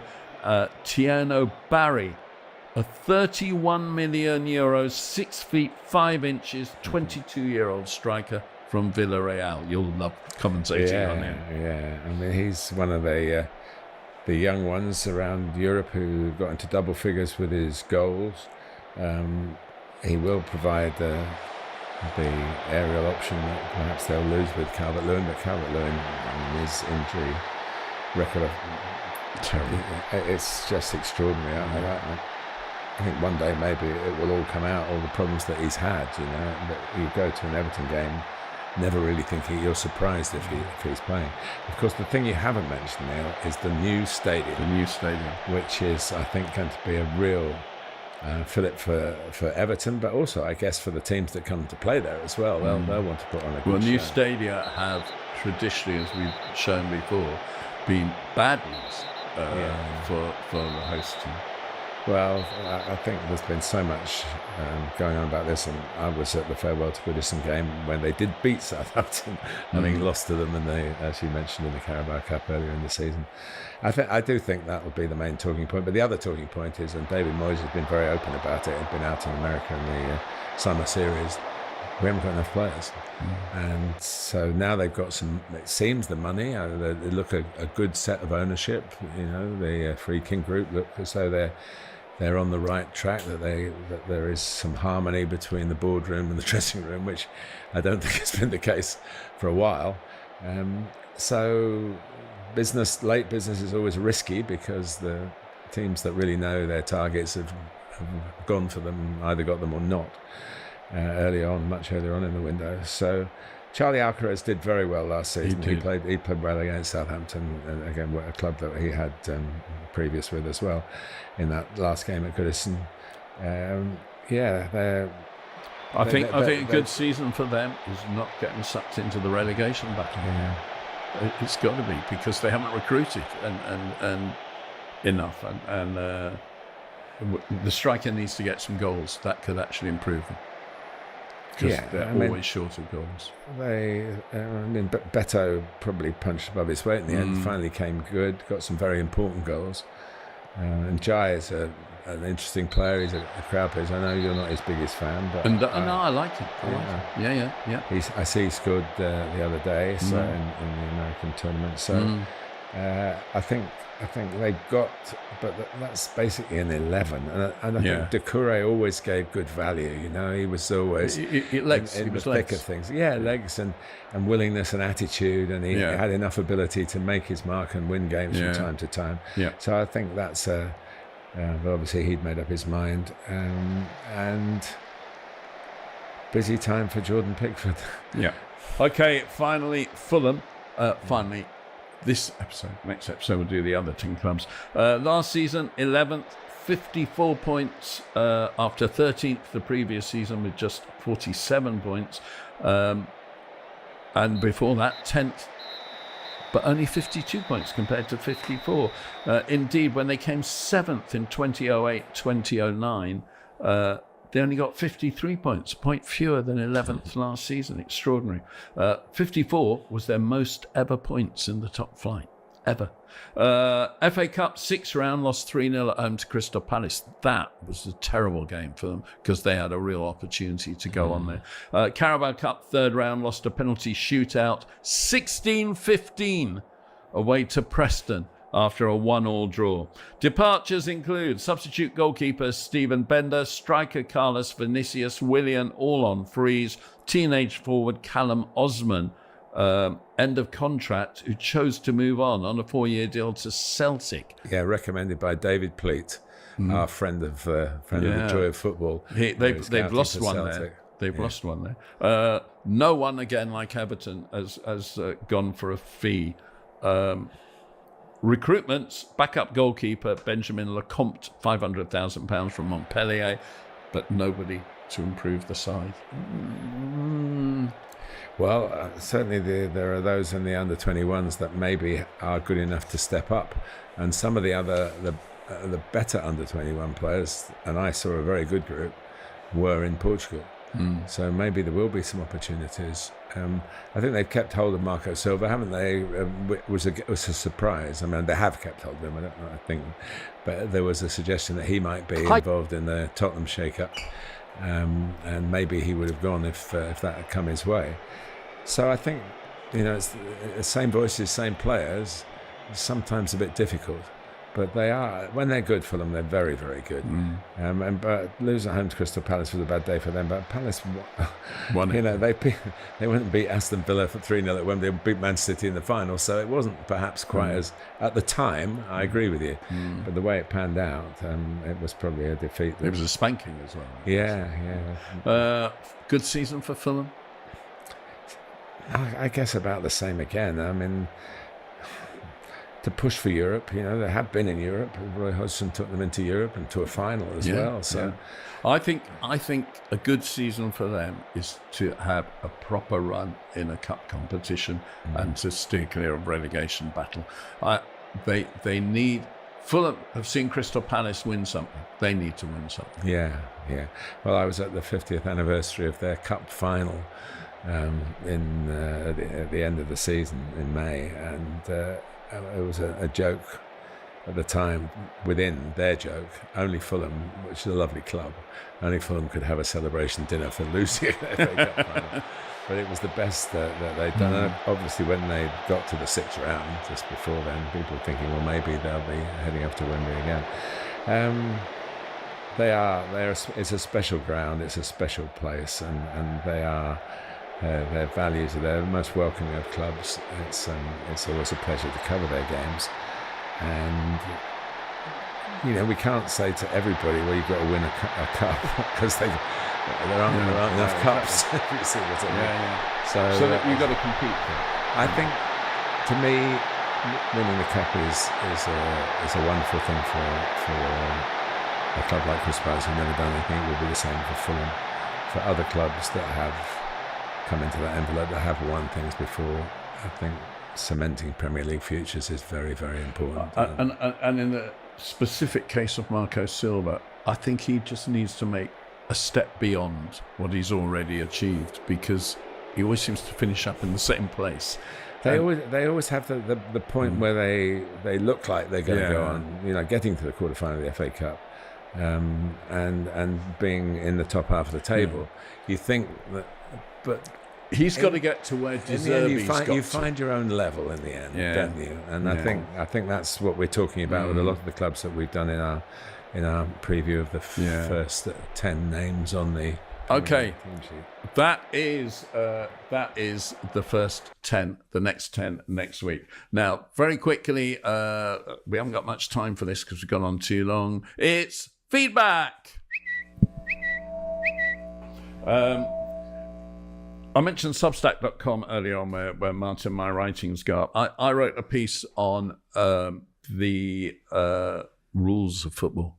Laws of football, which has had a lot of comeback, and it's all stuff that we've talked about here over the months on the podcast. And I just wanted to bring up some of the feedback that we've had on this, because it's all things we've talked about. So I'd just like your response to some of these suggestions. This is Sevis, and he says, tactical fouls made on opposition when they're in their own half and have a chance of a quick counter-attack is a blight on the game, and too many possession-based teams indulge in this. Maybe advance the free kick 20 metres upfield and yellow card the offending player. Well, the offending player gets yellow carded now. Yeah. They're very hot on that. I think that's a really good idea. It would give more power to the referees, which... You haven't read the last bit. Well, second defence, and the manager gets a red card. I'm not for that, so I'm knocking that out. But I do think the idea of the extra punishment on a counter-attack at the referee's discretion is a great idea, actually. I think there will be, you did this last week, you didn't do this week, we'll be into that. The yellow card... Oh, that's all you television people. No. For us supporters, it'd be great. The yellow card is sufficient But if they do it again, it's another yellow card, not, oh, well, maybe, you know, it's not quite adds up to a red card, the 2 offences. I think those things should be, it has happened a couple of times. I mean, obviously, Declan Rice kicking the ball away for a second yellow. But I think if it's moved 20 yards forward, I think we've tried all that with it. No, I think it's a great idea. It's not. Service on with you. Yeah. Malo Delamonte, yellow card implementation is pathetic now. A player can always make those cynical fouls and game-altering fouls several times before a card. Hello, Fernandinho. But the ref will merrily dish out multiple yellows in succession for kicking the ball away. Well, they don't do that now because if you kick it, you can kick it a little way now. They go, well, it's not. The thing about the kicking the ball away, it's actually not that offence. It's delaying the restart. Yeah. So if the team want to restart quickly, then it should be a booking wherever the ball is kicked to if it's away from them. If they don't, then you haven't really delayed the restart. So. I brought this up before. 5 yellow cards equals a suspension. Yes. Does 2 yellow cards have to equal a sending off?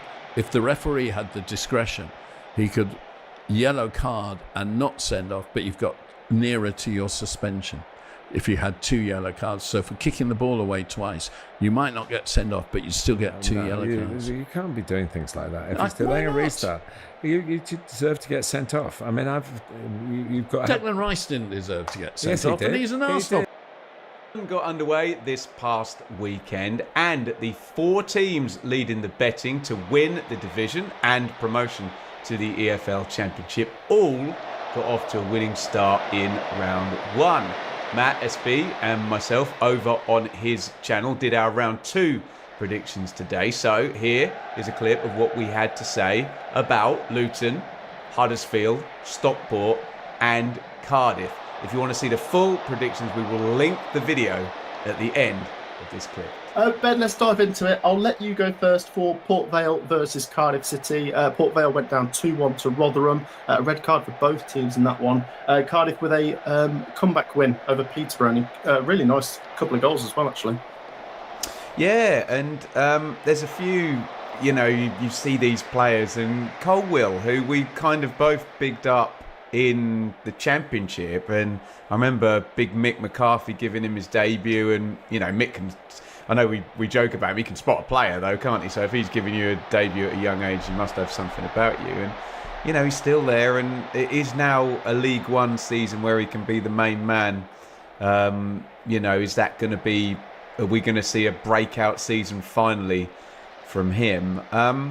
I'm toying with going with the draw here, because I think if you offered Cardiff fans 4 points from the first 2 games, they'd take it. But do you think we might get a Darren Moore shutout and a draw here? A Darren draw? A Darren draw is strong. That's a good start there. Or are we going to get another Cardiff win? Oh, I don't know. Our fortune favours the brave. Let's back Cardiff again, Matt. Let's go low scoring. Vale 0, Bluebirds 1. Do you know what, Ben? We're thinking along similar lines here, because I've been caught between the draw and Cardiff snatching it. I just think it's very easy for some people when they do their predictions to just go off game week 1 and think the same will happen in game week 2. Port Vale now have I'll be doing that a lot, mate.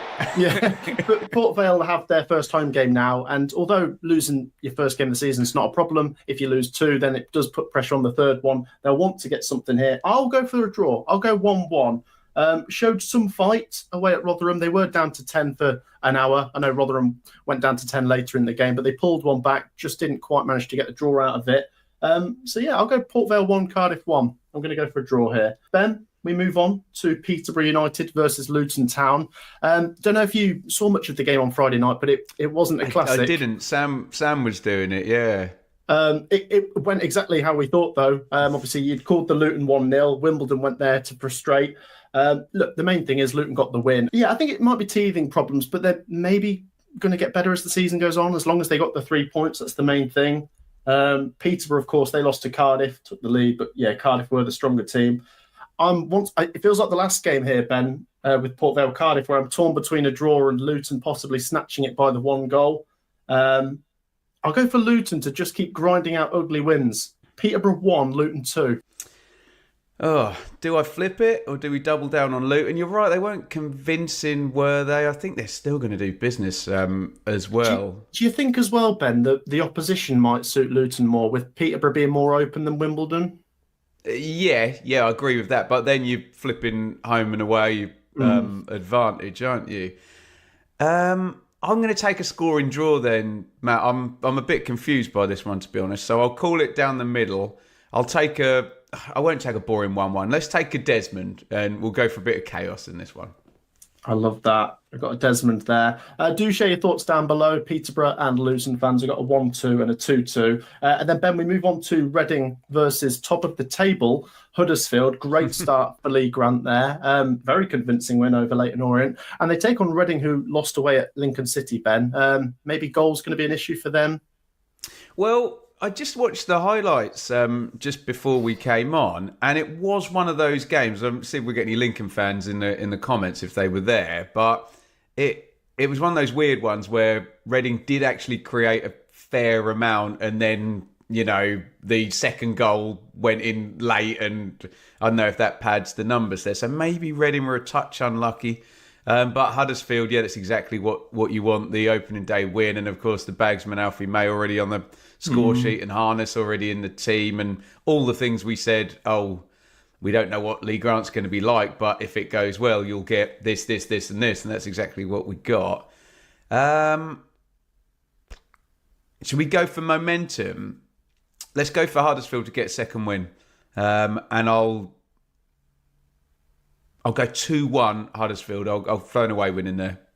Yeah, I'm going 2-0 Huddersfield, Ben. Yeah, I know it's only one game, but I think once they got the signing of Alfie May over the line, I was like, hang on a minute, this is sort of climbing the gears a little bit just because of the numbers he's going to put up this season. So Reading, possibly some teething problems. Like you say, they created chances, but is there anyone that's really going to put it in the back of the net? That's what I'll go for. Lewis Wing from 35 yards, yeah? Yeah, maybe. But I'll go with Huddersfield to get another clean sheet. So we both got the Terriers to make it 2 wins from 2. The 2 playoff semi-final losers from last season in Wycombe and Stockport. Great start for Stockport. We touched on earlier. 2-0 win over Bolton, which was the Sunday TV Sky game. Mothersill getting off to a scoring start is really good. Wootton, good header from him. And if they win this, Ben, they're motoring already. And we like them. We like the continuity. We like Chandler. But Wycombe, it's a difficult one because Wycombe will want that reaction. They're not a bad team, but just a crazy start at Bradford kind of lost them the game, didn't it? I'm thinking about the draw, Ben, but I might just back Stockport with one late goal, 1-0 Stockport. Yeah, I think I'm going to back Stockport as well. And again, normal comments about people's jobs and livelihoods, but yeah, I'm a bit concerned about Dodds and Wycombe, and just the complete opposite of how confident you feel about Stockport. Even before a ball was kicked, we were like, well, we know what they're going to do, don't we? And then you see the highlights and they cross the ball into the box and score headers, don't they? You know what you're going to get from Stockport. It's just a really good side. Did you take the 1-0, Matt? I did. Yeah. Let's call that a scribble. And I'll go 2-1 away win Stockport. Terrible start for Wycombe. Sorry. Yeah, 2 defeats in a row for Wycombe, and that would be 2 wins in a row for Stockport. Definitely got some of the best togetherness in League One, I think, Ben. Yeah, I know it's early. I don't want to make sweeping judgments, but after game week 1, Huddersfield and Stockport in particular are looking pretty strong.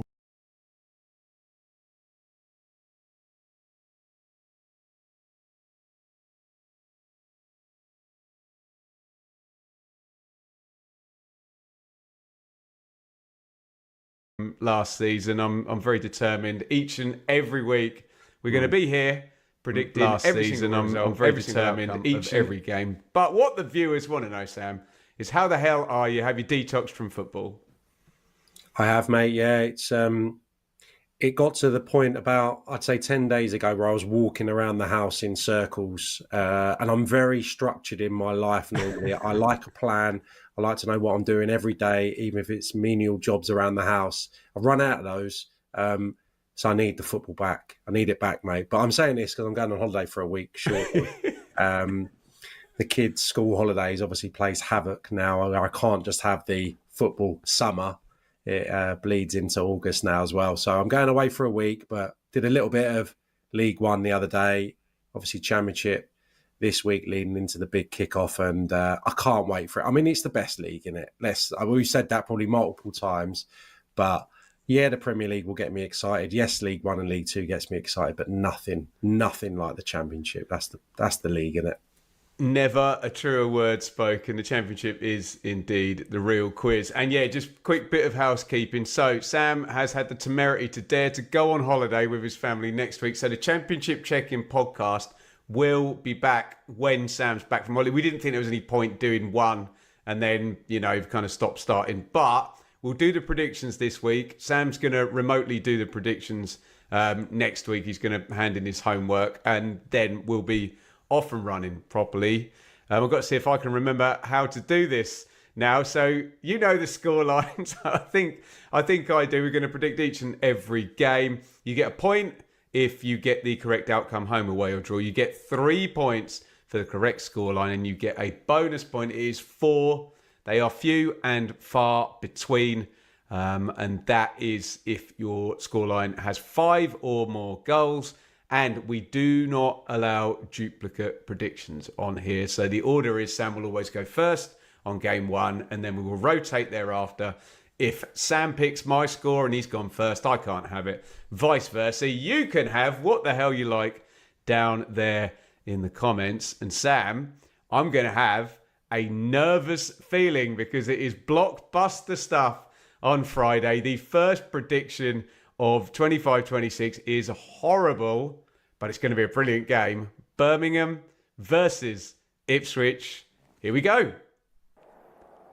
Yeah, I mean, there's going to be a hell of a build-up to this one for obvious reasons. I think there's going to be more of a love-in for Ipswich just because of, everyone fancies them really strongly. And I think there's real valid reasons for that. And I think, he's a very, very good manager, and he's put together a very, very competitive squad for the Championship.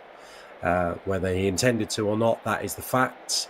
I just think that everyone's going to be big, anticipating Ipswich, starting probably as they mean to go on. However, we have the stardust of Birmingham, and despite the new glossy stand and the extra lick of paint on St Andrews, I think there'll still be an intimidating, vociferous home support. For that reason, I'm going to go Ipswich to start with a bump in the road. I'm going to go for a 1-0 home victory for Birmingham. Wow! Straight in there. I like to make the storybook, mate, and that's my mate. I mean, I can see it. I remember it was a bit leaky. We kind of knew this was going to be the first fixture before we knew it was the first fixture, didn't we? But before that, I was like, the one game you don't want on opening day after 111 points. And as you mentioned, with that kind of vociferous crowd is burning away. I think if there was the glitz and the glamour at another slightly less soulless ground, then maybe it wouldn't occur. But I think you could say the same about Wrexham, really. There's still that realness to it. And I think the fans will be well up for it with all the cameras and with all the stardust that obviously Tom Brady and the like bring. I'm going to take the easy way out here, mate. I think it's 1-1. And I think, I've said this on a few podcasts, Kieran McKenna and Chris Davies are going to shake hands at the end of that game. The Sky cameras are going to get it, and it's going to be, see you in April. We're going to have business down the road. I think they might both be involved in some kind of run-in at the top of the table. But there you go. Parkin straight in with, well, he's the reigning champion, so it's not necessarily a shock if he calls it. Sam, it is Charlton versus Watford, and I think everyone's been kind of pleasantly surprised by Charlton kind of going for it in the transfer market. We think Nathan Jones could be a difference maker here. Watford are my one in my 1 to 24s, where I could have them 5th and I could have them 23rd. I've got no idea what Watford and Mr. Petzolano are going to do. So I'm going to back Charlton to get a win on the opening day. You hated the playoff semi-final, Sam.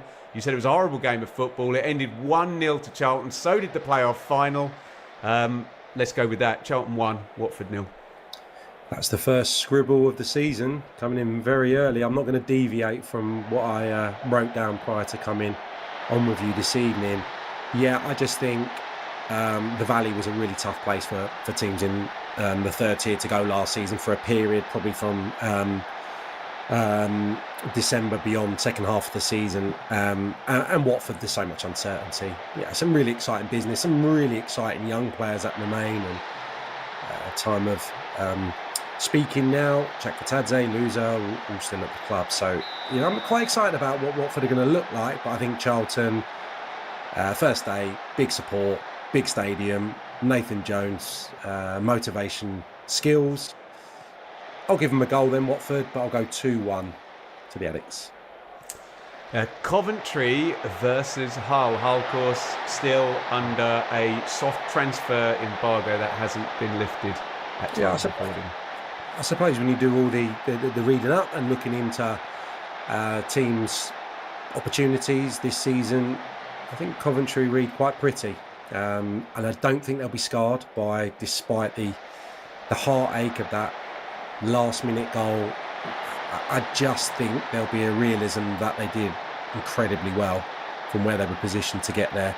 And I think Lampard's track record that season at Derby, getting to the playoff final, I think the amount of good forward players they've got, I think this could be their year again to go close. So I'll go for a comfortable opening day victory. I think there's big problems at Hull. I think for not on the level of at Sheffield Wednesday, but obviously uncertainty at board level, and not an appointment I know much about and not one I'm confident about. So I'll go 2-0 Sky Blues. I thought I was going to scribble out a 3-0 win that I've got down for Sky Blues. Before we came on, Sam basically said to me, "Oh well, don't worry about this one, mate. It's a free week, isn't it? We don't know anything. There's no evidence." What we do know, though, and you've alluded to it, mate, there's a couple of clubs in disarray and have been in disarray ownership-wise over the summer. Hull, a little bit of that issue. I think Coventry are nicely stable, kind of. Other than the managerial change, they've been stable for years, haven't they? So I agree with all your sentiments there, and I'm going to go for Coventry. Going to be heading to the top of the league in the early kickoffs there with a 3-0. My God. Southampton versus Wrexham.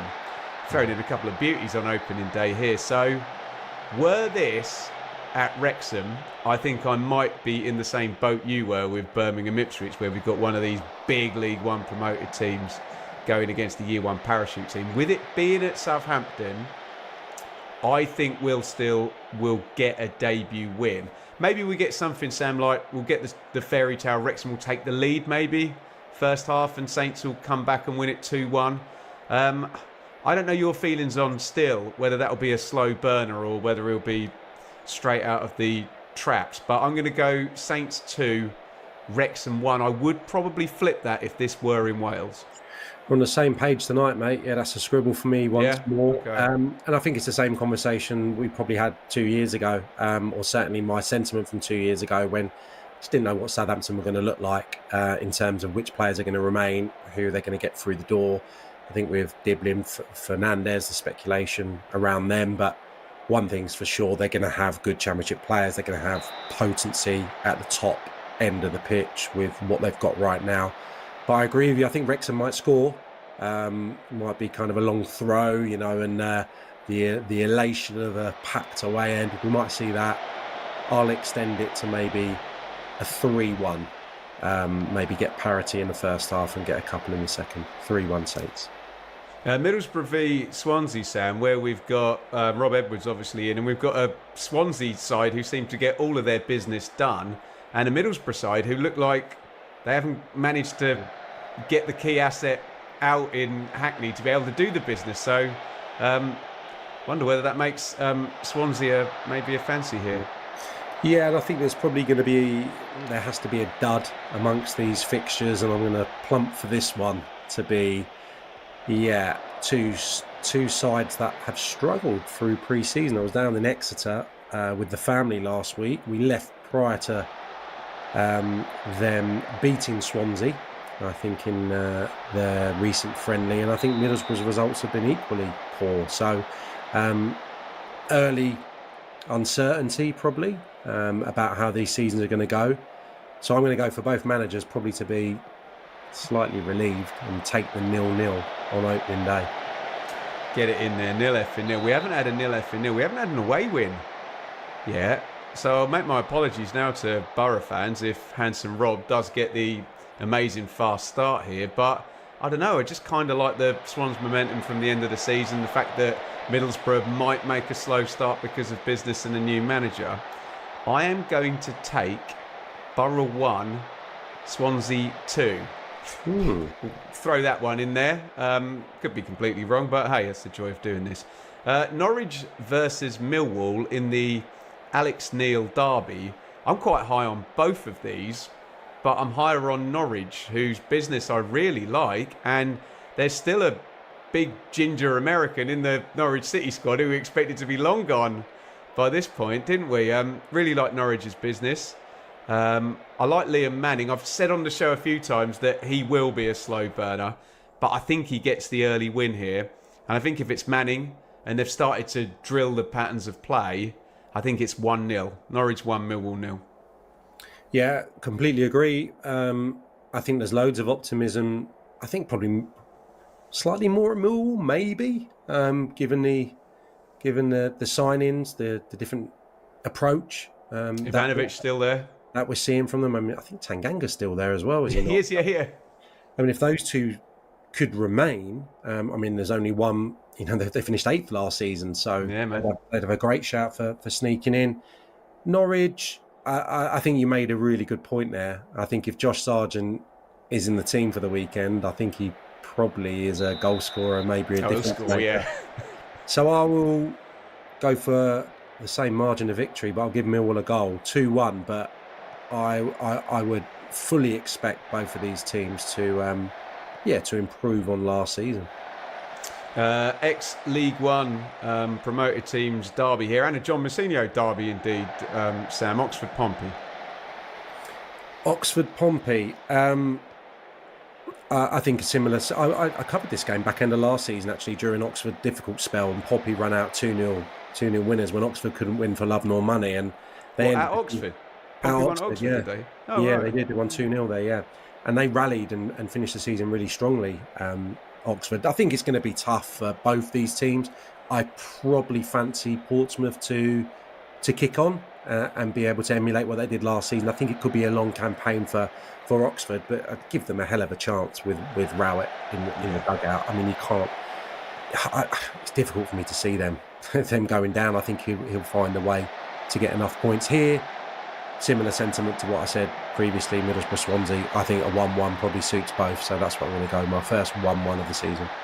Yeah, that's the scribble for me. So I think I'm on the draw. I've got to take 0-0 then, haven't I? Because Rowett ain't having a 2-2 on opening day, and I think drinking game alert, Pompey skew better at home. I'll probably say that 50 times during the show this season.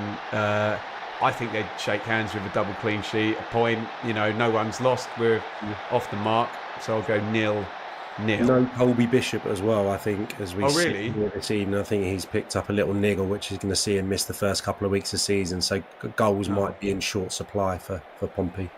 Good point. Thank you for reinforcing my brilliant 0-0 prediction that I didn't make up on the spot after Sam nicked my 1-1. QPR versus Preston. I mean, Sam, you'll be more well versed on QPR than me. I'm not massively high on either of these, but hey, they could surprise me. So I think I'm going to just go with home advantage here, and I fancy both teams to score as well. I'll take the 2-1 Rangers, but you'll smarten me up on how things are looking at Shepherd's Bush. Oh, well, I'd be a bit hotter on QPR. I think the nucleus of a good 11, with Chair, Dembele, Poku's obviously terrific signing. If you're cherry picking the most talented flair players from League One, he'd be, in your top 3 from the last few seasons. And they did really well to get him ahead of some big clubs. So no, I'm quite excited about the prospects. I think just following on from Cifuentes, you trust maybe having got that one relatively right, that Julien Stéphan could follow in the same mould. So no, I think they'll improve maybe on last season's finish, which was, I think, a little bit unhappiness, I think, from the supporters in terms of what the outlook looked like at the start of the season. Preston, in quicksand, weren't they, last season towards the tail end? Very nearly got dragged into relegation. For no reason whatsoever, I'm going to go for a 2-2 here, opening day. But I think it's a season of struggle for Preston. Not encouraged by the business that they've done. And I think, probably salvation comes because the manager's pretty strong, I think, and will probably be the reason that maybe they could safeguard their status in the Championship above anything else. Stoke versus Derby. I'm almost regretting playing my 0-0 already. Yeah, I think later in the season, if this was the fixture, my answer could be very different. But I seem to recall Stoke starting relatively well last season. A couple of handsome victories early, which everyone got people carried away that maybe this could be the turning point for the club after 5 years or whatever of misery. So I'm going to go for the same. So I'm going to go for the same. They beat Burnley the other day 1-0, I believe. I'm going to go for them to start 1-0 at home to Derby, but I expect Derby to be a lot better off in May next year than they were this springtime. I think John Eustace will probably get them climbing the table, but not this weekend. I've got my notes from my 1 to 24 down there. There's a big +9 next to Derby. I've got them right up into the top 10. And being as you've taken Stoke, I'll flip it then. I'll go for a classic Eustace clean sheet. I assume Carlton Morris will be straight in, and the American lad will be straight in up top as well. And hopes are going to be high for Derby, given how they ended last season and how they've kind of invested. I know the injuries aren't, still clearing up, but let's go for it. Another away win there. Stoke 0, Derby 1. It's West Brom versus Blackburn, and we have no clue what a Ryan Mason West Brom side is going to look like. They've kind of done a few transfers, but put £1 million or more into a couple of them. Phillips and Campbell and a Scandinavian striker whose name I'm forgetting now. I've got no idea what I'm going to get from Big Val and Blackburn either. So I will take your 2-2, your random 2-2 from earlier, and just throw it in there as I try and learn something about what a Ryan Mason side looks like. Can you do any better than me? Yeah, it's probably the hardest one, isn't it? Looking up at me from my pad here. West Brom have done very little, haven't they, in way of transfers. That big sea change there last year from a really solid defensive 11 under Corberán to trying to be more expansive didn't really translate. I presume they're going to have a bit of a unique look to them under a young coach with fresh ideas.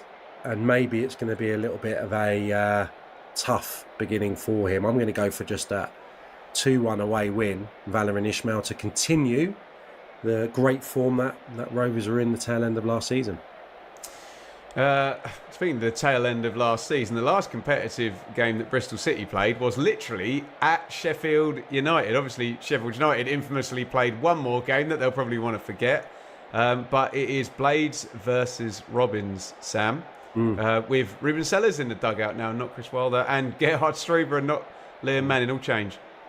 Yeah, I would say probably finer margins than that on that night. Sorry, obviously a lot of outgoings at Sheffield United, a lot of loanees leaving, talk of various others leaving, but the remains is still Harmer still there, Ahmed Hodzic still there. Yeah, very strong. Good options in attack still. Cannon, Campbell, to name just two.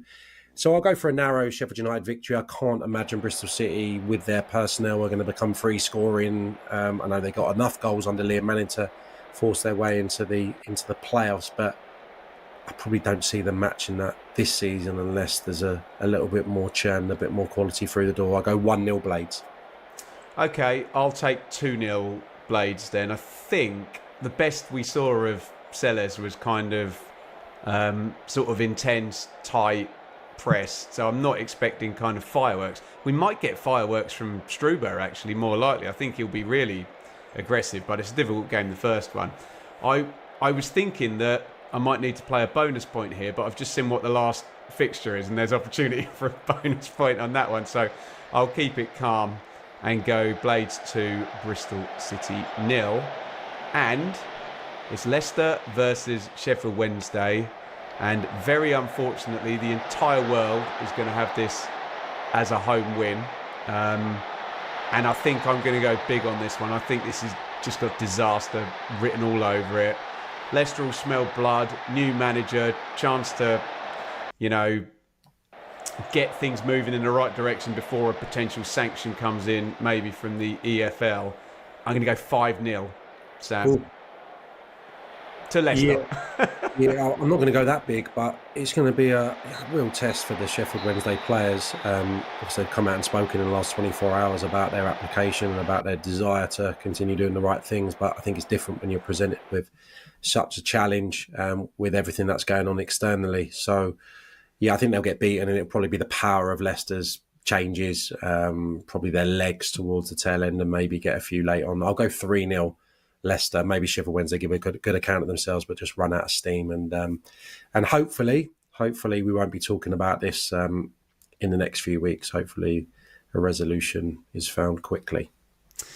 Yeah, it's going to be a long run in the predictions, because if it pans out the way we think it could do, though we could be doing cricket scores against Sheffield Wednesday for a lot of our predictions, which won't be fun for us or for the Wednesday fans, but there we go. Right, get down there in the comments for your first round. As ever, 1 point for a correct outcome, home, away or draw, 3 points for a correct scoreline, 4 if your scoreline has got 5 or more goals. Sam, before you go, and in the absence of a championship check-in, can we just get your quick read on the division? Obviously, the last 2 seasons, we've essentially had domination with the parachute teams kind of broken up a little bit by Ipswich and Sunderland. We've had 4 teams at the top basically beating everybody. We've had an absence of quality in the middle of the table, and then a mad scramble and a rising tide at the bottom. That's kind of our, the shape of the division.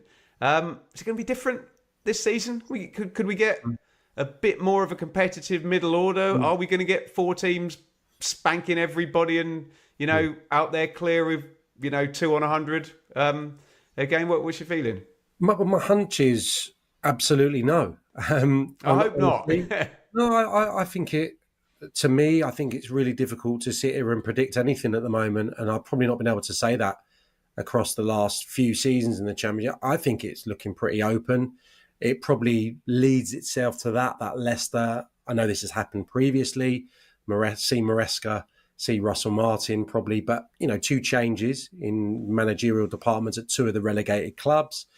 The possible sanctions at 1, you can understand why people are hot on Ipswich, probably for that reason, that there's the continuity with the manager and a little bit more of a clear idea of what they're going to look like in terms of the style. So I understand Ipswich being the favourites, but no, I think, there's an opportunity for Coventry. I think there's an opportunity for some other sides. I think Millwall could definitely surprise a few this season. And I think the addition of Birmingham, like it or loathe it, is a really interesting one. And even Wrexham could start with a little bit of fire and a little bit of rhythm and maybe force their way into the reckoning if they have a good start to the season. So, no, I'm really excited. I don't know if it's going to have the quality of some recent years, but I think some teams in the middle order could be rubbing their hands together and sensing that there's an opportunity to get promotion, a la Luton from a few seasons ago. I think one thing that does shake it up, if you expect, Wrexham to go straight into the top half from League One, if you expect Birmingham to go top 10, top 6 or higher, then what does that do down at the bottom? I know, kind of everyone will just have Sheffield Wednesday finishing bottom. Have you got anybody? Because essentially, if you get 2 League One teams that are kind of guaranteed to survive, Do you get a surprise relegation somewhere? Is that something you could foresee? Yeah, quite possibly. Swansea are the team I've had a little look at today. And I know they had a good end to the season, but a caretaker after a spell in charge that yielded some results is always one that's a little bit risky, isn't it, I suppose? Yeah. So they'd be the ones that you'd be a little bit worried about. I don't think Preston would be a surprise given the way they ended last season. Outside of that, I can't really give you a name. I mean, Blackburn, Stoke, Watford. What are you going to get from those? Those are teams that we always fall flat on our face trying to predict those, Sam, aren't they? They do the exact opposite of what we think. Yeah, quite possibly, but I wouldn't have anyone outside of those that I've just mentioned. Probably, yeah. Just looking up and down the table again, they would be the three that, you know, I would not be surprised if they're 17th, 18th and looking over their shoulders towards the tail end. But, yeah, maybe I need to do a little bit more swatting up on Swansea, but I'm just not hot on their chances, despite, you know, someone like Galbraith coming in, the potential of getting Kone. That could obviously change the landscape if they're to get some star signings across the next few weeks. I think what matters a lot as well is those three League One teams from last year. If you look at Eustace, Messinio and Rowett, they've all got good managers who they're going to want to keep in there. That's going to make you don't really see them just firing one of them, early in the... So, yeah, could be very interesting. We'll be across it all season. As I said, Sam's off on holiday with the family at the end of this week. So Championship Check-In will be back in a couple of weeks, but we will be here each and every week with the predictions. We love you to get involved down there in the comments with your own predictions, and we kind of can sort of tell the story through that until the check-in returns. Sam, great to have you back, and here's to another great season of carnage in the Championship, right?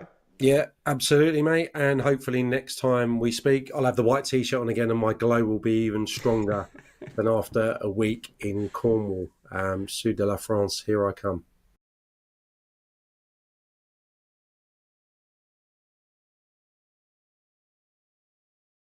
The sound of the start of the season. If you're a Sky Bet Championship fan, this is the Not the Top 20 podcast betting show. It's brought to you by Sky Bet. And this episode is a betting preview, as we did last week for League One and League Two, looking at Sky Bet's season-long markets in the Championship. I'm Ali Maxwell. This is George Ellick. And as I said last week, but for the benefit of any new listeners or viewers, this show is George and I chatting to each other about the bets that we're having and showing our working as well. Betting is for over 18s only and can come with risks. So head to gambleaware.org to learn about those risks. But certain things to think about would be never bet more than you can afford to lose, never chase your losses, be sensible and disciplined with your staking. Next week, we'll begin the regular betting show, looking to make picks and pick winners in the weekend EFL action. But for now, let's get into the top of the Championship when it comes to the season-long markets, George. So I'm thinking winner, promotion, top two, that sort of arena. What screams out at you in the Championship? Well, okay. In the outright market, which is the winner market, very little, I would say. I think there are a lot of unknowns in the Championship that makes it quite hard to find value. What I would say is that Sky Bet are the only firm who are paying 4 places. And that, their trading team probably won't thank me for saying this, opens up, I think, an opportunity with Ipswich Town, who are the 3-1 favourites. Now, 3-1 each way is a fifth to 4 aren't for everybody, and I completely accept that. I'm sure that Sky Bet would be pretty happy not to take too many bets on that too, because it's a bit of an each way steal. It's quite hard for me to see Ipswich out of the 4. But what it is quite handy for is a nice each way tricksy between the 3. And obviously we've seen League One and League Two. We've seen some football now to help us work out who is good and who is bad. And there's one team in League One that I think have drifted out in the market, and I see absolutely no reason why that should have been the case, except for the fact they lost their game. Can I guess who it was? Yeah. Bolton Wanderers. Yeah, I sent you a screenshot before we recorded. Bolton are 14-1 now to win the league. And, you know, that might be a tall order, but they acquitted themselves incredibly well away at a Stockport side that we really fancy, a Stockport side who are third favourites for the title. They were by far the better team in the first half and should never have gone in at half-time level, let alone behind. And, this is a relatively new Bolton side with Stephen Schumacher in charge for the first time for a full season. And I think the signs there were really, really strong. So given they're 14-1, a fifth of 4, given that Luton didn't really impress on opening day, given that Stockport, even in that game, didn't really impress, I think that is an interesting one for a single and probably also for a multi, which we're doing here. And then Barnet, who we put up last week in our League 1 and League 2 preview, who lost on opening day at home to Fleetwood. But again, no real alarm bells in my mind at all about the performance. They still look really good in possession. They created some decent chances. The first goal came from a goalkeeping error, which I'm sure they will iron out. They've drifted in the market from 18-1 out to 22-1. Sky Bet, best price and best place terms about Barnet. So Ipswich, Bolton, Barnet, each way Trixie. So that's 4 doubles and a treble. With the extended place terms is the way that I'm looking to play this. But your initial question was, who are you really keen on? And there's one team who I cannot get away from in terms of thinking they are set for a massive season, who are being forgotten. But how to go about making the most of that from a betting proposition is quite difficult, because that team is Leicester City. Yeah. And Leicester are being, as far as I can tell, are being seen to be the worst of the 3 relegated teams, regardless of points deduction. And I can't really understand why that's the case. They picked up the most points of the 3 relegated teams. They have the vast majority of the players who played a key part of their title-winning season 2 years ago still there. They've added a lot of players last summer, and they've barely lost anyone yet. They are going to lose players, but I think we've also seen a couple of interesting links recently. We've seen them linked to Josh Brownhill, seen them linked to Sam Greenwood. Like, if these are the calibre of players they've been linked to, I think they're going to be pretty decent additions, rather than, they may not be big fees, but certainly players who should be of benefit to them in the long run. Now, because of the possible points deduction, I think there's some kind of finger in the air stuff going on when it comes to Leicester and how to price them.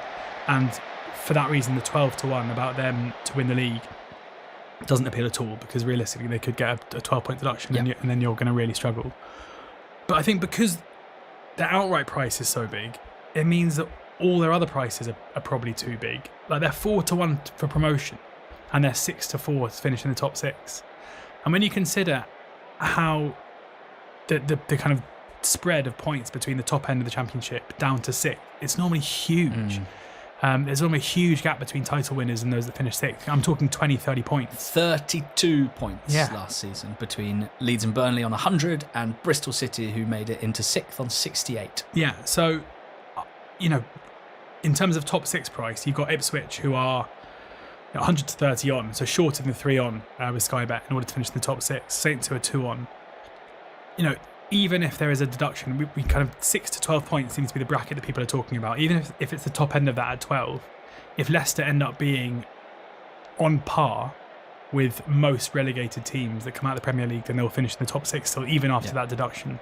And then similarly, I think the 4-1 is value because the top 2 is obviously a big chance, even with the deduction. But also, if they finish in the top 6, which I think they will, and they're in the playoffs, then they'll be favourites for the playoffs. You have to expect, depending on what happens between now and the end of the season, but given the quality of their squad, you would think so.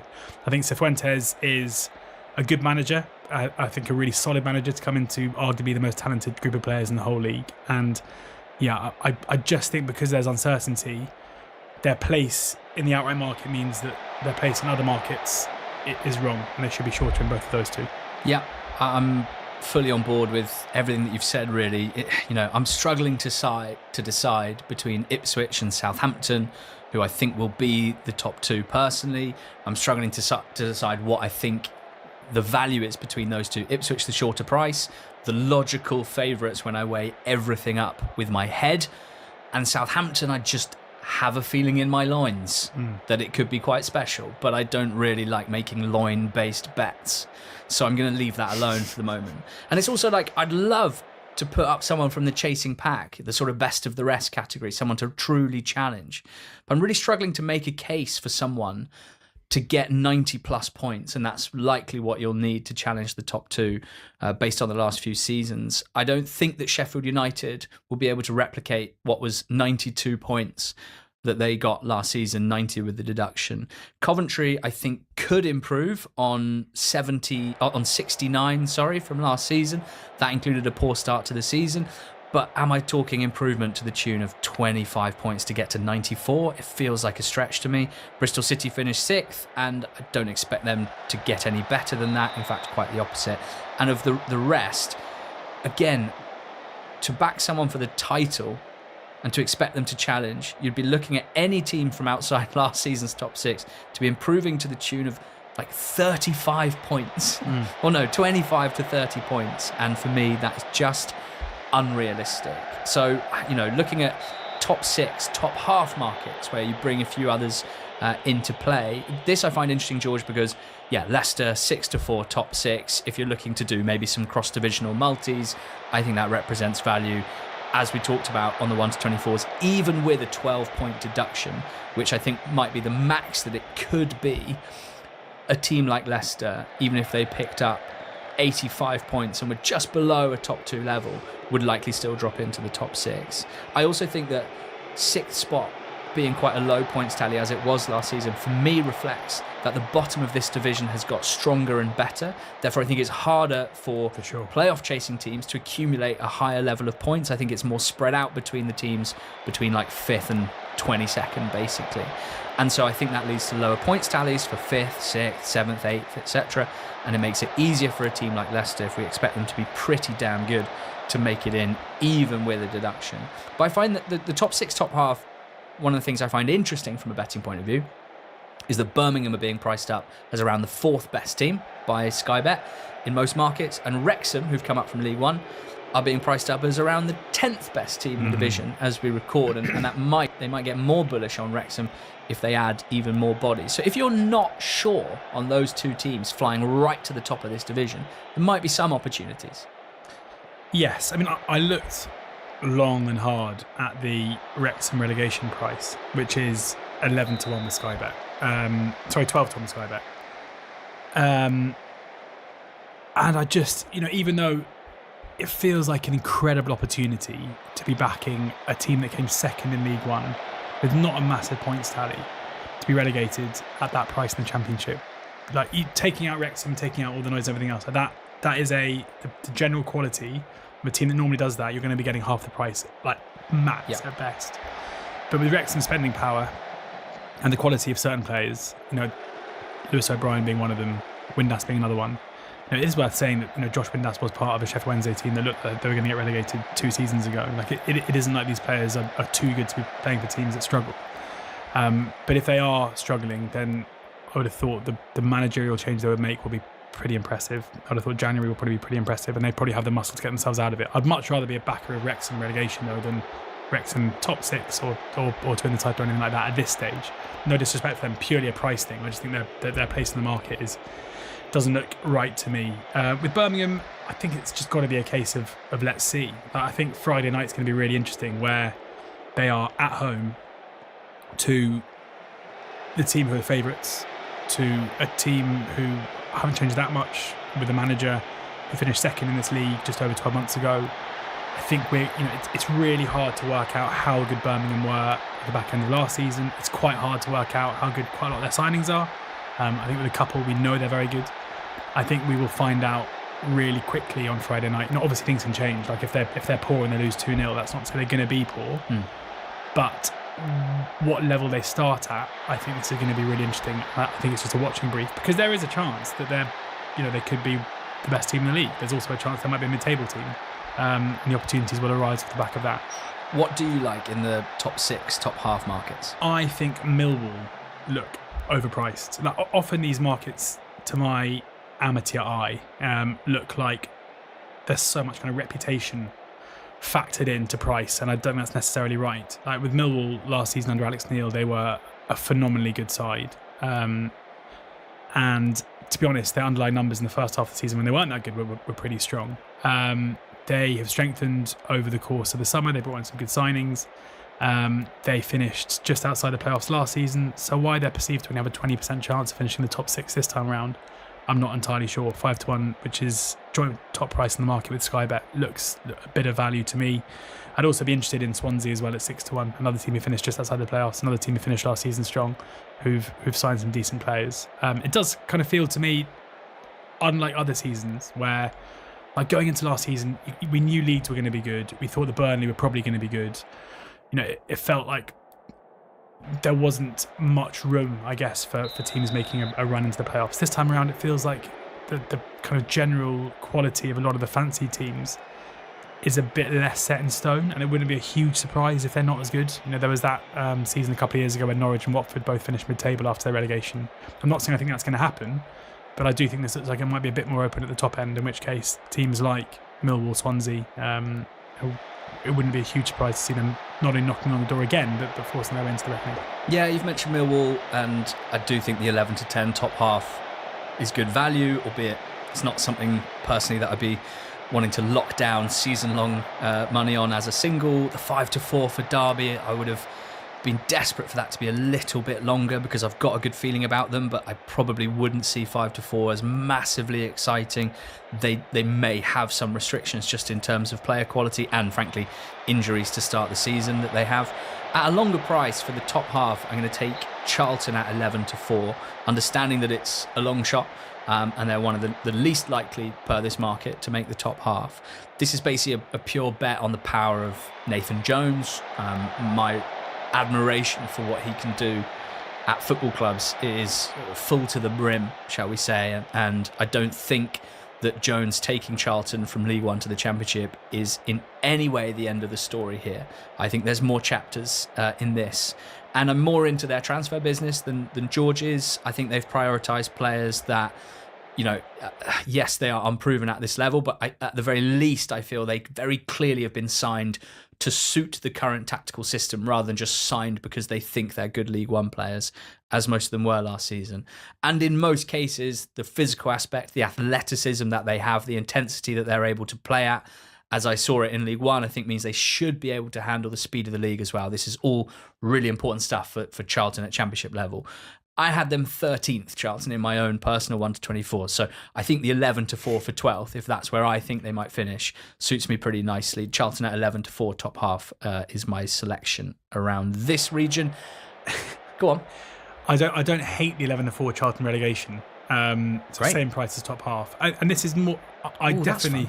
I do agree with you, and this is one where again I'd want to watch them. The price won't move that much. You know, on opening day, if they get beat 2-0 at home to Blackpool, they're not going to suddenly be 15-8, 7-4. I don't think, unless other teams around them are better than we expect. It's just another case where, similar to Wrexham, it's like you've got a team that got promoted out of the playoffs from League One, who yes have a very good manager, but if you look through their squad, is a lot of players have a lot to prove at the level, and normally a team like that, such as Oxford last season, aren't going to be 11 to 4 for relegation before a ball's kicked. Like they're the same price as Hull, they're the same price, or just a little bit bigger than Oxford, a little bit shorter than QPR. You know, these are teams who I think have done more to prove their potential kind of staying power maybe than Charlton. Although, albeit Charlton maybe have the higher upside this season as well. They don't have Nathan Jones, those teams. No, they've got Gary Rowett and Sergej Jukanovic.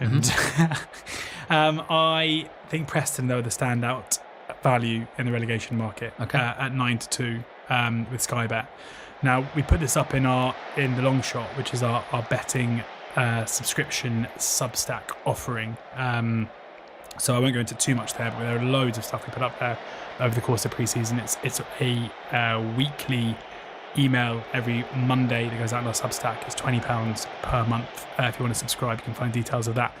We'll post them on our Twitter and social media pages. But yeah, it's a case of Preston finished last season just outside the relegation zone. They were odds on for relegation, I think, or they were favourites for relegation going into final day.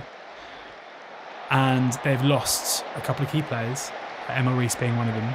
They've got Hecky in charge, who managed them for the second half of last season and, you know, did okay, but nearly took them down, apart from a good showing on final day. I can't really work out why they're being priced. You know, they've been in and around, not in, they've been around. They've been around the relegation zone for like season on season. Their budget would have them around the relegation zone. I'm not entirely sure why they are priced up as if they are comfortably better than Oxford, Hull, Charlton, QPR. They're the same price as Pompey. Not for me. They should be bang in the middle of that group at kind of 11-4, 5-2. Yeah, I like Preston. Blackburn's price catches my eye because I think that they might tumble down the table this season. Stoke's price catches my eye. Hull City, we had finishing 23rd in the 1-24s. They're 11-4. It's probably not the juiciest price. At a longer price, and recognising that this is a bit of a long shot, I'm going to back Watford to be relegated at 13-2. Or for the purposes of explaining my reasoning, I'm just going to call them What If Watford. What if Ford? For the next... Are you also going to put them up for promotion too? Maybe eventually. It depends, really. So what if Watford? I really think they are one of the teams in the Championship that have the highest range of possibilities here, and that could be on the positive end, but I think it could be on the other end as well. So what if Paulo Pezzolano is a bust, and that managing in Uruguay and Brazil and in Spain's second tiers isn't culturally or tactically similar to the Championship? What if a loser or Chakvetadze leave before the end of the window? Two standout players for the division in their respective positions. What if Kwadwo Bar's hamstrings mean that he can only play around 1,500 minutes again, which is less than half of total minutes, which limits the impact that he can have with his impressive skills?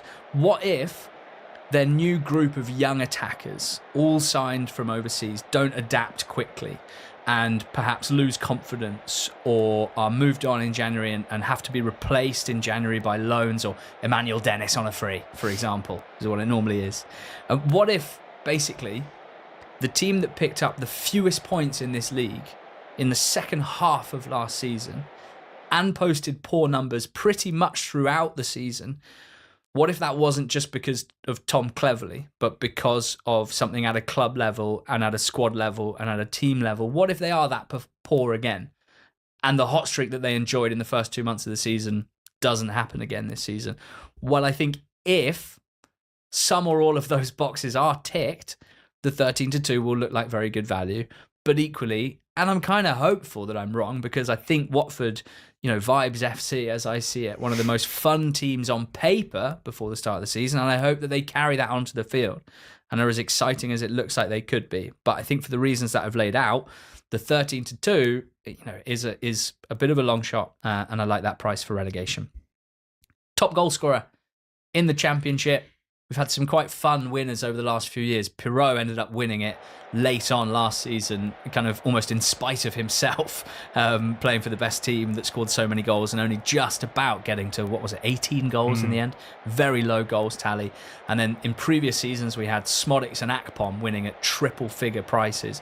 Neither of them out and out number 9s, just like Pirot isn't or wasn't. So I find this market fascinating, George. And also you get the sort of added shenanigans around this time every season of the 3 teams that come down from the Premier League generally having quite a lot of standout names in attacking areas, and not always that much clarity on who will start and who will leave before the end of the window. But generally the top of the market is quite dense with these sorts of names. So Ipswich, Southampton and Leicester players. Yeah, and I've picked kind of 2 from that group. Nothing at a bigger price really appealed. But I think Tom Cannon is interesting, and he's 18-1.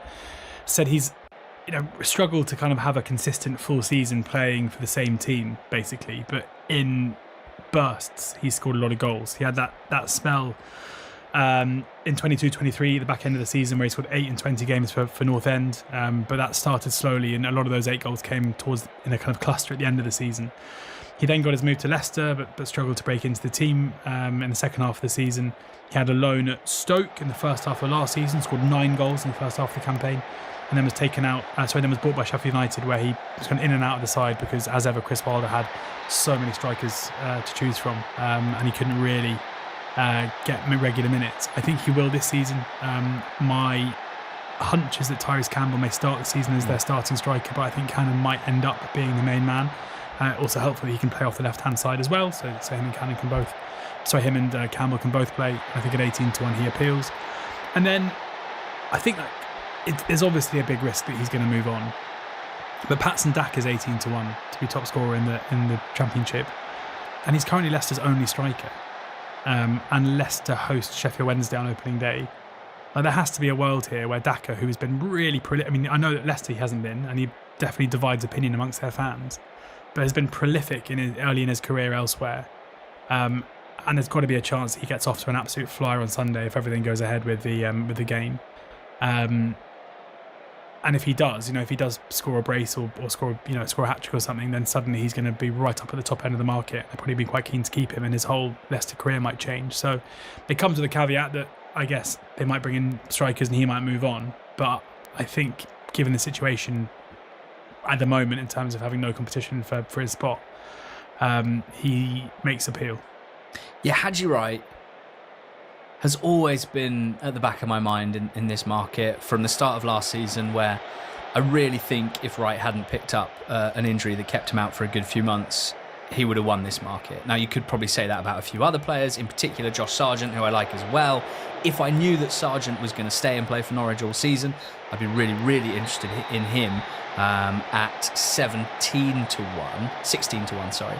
But I think Wright will definitely stay at Coventry all season. I think at 14 to 1, he probably appeals the most to me.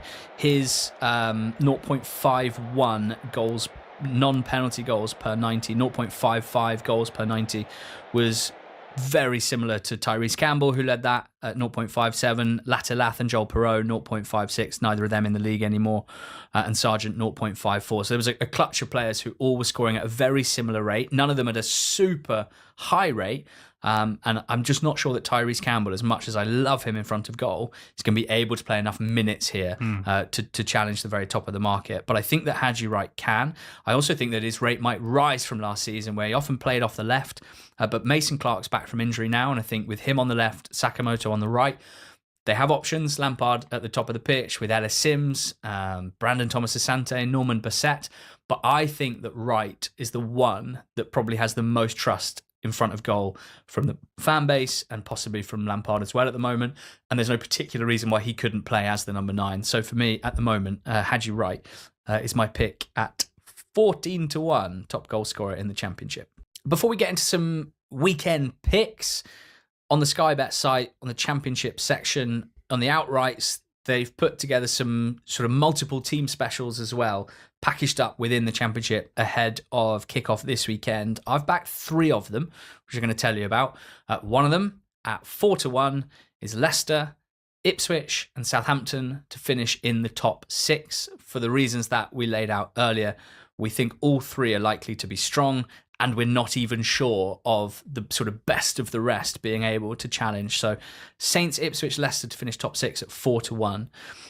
The other 2 at longer prices. Ipswich to win the league, which we had as our champions in the 1 to 24, their favourites for the title. Southampton to be promoted, and Leicester to finish in the top 6. So sort of variation on a theme there. That's at 22 to 1. And then at 25 to 1, slightly different. Ipswich to win the league, Coventry to finish in the top 6. I do think that they will repeat the trick and should be one of the best of the rest, finish in the top 6. And Oxford United to be relegated at 25 to 1. How dare you? Is that trio on the multiple team special section on the Sky Bet site. We had Oxford in the bottom 3 Only on I'm to allowed to do 24s. Time for our selections now ahead of this weekend in the Sky Bet Championship, League 1 and League 2. We moan quite a lot on this show. I certainly do, about our luck. But we got both our naps up last week. Mine was Walsall, who were 1-0 up, had a man sent off. Rearguard action, and they conceded a weird penalty late on, and I was cursing, I was messaging you, getting angry. Every time. And then Walsall scored a 10-man, Walsall scored a winner, and I was happy. And Luton to 0. Didn't really create much, didn't look like it was happening. Although I did watch it with our esteemed friend and colleague Dave Walker, and I said halfway through the second half, this is going to end up 1-0 to Luton. Bingo. And I could have seen the own goal coming. So yeah, got both those up. BTTS in both halves did not come off in the Peterborough against Cardiff game. And you got your nap up as well. Yeah, Wigan 21 to 20, I think it was. A very cosy home win against Northampton.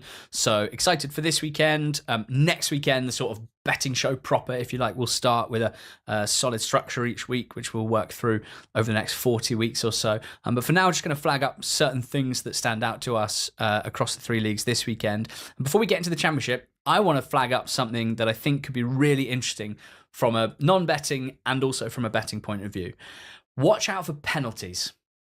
Okay, we spoke about it on the Monday pod. Across League One and League Two last weekend, what did we see a lot of? Penalties given at set-piece situations for the sort of no-look tugging and holding that generally hasn't been penalised to this level. And we know that part of PGMOL's briefing to clubs pre-season focused on this. You will be penalised if you are holding an attacking player and you are not looking at the ball or attempting to play the ball. That happens loads. And even if the players have been told about it, they sometimes slip into bad habits. We saw, I think, at least 3 of those across 2 divisions last weekend.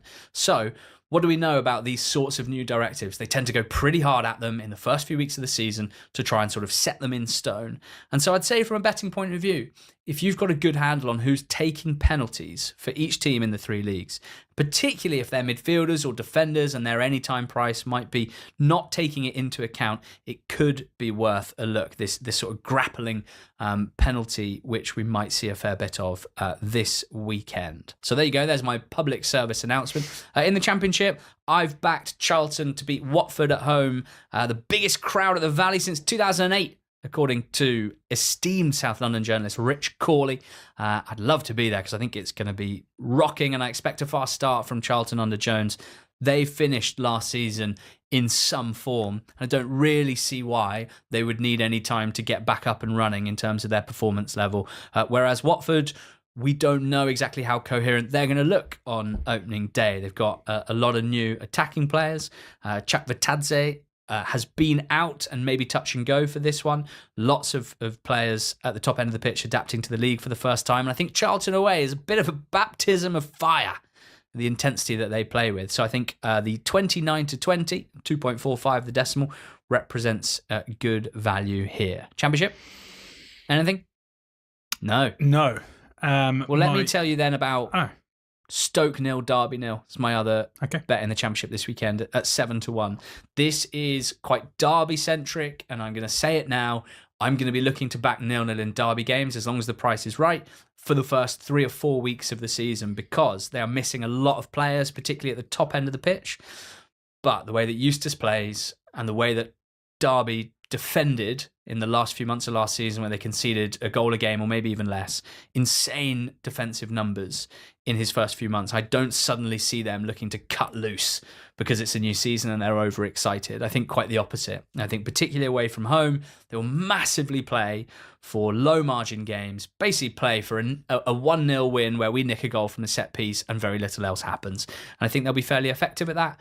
Stoke have lost Berger, a few incomings, few outgoings. I'm not 100% sure what they're going to look like, but I think Derby could frustrate them. So I'm backing the 0-0 at 7-1. I think someone's reading our WhatsApps. What? Because I sent you... I thought they're meant to be the most encrypted messaging service on this green earth. I sent you my nap just over 2 hours ago. Yeah. And it was 23-20, and it's now odds on, which is a shame.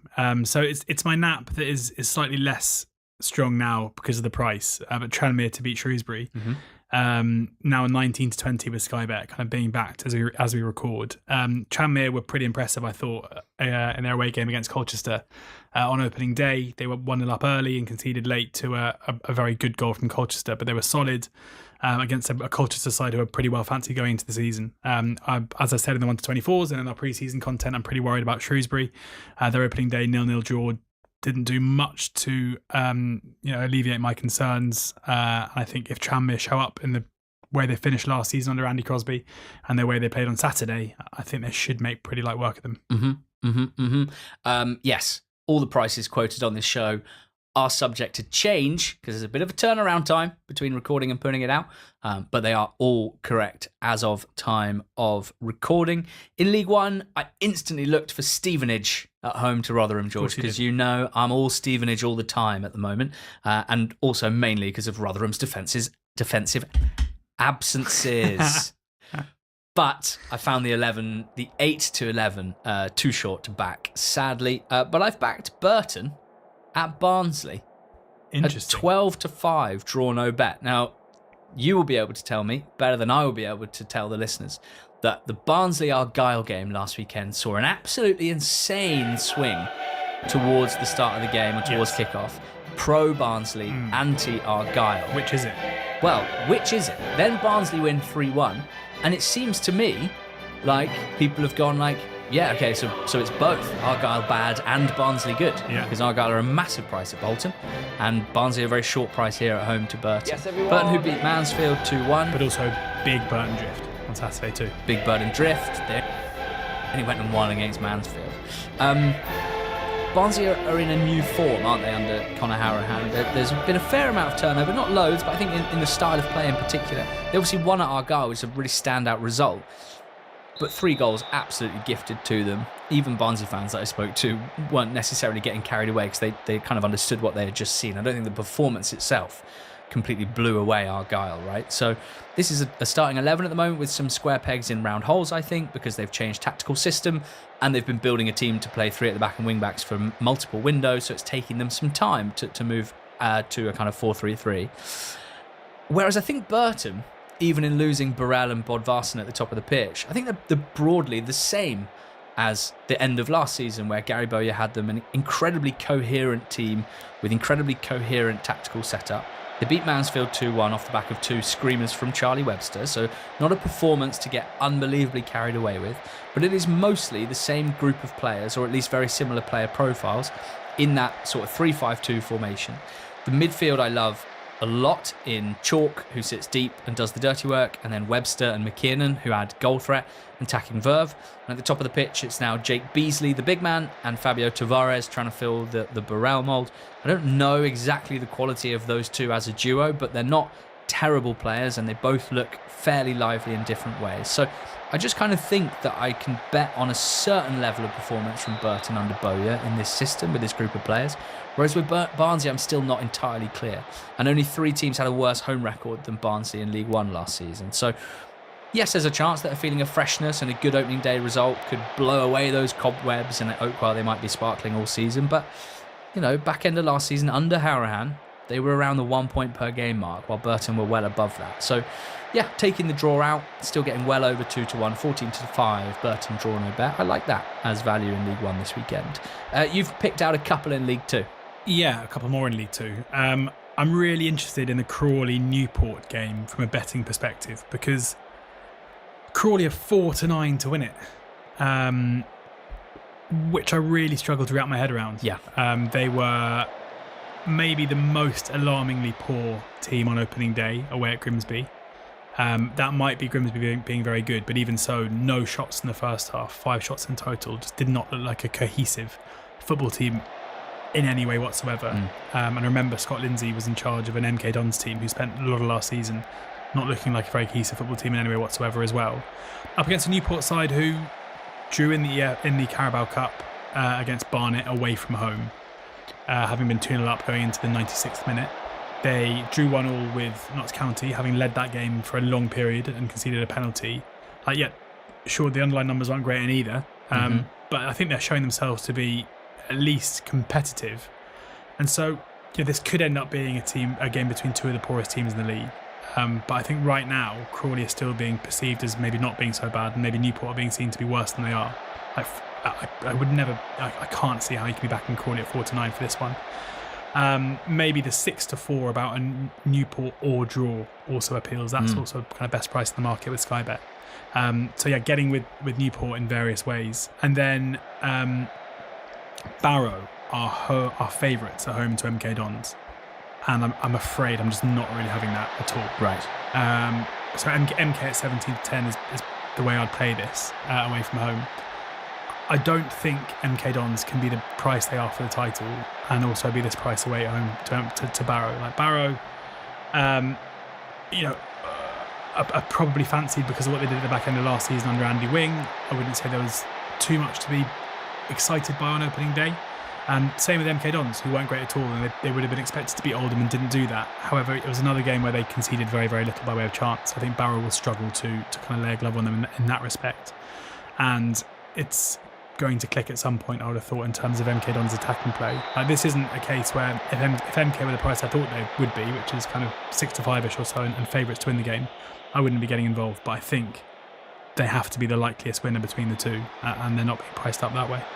Yeah, I got a home team to win in League Two, same price as Charlton actually, 29-20, about Fleetwood, to win at home to Bristol Rovers. This is a bit of a reaction to a performance that I thought was poor, as well as the result for Bristol Rovers against Harrogate. Now, it was one of those where they dominated the shot count in the first 40 minutes of that game. Set pieces. 12 of the 13 shots they had were from set piece situations. And yeah, you can be a team that wins a lot of set pieces and delivers them and creates shots from those situations. But for Rovers to be at home to Harrogate and to not have created any chances in that time from open play, and then to have basically fallen off completely from the 40th minute to the 70th minute, during which time they conceded on the break and then didn't respond that well to it and weren't exactly sort of screaming the house down to equalise, quite red flaggy for me. They're at Fleetwood, who won at Barnet. They benefited from a free goal, basically, from Barnet's keeper, and then scored, snatched another chance. They didn't dominate that game by any means, but back at home, in a windy Fleetwood this weekend, I just think they're going to be so much more suited to being ready for this game, being ready to get at it, basically. Connor Taylor's out at the moment for Bristol Rovers, having requested a move away. So Taylor Moore and Alfie Kilgore, the centre-backs. Not a disaster there, but I just think in terms of League Two, defending your box, you probably want Taylor more than you want... Well, that's a crazy pun. I was going to say you want Taylor more than you want Taylor Moore. Yeah. But I meant Connor Taylor more than you want Taylor. You've blown your mind. You've blown your own mind. Pete Wild's Fleetwood, I just see right now as a more coherent team than Darryl Clark's Bristol Rovers, who I've got some pretty big concerns about, particularly at the top of the pitch, where I just don't think that group of players are looking particularly good together and haven't for a long time. So the added to the fact that Fleetwood, off the bench, they've got good attacking options in Norwood, Evans, decent midfield options as well. I like him at 29-20 to make it 2 wins in a row and inflict another defeat on the gas. And last but not least, in League Two, a long shot, which sadly, if it wins, would mean your nap is a loser. Tranmere 0, Shrewsbury 0, 7-1 as we record with Sky Bet. It's my second 0-0 pick of this week, and it basically reflects that in Tranmere's first game at Col U, good start, got ahead, conceded a worldie when looking fairly sturdy overall, 1-1 draw, didn't create loads, and still not sure about their attacking options at all in the squad, Tranmere, but I expect them to be very strong defensively. Shrewsbury 0-0 draw against Bromley. They defended fine. Bromley had more shots than them, but not many clear-cut chances for Bromley. They've got these beefy centre-backs, don't they, Shrewsbury, who I think at the very least give them some sturdiness defending their box, but they look out of ideas already in attack, quite frankly, and haven't clicked on that front yet. So it's basically the same for both teams. I think much stronger defensively. I think both of them should be good League Two defences, but struggling at the top of the pitch in my eyes. So another 0-0 draw for Shrews on the cards for me at Tranmere. That's at 7-1 with Sky Bet. That brings to an end our 2 season betting previews on the NTT20 betting show, brought to you by Sky Bet for these episodes and all season long. We'll be back again next week, where we will settle into the sound of the start of the weekend rhythm. But we've got the championship kicking off in just 2 days' time. Really excited about that. There'll be another pod on the feed tomorrow. Fantasy EFL team reveal for this weekend. Thank you very much for listening to us and supporting us as you do on Not the Top 20. Go very well. This is Forever United TV. We are live on this Friday morning. Massive window for Manchester United. Benjamin Sesko is going to be the third signing of the summer today. He's going to have his medical at Carrington. Obviously, he's going to sign his contract and then be unveiled tomorrow, as we know that. How do Manchester United make their next signings? Well, we all know we need to sign players. Need to sell players, sorry. We've got massive updates on Garnacho this morning and Rasmus Højlund. They're the big 2 talking points as well today, as another midfield target in case Baleba does not happen. I'm not putting you off Baleba. I'm not saying we're not going to try and sign him and get him, but just in case, Manchester United do have a plan B, so we are going to talk about that as well. But it is all focused now on Sesko signing today and United raising funds. That's what every single Manchester United fan knows. And just checking through all of social media and everything this morning, again, it is a buzz with Manchester United fans. It is actually a really happy place at the moment. Honestly, I haven't seen it like this for a while. Everyone just excited for the game tomorrow now, the unveiling. Obviously, we cannot forget about the two other players we've brought in as well. It's their first outing on the Old Trafford turf as well. So big day for Benjamin Sesko. But let's not forget about Matheus Cunha and both Bryan Mbeumo together as well, just stepping out onto that Old Trafford turf in front of the Old Trafford faithful tomorrow. It's going to be a big day for United, and I think now, if there wasn't a complete sellout, there is definitely a complete sellout now. Massive. What team gets sellouts like this in pre-season like Manchester United do, honestly? Another 70,000+ just for another friendly. David De Gea's back as well. Everything seems good. Everything seems organised. Now, there is the horrible stuff that we still have to get through, which is getting rid of players, and that is probably the most important part now.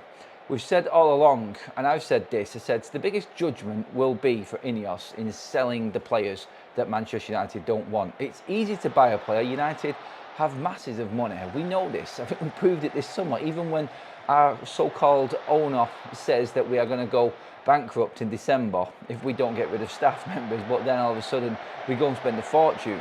Now, United getting rid of players that we know aren't good enough is one thing. United getting rid of players that we know the club don't want and every other club knows we don't want is another level again. But Garnacho and Rasmus look like they're the two that are out of the door next.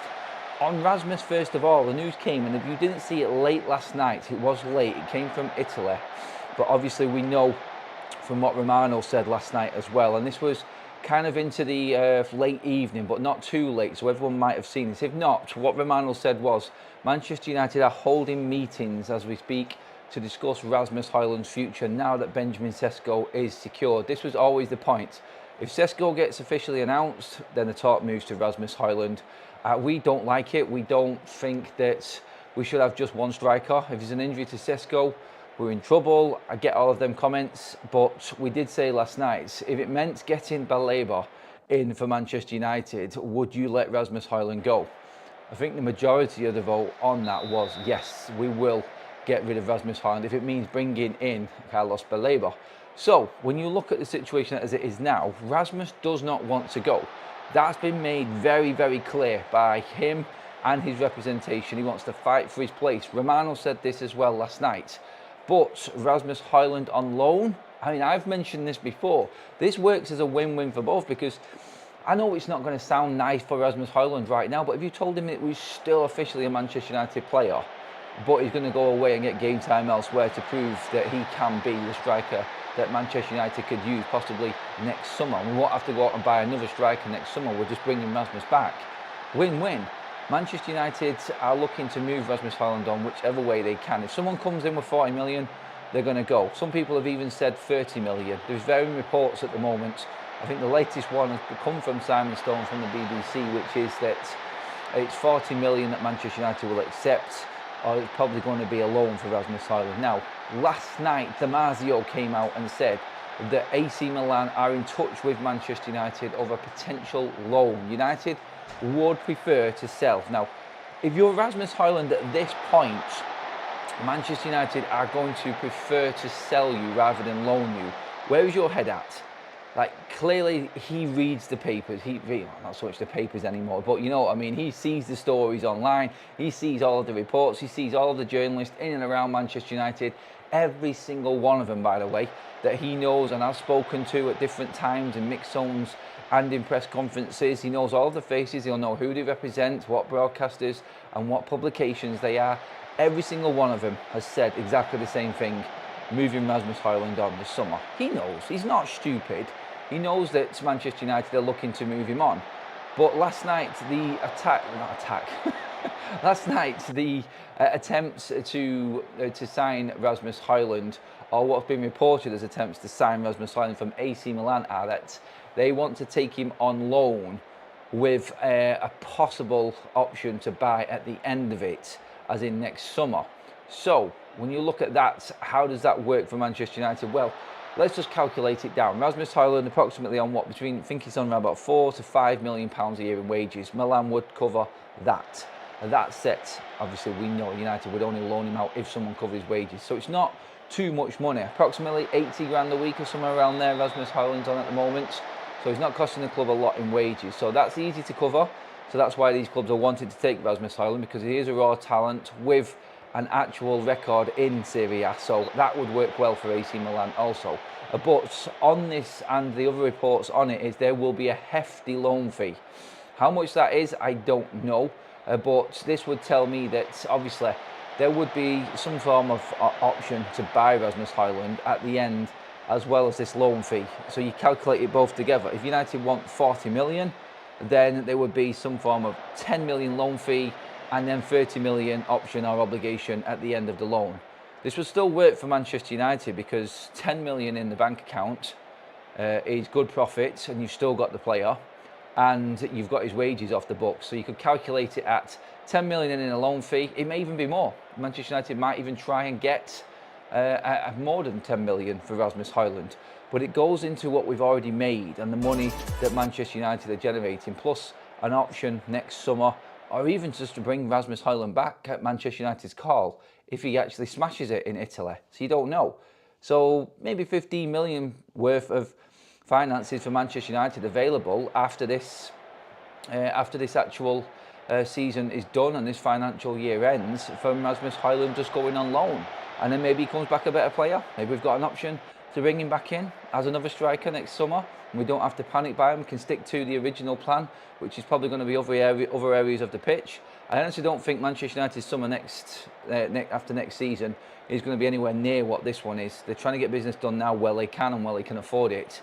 And I think this is the ultimate plan. I don't think United really have got an opportunity like we've got now to get the players that we are getting and can still get. And we're not going to have that next summer, I don't think. And I think this is very common knowledge in Manchester United because of the lack of money that's going to be there next year. So realistically, taking what we can for Rasmus now is probably the stance that Manchester United are looking at. I feel like Rasmus Højlund, again, if you asked him, he's just going to say it straight. It's going to come down to Manchester United. Rasmus wants to stay. United need to tell him he's out the door. They need to force him out of the football club.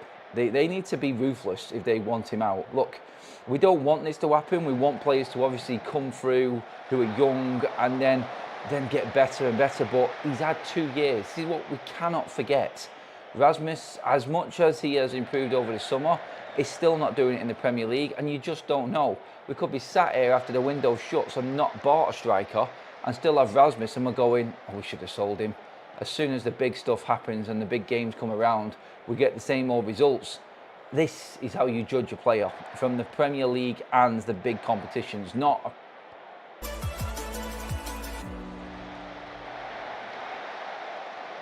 Right, this is part 2 of today's show, where of course we'll be jumping into the chat box and tackling some of your questions and getting some of your thoughts as well in the chat box too. So let's do that, and let's let's get some of your feelings.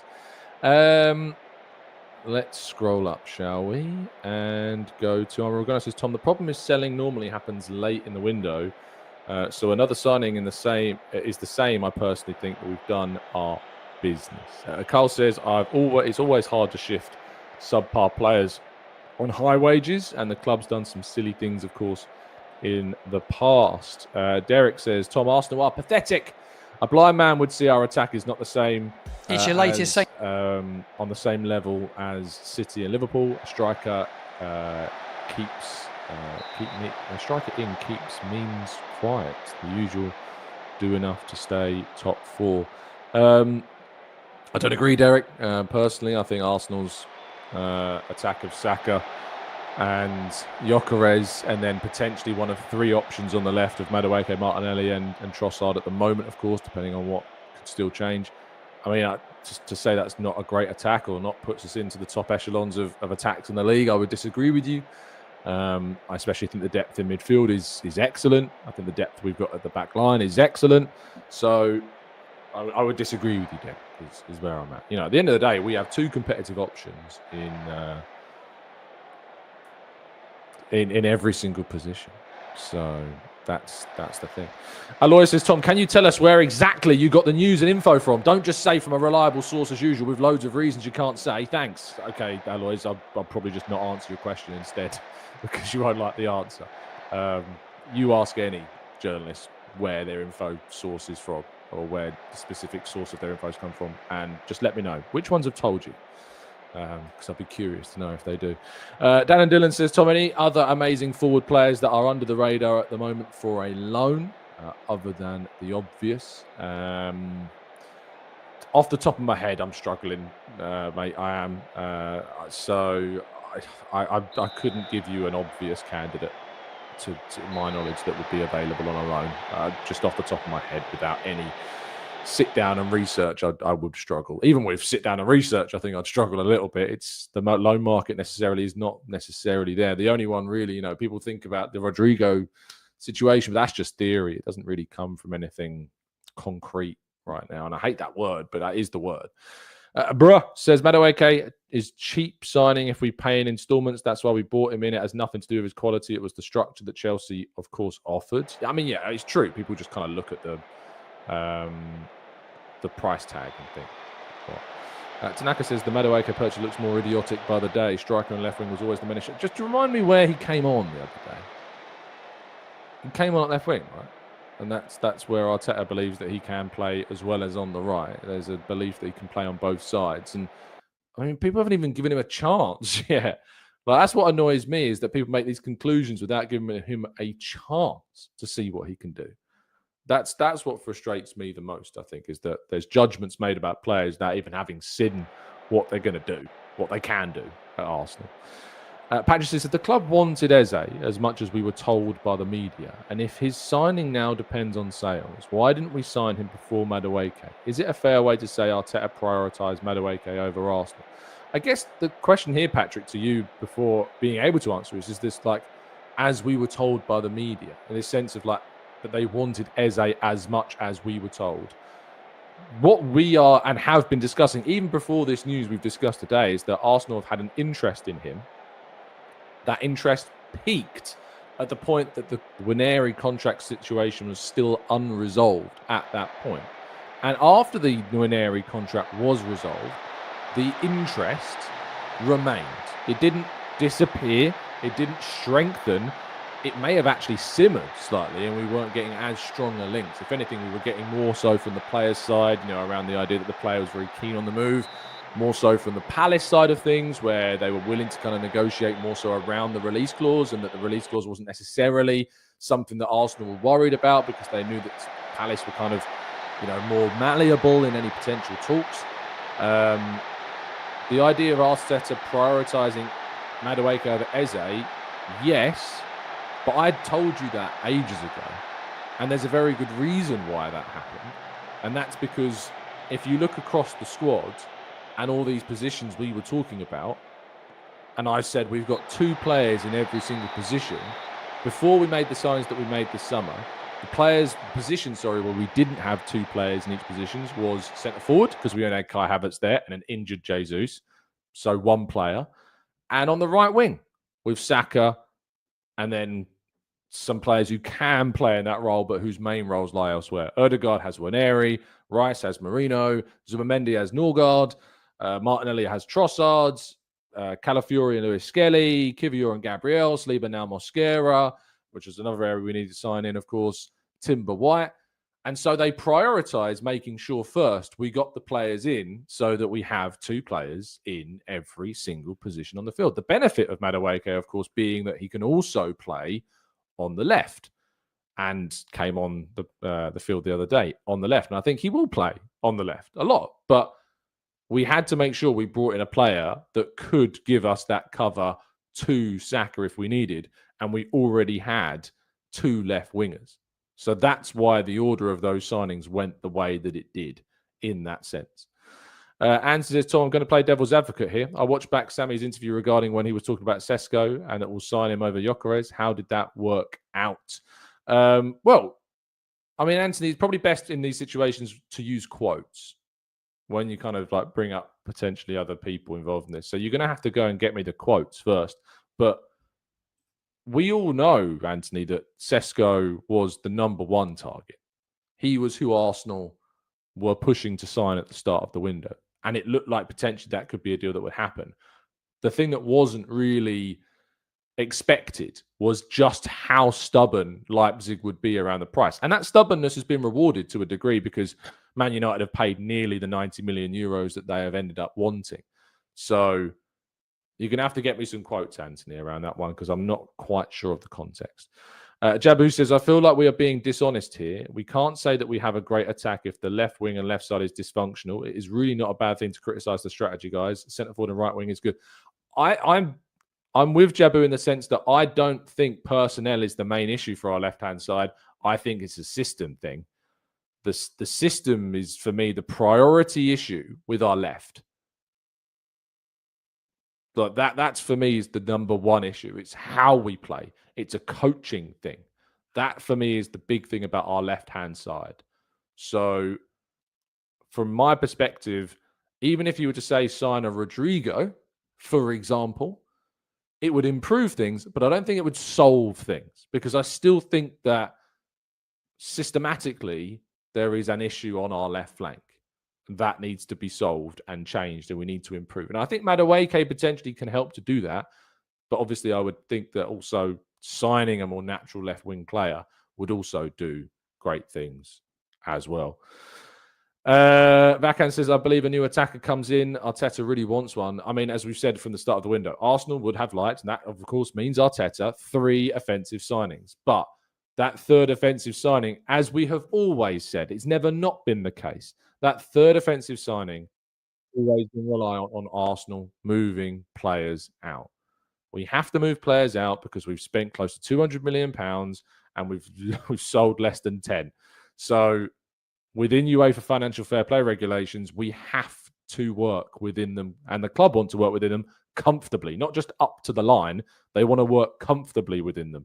So that's why they're always looking now to sell first. Matt says, morning, Tom from the US. Love the show. Thanks, mate. Very much appreciated. Brendan's also been a member now for 23 months.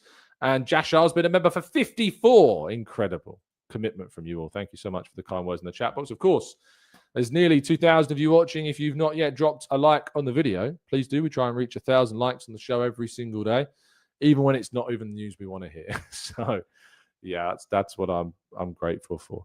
Avinash says, if we don't sign Eze, Rodrigo will be the perfect signing for Arsenal. He isn't a touchline winger. He's very much like to operate through the middle of the pitch and bring in much needed change. I'd sincerely hope that one of the two is brought in. I would love to. I'd love to see Arsenal sign another forward player. But they're going to need to sell first. I can keep saying it. I can keep going around in circles with you, but until they do get moved on, no, they don't. Anthony says, Tom, Sammy McBell, if everything went according to plan and they got the player they wanted, it would have been Sesko. Yeah, so what I don't know where the devil's advocate to that is, Anthony, because we all know that's the case.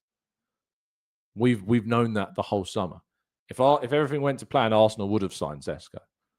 So I don't really know where the devil's advocate is there to the whole. From the way you've put across the previous comment, it makes it sound like you're saying, I'm not inclined to believe Sammy's thoughts on Eze because he said that if everything went to plan, we would have signed Sesko. But that's true. And that's never not been true. So I don't know what the devil's advocate there is, Anthony. I really don't know. Sorry. I just don't get it. Ilias says, I don't see myself lasting this season without deactivating X or at least disassociating with some of the reactions I've seen after a friendly has been disappointing. I mean, disappointed puts it politely, mate. It really, really, really puts it very, very lightly. Samuel says, I love people raging about the Madueke signing as though they've already forgotten how much damage losing Saka for a few months was to our title challenge, as we had no backup to him. Ragamuffin says, agreed, the system on the left is the problem. Martinelli often isolated. Different personnel won't change that. Try swapping Rice and Ødegaard, but inverting the left back is the problem.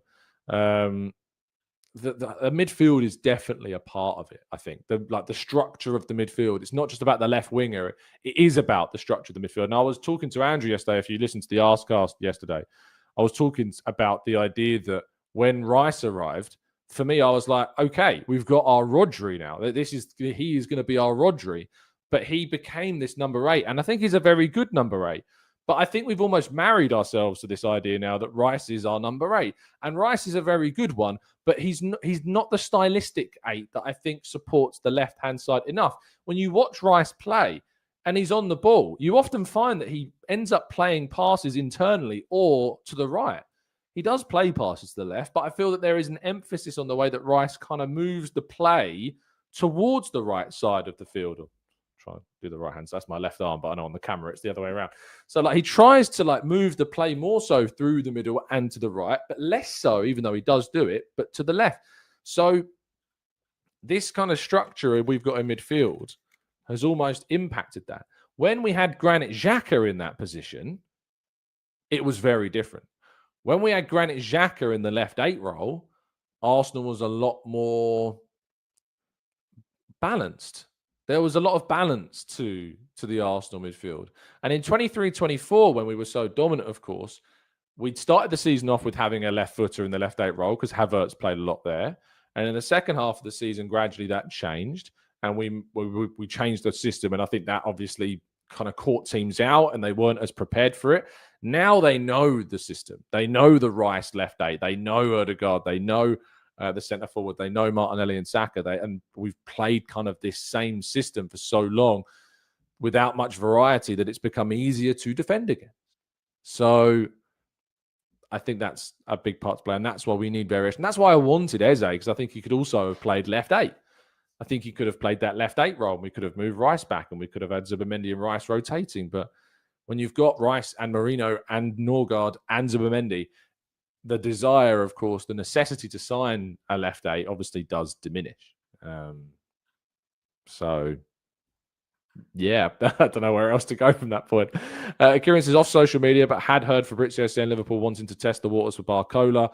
Has there been any more on that? If he's available, then get him. I've not heard about the Barcola stuff, but I'd love Barcola. But the price tag I saw being quoted was like 100 odd million. So I don't see Arsenal being able to do that. Duchess of Arsenal says, silent listener, but I do need to comment on this. We need a new attacking coach to work with the team. We need fresh ideas. Carl says, how do we fix the left side issue?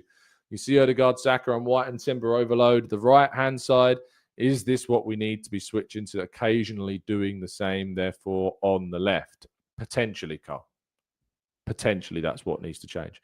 What we need to change mainly, though, is how we approach attacks. It needs more aggression. It needs more zip. It needs to have people looking up, seeing Gyökeres on the shoulder of the final defender and playing a ball in behind the defence. We need to coax opposition defences further up the field to play higher lines, and we need to turn the ball over quickly and move the ball quickly up the field. We need to be more efficient in our attacks, and we need to be high at creating more high-quality chances. And when they come, we need to be finishing them with a higher level of quality. And hopefully Gyökeres changes that. I do think people have overreacted from pre-season, 100%. And I do think pre-season is not an indicator of necessarily the season that will come. Just look at the pre-season that we had before the Invincibles. Look at the pre-season we had before the 23-24 season where we broke those records. They didn't inform what we ended up seeing on the pitch during those seasons. So it's not a tell. It gives us some indications about certain things, and it certainly will give us indications about issues that have maintained, like the left-hand side. But there's without a doubt a far, far greater reaction than there should be over the pre-season that we've had so far. Martin says, I think football should ditch the whole Guardiola-inspired pass between the keeper and the central defenders again as well. I mean, there's a lot of people that feel Pep Guardiola's ruined football with how he's changed the game. Rich says, should Arteta be doing more to support Martinelli's game? I mean, tactically, systematically, yes, there is definitely an argument for that. Bailey says, with Waneri playing on the right last season, does this confirm a right-side bias as when he moves to the middle, he will unconsciously prefer moving to the right? I think it's more about the role, like the role of that right 8. It's not a 10 role, is it? We don't play with a 10. We play with a right 8 and we play with a left 8. The right 8 is slightly more advanced than the left 8, but it's still on the right. And so I think that structure of the midfield leads us to emphasise the right-hand side of our attacks more so than the left-hand side. That's the feeling I get with it. Salahuddin says, thoughts on Carlos Baleba? Great player. If he goes to Man United, they've signed a really good player. You know, our defensive midfield are kind of that part of the pitch in terms of signings is done. I don't expect any more signings there, like Baleba. An overlapping fullback, says Nasir. Yeah, that definitely would help, but we don't play with an overlapping fullback, which is, to our detriment, I think. And I think a traditional left back actually would have been not a bad idea. And I've seen some people suggesting maybe we should use Timber and White as fullbacks again. We did do that at points at the start of last season, you'll probably remember, until White had his issues and Timber had to come to the right-hand side. So I'm intrigued to see if we ever play games with Timber and White. We almost forgot that was a reality for us, but it is something that we could try and do. It is something that we could see, and it's not entirely ruled out. Clive says, can you imagine X if we lose it? Oh, Clive, why? Why have you said that, man? I don't want to imagine X if we lose. Frankly, if we do lose at Old Trafford, I will be annoyed. If Arsenal want to win the league, we have to win at Old Trafford. We have to be very kind of clear about this. Like, if Arsenal want to win the title, you've got to win games like Old Trafford. And we've not done that on a consistent enough basis over the last however many years.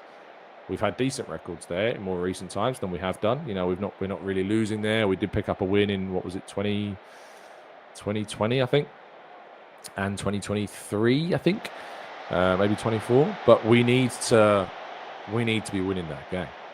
Like, it's not a case of we think about what the meltdown might be if we don't win, because I empathise with frustration. I'll be up there at Old Trafford, I'm hoping, and I don't really want to see another failed attempt to win that. I've never seen us win at Old Trafford in the flesh. I've been up there a few times now, and I've not yet seen it happen. So I'm hoping this season's going to be a first for that. I really, really do.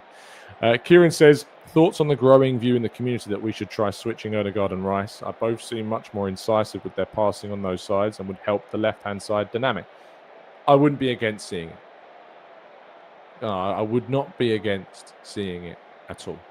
So, yeah, I would like to see what it would do.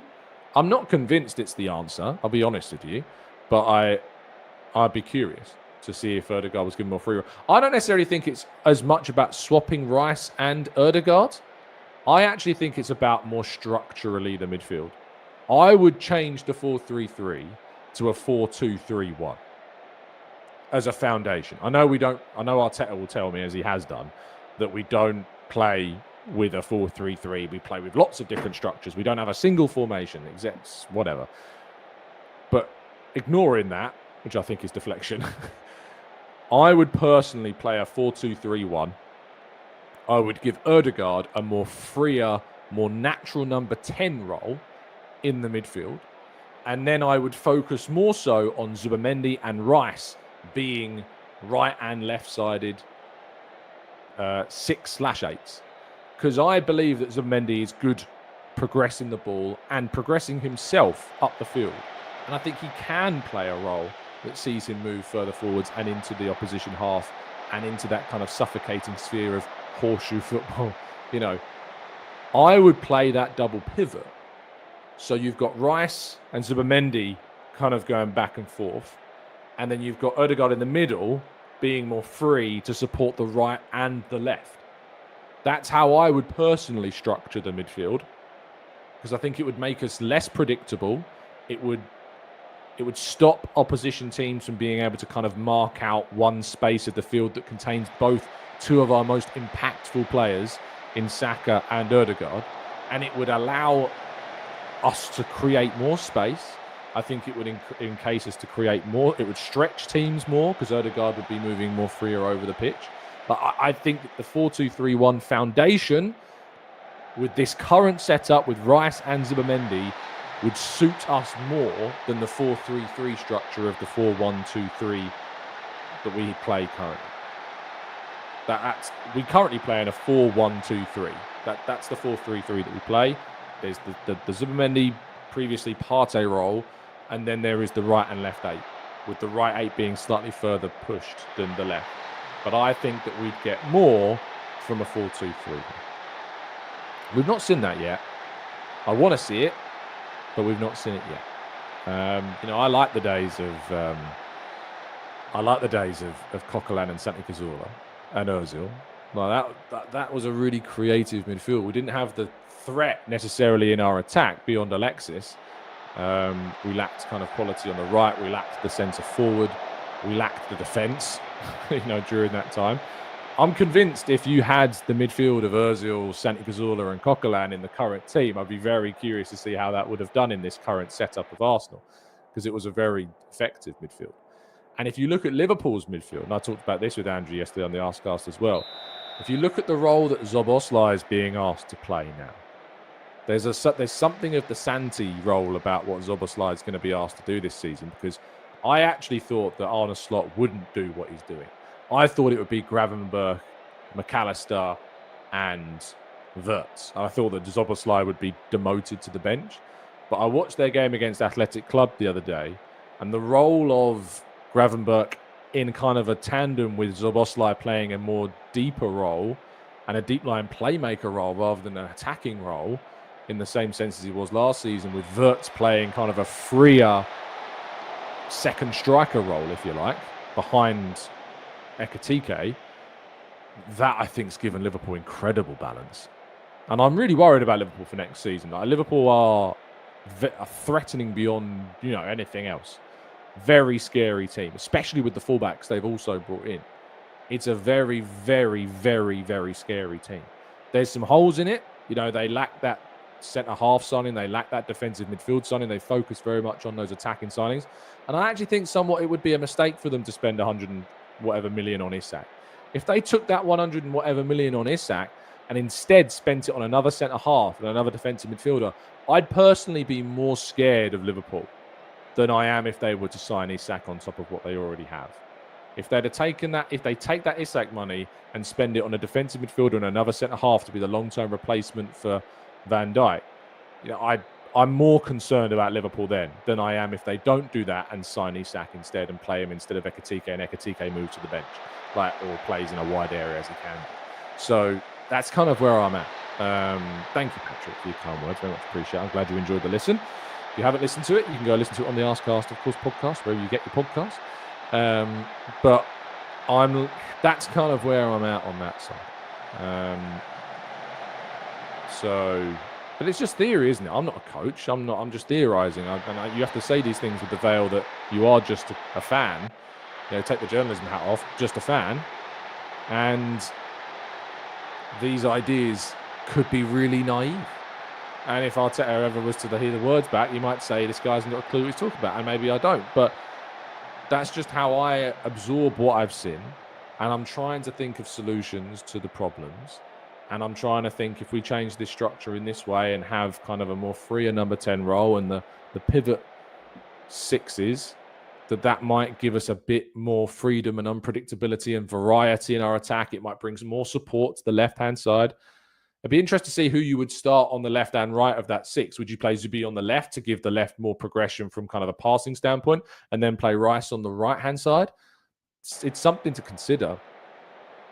It's definitely something to consider. If you ever look at the England-Spain final in the Euros, or England, of course, was it Euro 2024? It was, wasn't it? Yeah, it was 24. That England team started with a midfield of Rice, Kobbie Mainoo, and Phil Foden.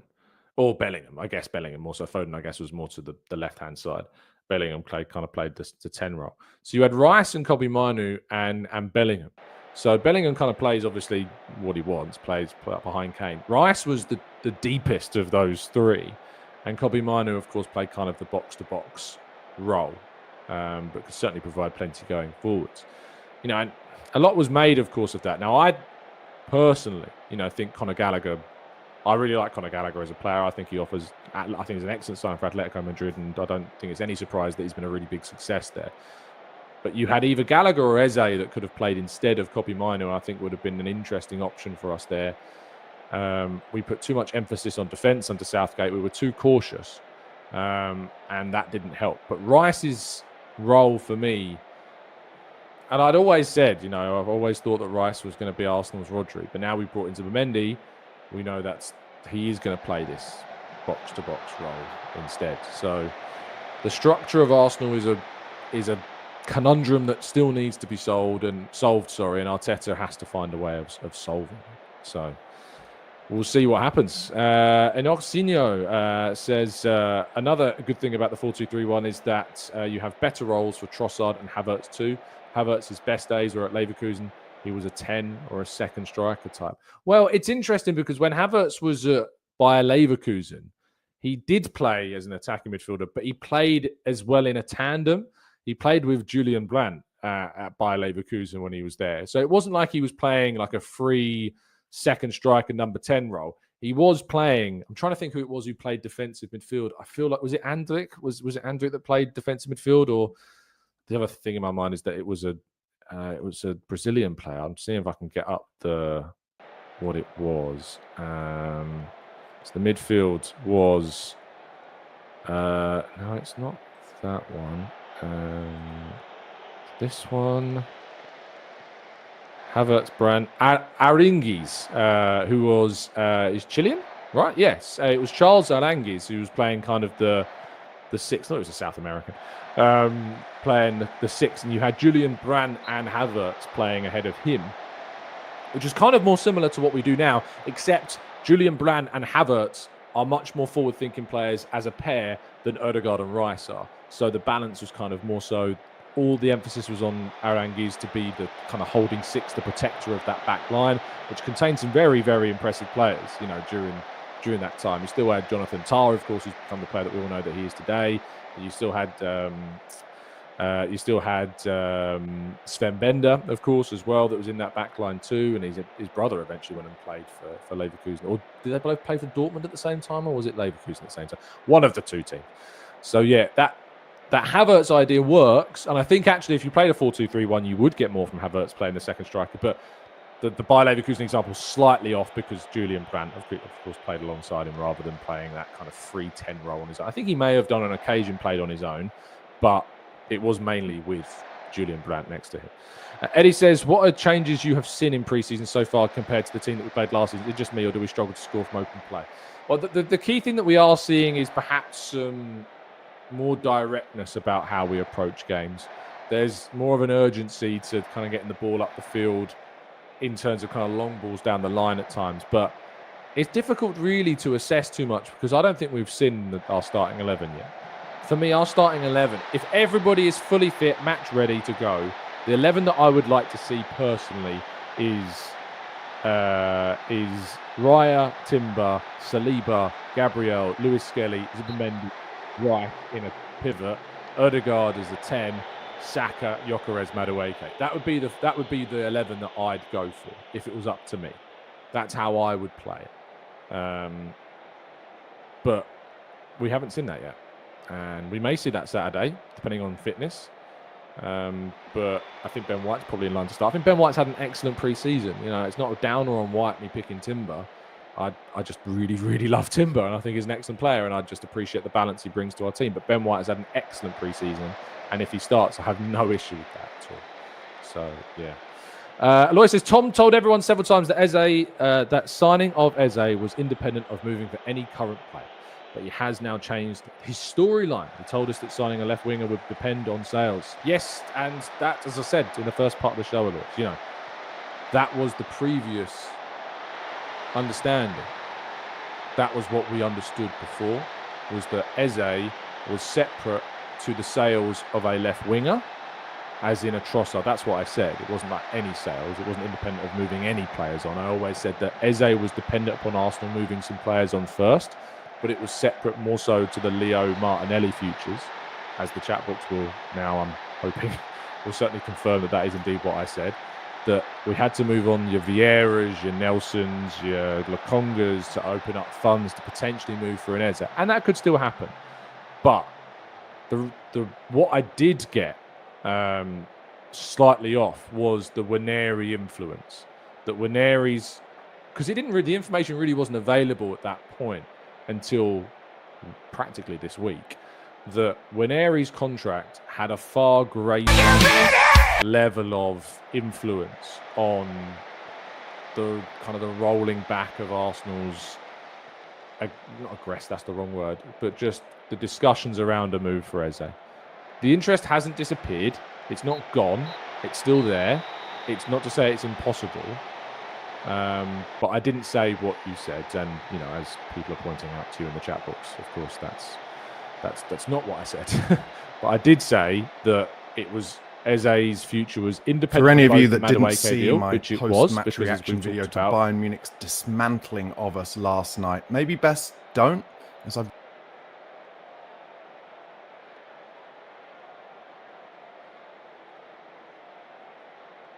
rarely been as wound up. Spurs were insipid, slow, and worryingly unable or unwilling to get on the ball and play. I'm feeling a little more logical about it this morning and will bring you my thoughts. But before that, it's back to the transfer grindstone. Of course it is. There are some exciting new links as Spurs scour the world for some creativity down the middle of the park. All this and more on today's episode of Daily Tottenham Transfer News. Guys, thanks so much for watching and listening wherever you are. Do give this video a like on YouTube, subscribe to the channel, and come over to the audio podcast platforms as well. Come and give me a subscribe or a follow. Just type in the Spurred On podcast to Spotify or Apple Podcast. But let's get going. And Thomas Frank was asked after last night's game whether Spurs are looking to get new signings in after James Maddison's injury. As expected, came out yesterday that it is an anterior cruciate ligament injury. He'll be having an operation in the next few days, and people are saying he'll miss the majority of this season. But I personally, and this is just my opinion, I would be saying to James Maddison now, don't even think about this season. Even if you're only out for 7-8 months, then use the rest of the time for recovery and strengthening so that next season you can come back at full whack, because he's had too many injuries. He had an injury when he was at Leicester that kept him out of the majority of their relegation season. And even in his couple of years, 3 years at Spurs, he's just had too many injuries and he needs to strengthen. We need him back strongly. Thomas Frank said this about it. He said, I think we're definitely in the market in general. Of course, when players get a long-term injury, we need to look into that. But generally, we're in the market. Yes, nobody feels close or far away. I'm not saying anything before there's anything that is completely 100%. I don't know, maybe I'm reading too much into it, but that feels like a little bit of a Morgan Gibbs-White burn there, where Spurs regretting that we've publicly, or at least, leaked that we're about to give a medical to a player when actually we are not getting it over the line. So the big reports yesterday are that Spurs are seriously interested and have made a bid for Como's Nico Paz, the Argentinian playmaker who is deemed across Europe to be an unbelievable talent. Apparently the bid we put in was 40 million euros. He's valued by Como at 70 million euros. Former Real Madrid player. They have a buyback clause on him, and he's really doing well under Cesc Fabregas at Como. So DiMarzio came out with the first report. Then Jack Pitt-Brooke, highly reputable source, obviously one member of the View from the Lane podcast. Make sure you listen to that if you don't already. He said Tottenham are interested in Como attacking midfielder Nico Paz. Spurs are considering a move for the 20-year-old as they try to add more creativity to their squad before the start of the season. But they have denied making a bid for the player. Well, that doesn't surprise me, because it's very likely, as far as I'm concerned, that Tottenham have tested the water, probably through intermediaries with a bid or what they were willing to pay, found out from Como that they want more than that, and then Spurs have leaked to the journalists that they're comfortable with to say, oh no, we haven't made an official bid club to club. Ryan Taylor then came out and says Spurs sources deny that a bid has been lodged for Nico Paz, so that kind of goes along with what I'm saying. Sam Wallace said, just one more piece on Nico Paz before I move on to the next bit of transfer speculation. This seems to me like one that is possible because, like I say, when Jack Pitt-Brooke gets involved, that shows that it is a kind of tier one bit of transfer information. I do prefer it when we get these deals done completely under the radar, and I guess it is probably frustrating Johan Lang and Tottenham when they're coming out. But also, bear in mind, this is a Serie A transfer. So what does that mean? That means to me, Don Fabio Paratici is back on his iPhone headphones. Daniel Levy has given him the call and said, mate, we need you. We're struggling to get our transfer targets over the line. And he's gone and said, well, Nico Paz over at Como and Serie A has been doing really well. Bring him in to Spurs. Let me know what you think of Paz in the comments, and if you think this one's got legs Is he the kind of player that Spurs could get in? One thing I will say before I move on to the next bit of transfer speculation, I am beginning to get frustrated, like a lot of the Spurs fan base, with the slowness in which we are getting players in. There is no way that Daniel Levy can look at the performance against Bayern Munich yesterday and look at the injuries that we've had to Maddison. Kulusevski, as I'll tell you later, Thomas Frank has said, is going to be out for a long time. And last year, we struggled with no creativity when Maddison and Kulusevski were injured. We tried to get Morgan Gibbs-White in, and that now looks like more of an opportunistic attempt to sign a player rather than a kind of strategy, because they obviously found out that Gibbs-White had a 60 million release clause, tried to get that, but didn't have backup number 10s if that fell through, and it has fallen through. So now it just seems like Spurs are scrabbling a bit. And once again, you know, Ali Gold talks about this a lot. Make sure you follow Ali Gold if you don't already. Brilliant, brilliant Spurs journalist. He talks about how just Spurs seem to flip-flop from strategy to strategy, be that managerial strategy or transfer strategy. And this is another example of it. Paratici was good at spinning kind of 10 plates in a row, wasn't he? So if you missed out on one target, you'd go down to the next target. Bring him back in. I have to say, I've been conflicted before about whether Paratici should come back in after he was basically done for criminality within the football industry, but bring him back in. His transfer strategy worked for us, and Johan Langer is starting to get a lot of heat from the Spurs fan base. And I don't think this next rumour is really going to help. It's understood that Tottenham will compete with Newcastle United in a bid to sign striker Nicholas Jackson from Chelsea in the event that Spurs sell Richarlison this summer.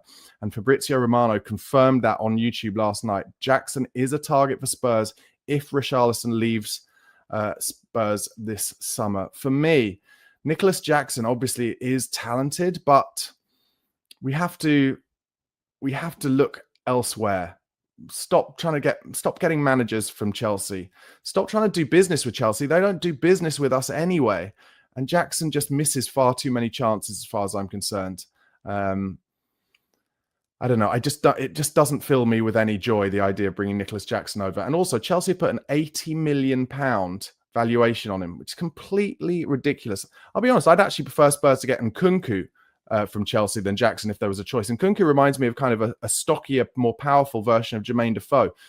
No, very short backlift for his finishes. Really good movement, and I think he's been wasted at Chelsea just because Chelsea just hoover up and stockpile players. I would prefer Nkunku to Jackson personally because he can play on the left side as well. But let's see what happens. That is not a deal that I can imagine happening. Okay, yesterday it also came out Tottenham eyeing a surprise move from Manchester City winger Savinho. He joined City last time for 30.8 million. Then obviously Jeremy Doku has taken his place. I do like that player, very direct. Obviously has some Premier League experience. That's one I could get behind a little bit more. Also rumours that Monaco's Magez Makliush has been scouted by Tottenham, but it's unclear whether he's an active target for the club. He's another exciting young talent. According to Jay Harris yesterday, Spurs want to sign another centre-back even if Christian Romero stays. That's interesting, isn't it? That really points to me towards the fact that I think Thomas Frank sees Ben Davis now as a left back in his system. I actually think Ben Davis is going to get a lot more minutes than we might expect this year because I think Frank will like the balance that Davis gives us on the left-hand side with Van de Ven on the left-hand side of the two centre-backs. Jed Spence, I think, even though he got caught for one of the goals yesterday, he does defend well in that left-sided position, but it is easy for the opposition to press him onto his wrong side, which makes it then too easy for him to give the ball away, basically. Whereas Ben Davis, far more comfortable, obviously, on his left-hand side. Okay, Alfie Devine is in advanced talks to join Preston North End on loan, with sources confirming that the proposed deal is expected to include an option to buy, which suggests Spurs may be willing to cut their losses on Alfie Devine and try and take maybe £1 million, £2 million for him. I feel like that's kind of a shame. He is an exciting young player, but I guess there comes a time where just you get too many, you're loaned out too many times, and maybe now he's looking for a permanent deal. According to some reports, Fabio Paratici, in his work as a consultant at Spurs, contacted Bologna sporting director Giovanni Sartori to facilitate a deal for the lesser-spotted Brian Hill. Hill is still injured after getting an injury on loan from Girona. He was on loan at Girona last season. Bologna are apparently keen on the player. Spurs are willing to loan him out with an option to buy. That option would then become an obligation if certain conditions are met. This may include Bryan Hill signing a contract extension with Spurs first. That's according to the Corriere dello Sport in Italy. I have to say, if you were Bryan Hill, why would you ever sign a contract extension with Spurs? You know that they don't want you. You know that they're trying to sell you. Spurs are just trying to get some money back for their deal. Spurs spent a lot of money on Bryan Hill and it has been all wasted. I think we spent something like £25 million on him, plus giving Eric Lamela the other way to Sevilla. And Bryan Hill just not suited to the Premier League, far too lightweight. I don't doubt that he'll have a decent career in Spain probably or elsewhere in Europe, but not cut out for the Premier League. And Spurs just trying to find any way through Don Fabio Paratici to make some money back, but it's hard to see it happening. As I said at the top, James Maddison confirmed yesterday by the club that he's done an ACL in his right knee.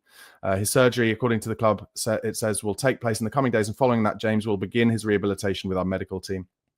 Ryan Taylor says that Dejan Kulusevski is expected to miss the first month of the season, but like I said, Thomas Frank said after the game yesterday that he expects him to be out for a long time, so that doesn't sound like only a month to me. I saw a worrying stat from Spurs Express yesterday. Spurs had 5 players record at least 10 goals and assists in the Premier League last season. Sonny, Madders, Brennan Johnson, Dominic Solanke and Decky Kulusevski. Only one of those players is currently available for selection with 6 days until the season starts. There are some worrying signs on the injury front and the recruitment front for Spurs. That is to say the least. All right, guys, before I go on to my thoughts about yesterday's Bayern game, please do give this video a like. Do subscribe if you're not already a subscriber to the channel for daily Tottenham transfer news throughout this window. Just less than a month left of the window. Spurs are surely going to be very active from here on in. You have to think. I've been talking a lot about it seems like clubs like Spurs and Newcastle basically having to wait to see who hoovers up the players and then fight for the scraps. Well, that fight for the scraps will be happening soon. All right, guys. So like I said at the top, I was very wound up after the Bayern Munich 4 Spurs 0 game yesterday. But today I feel a little bit more logical after a sleep. Look, it is early days in Frank's management. I do feel he went a little bit too direct yesterday. I thought it was a little bit obvious. I thought we could have been a bit braver on the ball. And when we did pop the ball into midfield and then pop it off 1 and 2 touch, it looked okay. And we got some periods of possession. But I'm going to stick to the fact that I think the players were jet lagged yesterday. Thomas Frank said in his interview after the game that there was a lack of energy, and I'm hoping desperately and think that that was because of jet lag and too much traveling. They only got back from South Korea a couple of days before. One thing I will say, I don't think Tottenham this season can afford to have any passengers. And once again yesterday, Brennan Johnson just not involved in the game at all. On the left flank, keeping his chalk, his boots painted with chalk, a very wide left. Whereas with Mohamed Kudus, if he wasn't getting the ball, he was coming deep and he was coming narrow. And Brennan Johnson has to come and do that. And I don't know why Thomas Frank and Justin Cochran aren't telling him that. And if he's not going to, then frankly, put Matthias Tell on the left-hand side or put Wilson Odobert on the left-hand side, because they will come and do that and get involved in the play more. We could have done with some more support in that midfield yesterday. When we had the ball, we were setting up in a kind of 4-2-4. And that meant there were only 2 central midfielders. They were being pressed hard by Bayern Munich, and Spurs just going long and into the channel every time against 2 centre-backs in Tar and Upamecano, who just, beating Richarlison to every header and winning every single ball. So I don't think the tactics were quite right yesterday. There was a lack of energy for sure. And Thomas Frank did come out afterwards and said, we learned some answers to questions we had yesterday. And he said, we will be ready for the PSG game in a week's time. Well, we're going to need to be a lot more ready than we were yesterday. To say that we missed Dominic Solanke is an understatement. Thomas Frank also said that Solanke won't be too far away. That is good news. We miss his pressing. We miss his guile. We miss his ability to hold the ball up. We just miss a number 9 properly. I think Richarlison is best playing off the left, frankly. And he struggled in the 9, throws himself to the ground a little too easily. As I mentioned, just a bit too easy yesterday to press Jed Spence onto his wrong side. And when he was caught for one of the goals, then Thomas Frank brought him off quite quickly and brought Ben Davis on to give more balance. So like I said, I think Davis will get more minutes than we think. And I just hope that over the next few days, Frank gives them a proper break to get over their traveling, get over the jet lag. They've had a tough pre-season. They need to go into next week with a clean bill of health and real energy in their legs. Thomas Frank was asked about Destiny Udogi's injury. He said, I'm not worried. We'll know more info in a couple of days. Well, that sounds suitably vague, doesn't it? Harry Kane was asked in the mix zone after the game. Obviously, he scored an unbelievable goal against us yesterday. He was asked on Sonny leaving Spurs. He says it's a great way for his Tottenham career to end, to lift the trophy last year with the team. And now it's a new chapter for him. He'll go to LA, and I wish him all the best. And I hope to see him soon and we can catch up. Harry Kane was also asked about Madders' injury. He said, I'm gutted for him. I spoke to him earlier, and you know he's obviously gutted. And yeah, I love Madders as a person. I love him as a player. It's so unfortunate to have that injury. Come back and then do it again. So just sending best wishes to him, but he has to stay strong and be ready for the comeback next year. And he was asked whether he'll be watching Spurs next season, and he said always. There's been some stick given to Harry Kane about the fact he doesn't really talk about Spurs anymore. He didn't do anything publicly about Sonny before last night. And he didn't seem to me from the pictures I was watching to go and applaud the Spurs fans yesterday, whereas Bayern Munich before the game literally handed Matthias Tell a bouquet of flowers on the pitch. So I think with Harry Kane, there's an element of he's kind of so professional that he doesn't want to do anything whilst playing and being paid by a club that could be deemed to be thinking about his old club. I think it's more that than any kind of resentment. But yeah, I wouldn't have minded seeing him as he was subbed off, kind of clapping the Spurs fans. Just one last thing. Ryan Mason was asked about how it was winning that Europa League. He's obviously now gone off to be the West Brom manager. I'll be keeping a close eye on their first game this season over the weekend. He said the Europa League final was incredible, probably the best feeling I've ever had on a football pitch. There was relief and so many other different emotions after going so long without a trophy. At the same time, there was also a realization in my mind that it was the end of the chapter at Tottenham. To leave a mark like that was a very satisfying feeling. I really hope Ryan Mason does well at West Brom. He got some unnecessary stick from some Spurs supporters for some reason, just for being an assistant manager under a few different managers, almost like we're blaming him for our bad form, and that's kind of ridiculous. Anyway, guys, thanks so much for watching and listening. Do give this video a like on YouTube. Do press that subscribe button if you're not already a subscriber, and the notification bell. And also, please do become a member. Really helps me make this video. Yes, drama when it comes to After interest from Newcastle, man. Kicking off. Man United won't break the bank for him.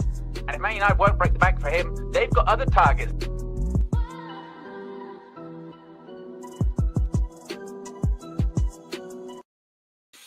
Manchester United are pursuing an unbelievable summer transfer window. Manchester United have done hip replacement settings. They've removed the old, faulty, broken down, destroyed, decrepit attack that we had last season. The front three is gone. A new one in. Titanium settings. It will last 10, 15, 20 years in the form of Bryan Mbeumo, in the form of Matheus Cunha, in the form of Benjamin Šeško. Where is it? Benjamin Šeško. Yes. But now the question is, and it's a big question, now the question is, I don't know if I can actually say it very well, you know. I'm not sure if I can. If only there was someone that was better than me at asking the question.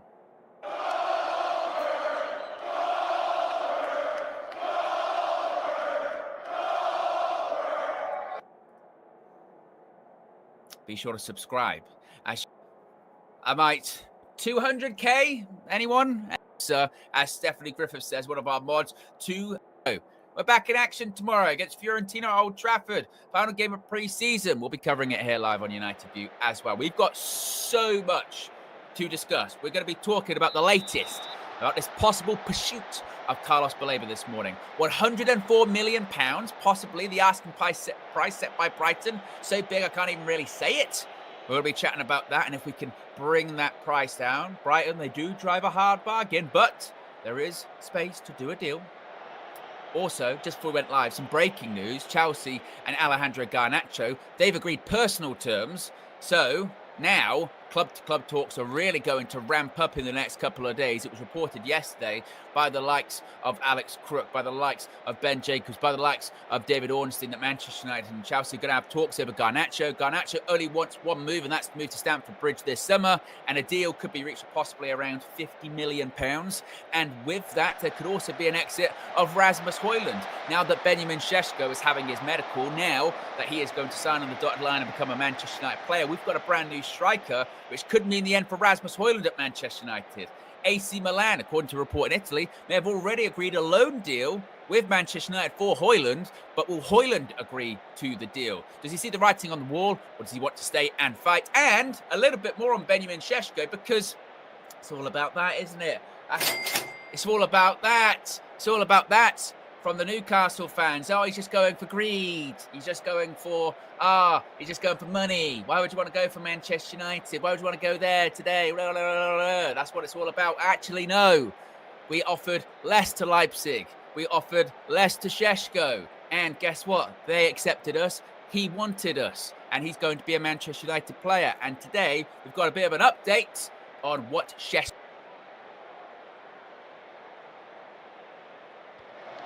I bet you're doing the Poznan at Oasis. I bet Scholes would have done that as well. I bet he wouldn't. I think we smash Arsenal first game of the season. For me, I want a price tag over at least £150 million. No chance. In for Isak. They've got the project in Højlund. What they needed was your centre forward ready to go. If he's 150, what's Haaland? Well, you only paid 50 for him, didn't you?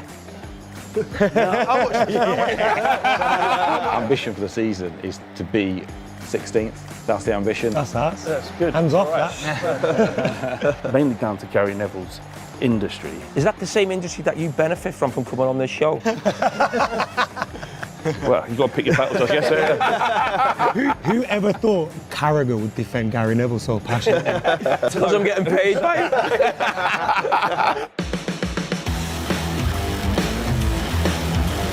Thanks for joining us on the Fan Debate, brought to you by Sky Bet. This is part 2 of our season preview. Scholesy alongside me as usual. Scholesy, we're just on the back of the off season now. What was your favourite bit of the off season, holiday wise? Going on holiday. Yeah, going on holiday, bit of golf. You're into golf, aren't you? Yeah, I love a bit of golf. You good at it? All right, I'm all right. How about you? Oh, I hate it. No, I meant holidays. Oh, holidays. I beat that. Love it. Yeah, you can imagine what it was like. We'll leave it there. Right, so we'll be going through first. We've got to beat through to Man City, finishing above the... Are you still getting over the Club World Cup? Because, I mean, we spoke to Rory, he said it's this big, huge, fantastic trophy. They're delighted to have won it. I mean, are you devastated you never? Nah, I mean, it'd have been great to win, obviously, but I don't think it's going to make or break the off-season for me. But, yeah, I went out there, it was pretty cool. The atmosphere at the American Games was a bit weird, to be honest. Nothing like we get over here. So, for me, it was just a reason not to make sure none of the games end up out there permanently. I don't want to see any games outside of England, to be honest. Do you think sort of what we all saw last season was Man City? We were all sort of like almost couldn't believe what was going on. Really, just don't expect that from Pep's teams really more than sort of a Man City thing. The last time, or certainly his first season in English football, he didn't win a trophy. And then I'm looking at the stats here. He then went on to win 18 trophies in 7 years. So you didn't win that trophy last season. I think we all know Pep's not going to be here for 7 years. But are you expecting a big comeback from Manchester City next season? I think I'm expecting a big comeback. The kind of second half of last season, after the big rot, if you want to call it that, we were decent. We finished the season quite well. And I think it's a big rebuild now. It reminds me a lot of the 2017-18 season where we obviously went out and got quite a lot of players then. Brought in some big names. I like Reinders. Aït-Nouri as well from Wolves, we know what he can do going forward. So I think there's just going to be a lot more energy in the team. Big names. Say it again. Big names. Come on, Mboum. But yeah, I think we have got some good names coming in. Cherki as well, James Trafford to look to challenge Ederson. So I think, yeah, there's a lot of change and transition. But last time we had a season anywhere near this, we went on to get 100 points. So I do back us. Near James Trafford levels. Ooh, a bit harsh that, Adam. We'll see where that comment gets you in a few months, mate.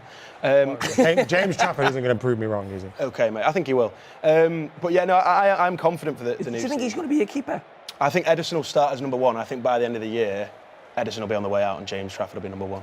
Ederson's not been the same, has he?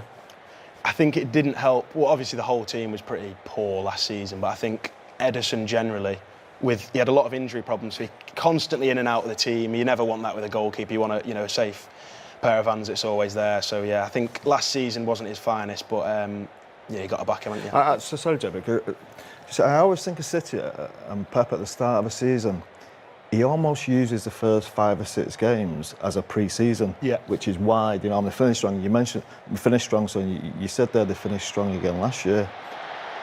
I'm not sure you can afford to do that now with the teams that are around, the likes of Liverpool. Can you afford to take them first 5 or 6 games as a pre-season campaign, if you like? Because have City had any pre-season games? We've got one against Palermo, and that's it. We've had a couple behind closed doors ones. I know you've been over there, but you didn't. You weren't over there for long, were you? I think the break will help, though. I think we needed a break. The silver lining to going out was that we have such a long period of time to kind of just relax, and all the players got a month off. Obviously, like you said, only one or two pre-season games, so it's not going to be a fast start. It never really is with Pep. But I just worry you can't afford that, especially when you're chasing again. You always think, if we lost the league, you think the next year, right at the start, we've got to be going straight away. You've got to be ready now. I know that's not the way Pep does it. And, who are we to question what Pep does? It just doesn't feel the right thing. Chelsea will be then better prepared for the new season than perhaps City will, because there has been no break. There's been no break in there. I think they'll burn out, though. That was the fear of City. How long will it be? Will it be a month then from when Chelsea? Because again, they haven't had another game, have they? Yeah, I think Chelsea will start well, and then I think they'll burn out by Christmas time because they're going to have that many games in a row. Is the worry? Listen, I didn't watch a lot of the Club World Cup, but I've seen the goals that you conceded in the game that you went out to the team from. I think it was Al Hilal. Yeah, but it was a lot of what was wrong with last season. When you saw City having problems last season, it was getting done on the counter attack and getting huge problems. Was that a worry for you? Is that a worry for you going into this season? Because if that doesn't get fixed, you can't win the league. No, it was a really bad performance, and it was the transitions, it was the counters that just ruined us all game. But we did look so good in the game before against Juventus. So for me, I'm not really going to judge one game and say we're finished, we're not going to be good enough or whatever. It was a bit concerning to see that again after kind of a good start, but I think we'll be all right. I really do think we'll be all right. And I think, sorry, look, I don't think enough is mentioned about goalkeepers. You think of the best team, look at the best team last year with Liverpool, the best goalkeeper in the world. I think when you were in leagues, Ederson was up there. I don't think he was ever quite at Alisson's level, but I'd say he was a top keeper. Now, I don't think that... Ederson worries me for City. And again, as Adam says, I don't think James Trafford, from his experience in the Premier League when he was in it the first time, great with his feet, brilliant, but I think your feet... I know it's a big part of it these days, but I think it still has to be secondary. You start to be a presence in the goal. I'm looking at Alisson and think, I don't know how to score past him. I think every other keeper in the Premier League, I could score past him. Scholes, I think that is... When you think of team... Man United started winning the league when Schmeichel. I think of Everton as a kid, Neville Southall. You change your keeper... Pep wrote Bravo. But as soon as he brought Ederson in, you started winning the league. Yeah. Liverpool bring Alisson, you start winning the league. Chelsea start winning the leagues when they bring Petr Cech in. Scholes is spot on. I think there probably is something in that about the goalkeeping situation. And that's why, I know Rory's not here, but no matter what Chelsea have done or what they spend, they can't win the league. Because they haven't got a goalkeeper to win the league. I do agree. You were a mess last year goalkeeper-wise, weren't you? You didn't know who was going to play. In and out, you don't know what's going on. I think this will help because he's 22.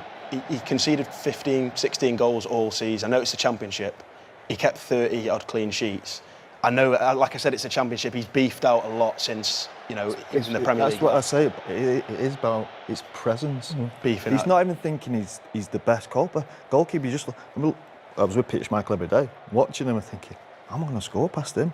Now, I'd look at, I don't want to be disrespectful to James, but I look at him and think, you think that's a bit of I can understand that, but I think maybe psychologically in your head you're thinking about the last time he was in the Prem or a couple of years ago. I think when you watch him when he is playing for City, and I don't think any City fans will disagree with this. I don't think he's going to come in and be the starting goalkeeper straight away. I think he's there. He's going to be a big presence to challenge Ederson, and I think in a year's time he will have the number one spot to himself because I think Ederson will probably. I think in a year's time you're buying a new goalkeeper. You do. If Liverpool signed James Trafford, you'd be buzzing. I wouldn't. I really wouldn't. You would. I know we haven't got a great goalkeeper, so I'm an expert. What about Rodri now as well? Because he obviously broke down a little bit. He came back for the Club World Cup, played a couple of games, sort of 60-odd minutes, and then he's just returned to training yesterday. Right. So I'd hope in a couple of weeks for the start. He will make a big difference on it. Yeah, but definitely. I don't think you can underestimate the goalkeeper position. Luke, I know we bring it up every time we're on the show, but I'm going to go to you, Martin. Where are we up to right now on the 115 charges? And it feels to me, it's a bit like Brexit, where in the end it just goes on that long. Everyone's just bored of it, even if, it just, Is it going to come to an end, this? Will it ever come to an end? I mean, I can't believe that it hasn't already come to an end. And, you know, I don't think anybody would predict it was going to last this long.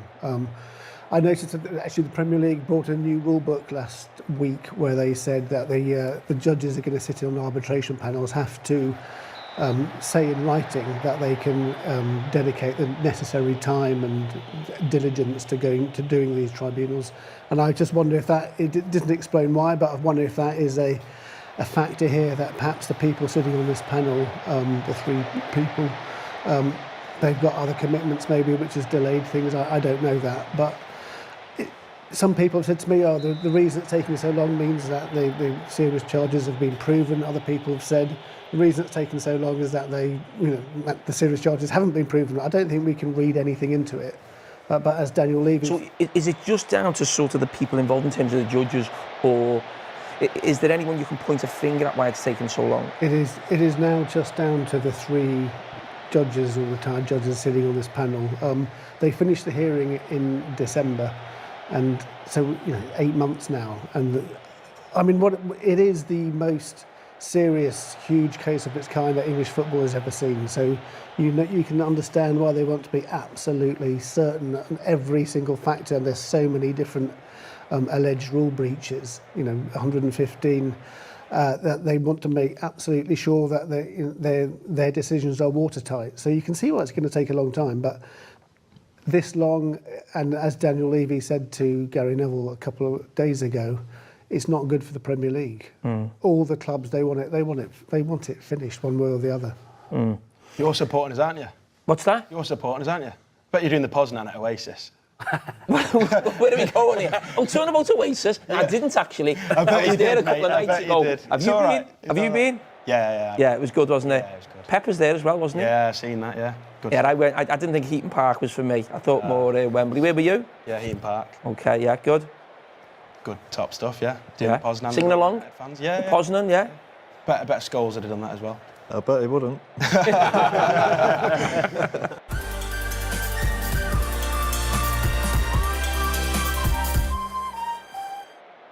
Adam, Man United. We do this show every season. There's always that optimism with a few new signings. You make the case for it being another good season. I'm just an optimist, innit? I'm always going to be that way, especially in pre-season after I get back a little bit tipsy from wherever we've been. So, yeah, usual for me to be optimistic. But I think being in and around the team and the camp and stuff, and seeing how Amorim is with the support staff that he's got there, Wilcox and Barada and stuff, I think there's clearly a more collaborative effort going on at Manchester United, and it's clear that everyone seems to be on the same page. I think with our squad as well, look, we've got some big gaps in there. I think we need a striker. I think we need to sort out that midfield, and we definitely need a goalkeeper. We're talking, with Luke about their goalkeeper situation. United have a similar urgency to address that, but take the Dubravka again if you want. Oh, nah, thanks. Also, we don't want to be helping you like that. Need help. But yeah, I look at that squad and I think we haven't got any players that are injured, like that we're waiting for to come back from a World Cup. We've kind of had the full squad together. Even some of those injured players that haven't been able to play have been over there with the team. And it does feel like for once we haven't got, because we spoke to a few players, Luke Shaw, we spoke to Paddy Dorgu, we spoke to Lenny Yoro, and they were all kind of saying there's no stragglers here. They were all kind of on that same page, and it feels like everyone's moving in the right direction. But of course, you have to get results, and you have to get results early on in the campaign. Who do you think he was aiming the stragglers comment at? I saw that, Luke Shaw. Yeah, I mean, he's one of them. I've got to say, was it himself? Yeah. You've not played a game for 2 years, have you? Yeah, he's one of them. But I think obviously the group that was left out, Anthony, Sancho, Rashford. The thing with Luke Shaw is his issue is he's injured and he's on big wages. I don't think he's ever been probably a problem in terms of his attitude and stuff in and around the training camp. And when he's fit, he is one of the very best. Yeah, but I think, again, he's becoming a left centre-back now because he can't do that left wing-back. Yeah, he has to be. There's no way he can get up and down a pitch. But I was impressed with Patrick Dorgu over there, actually, in the way he performed in there. Obviously, he's a raw talent, and I think last season people were quite harsh on him and some of his performances. What about the new lad, Adam?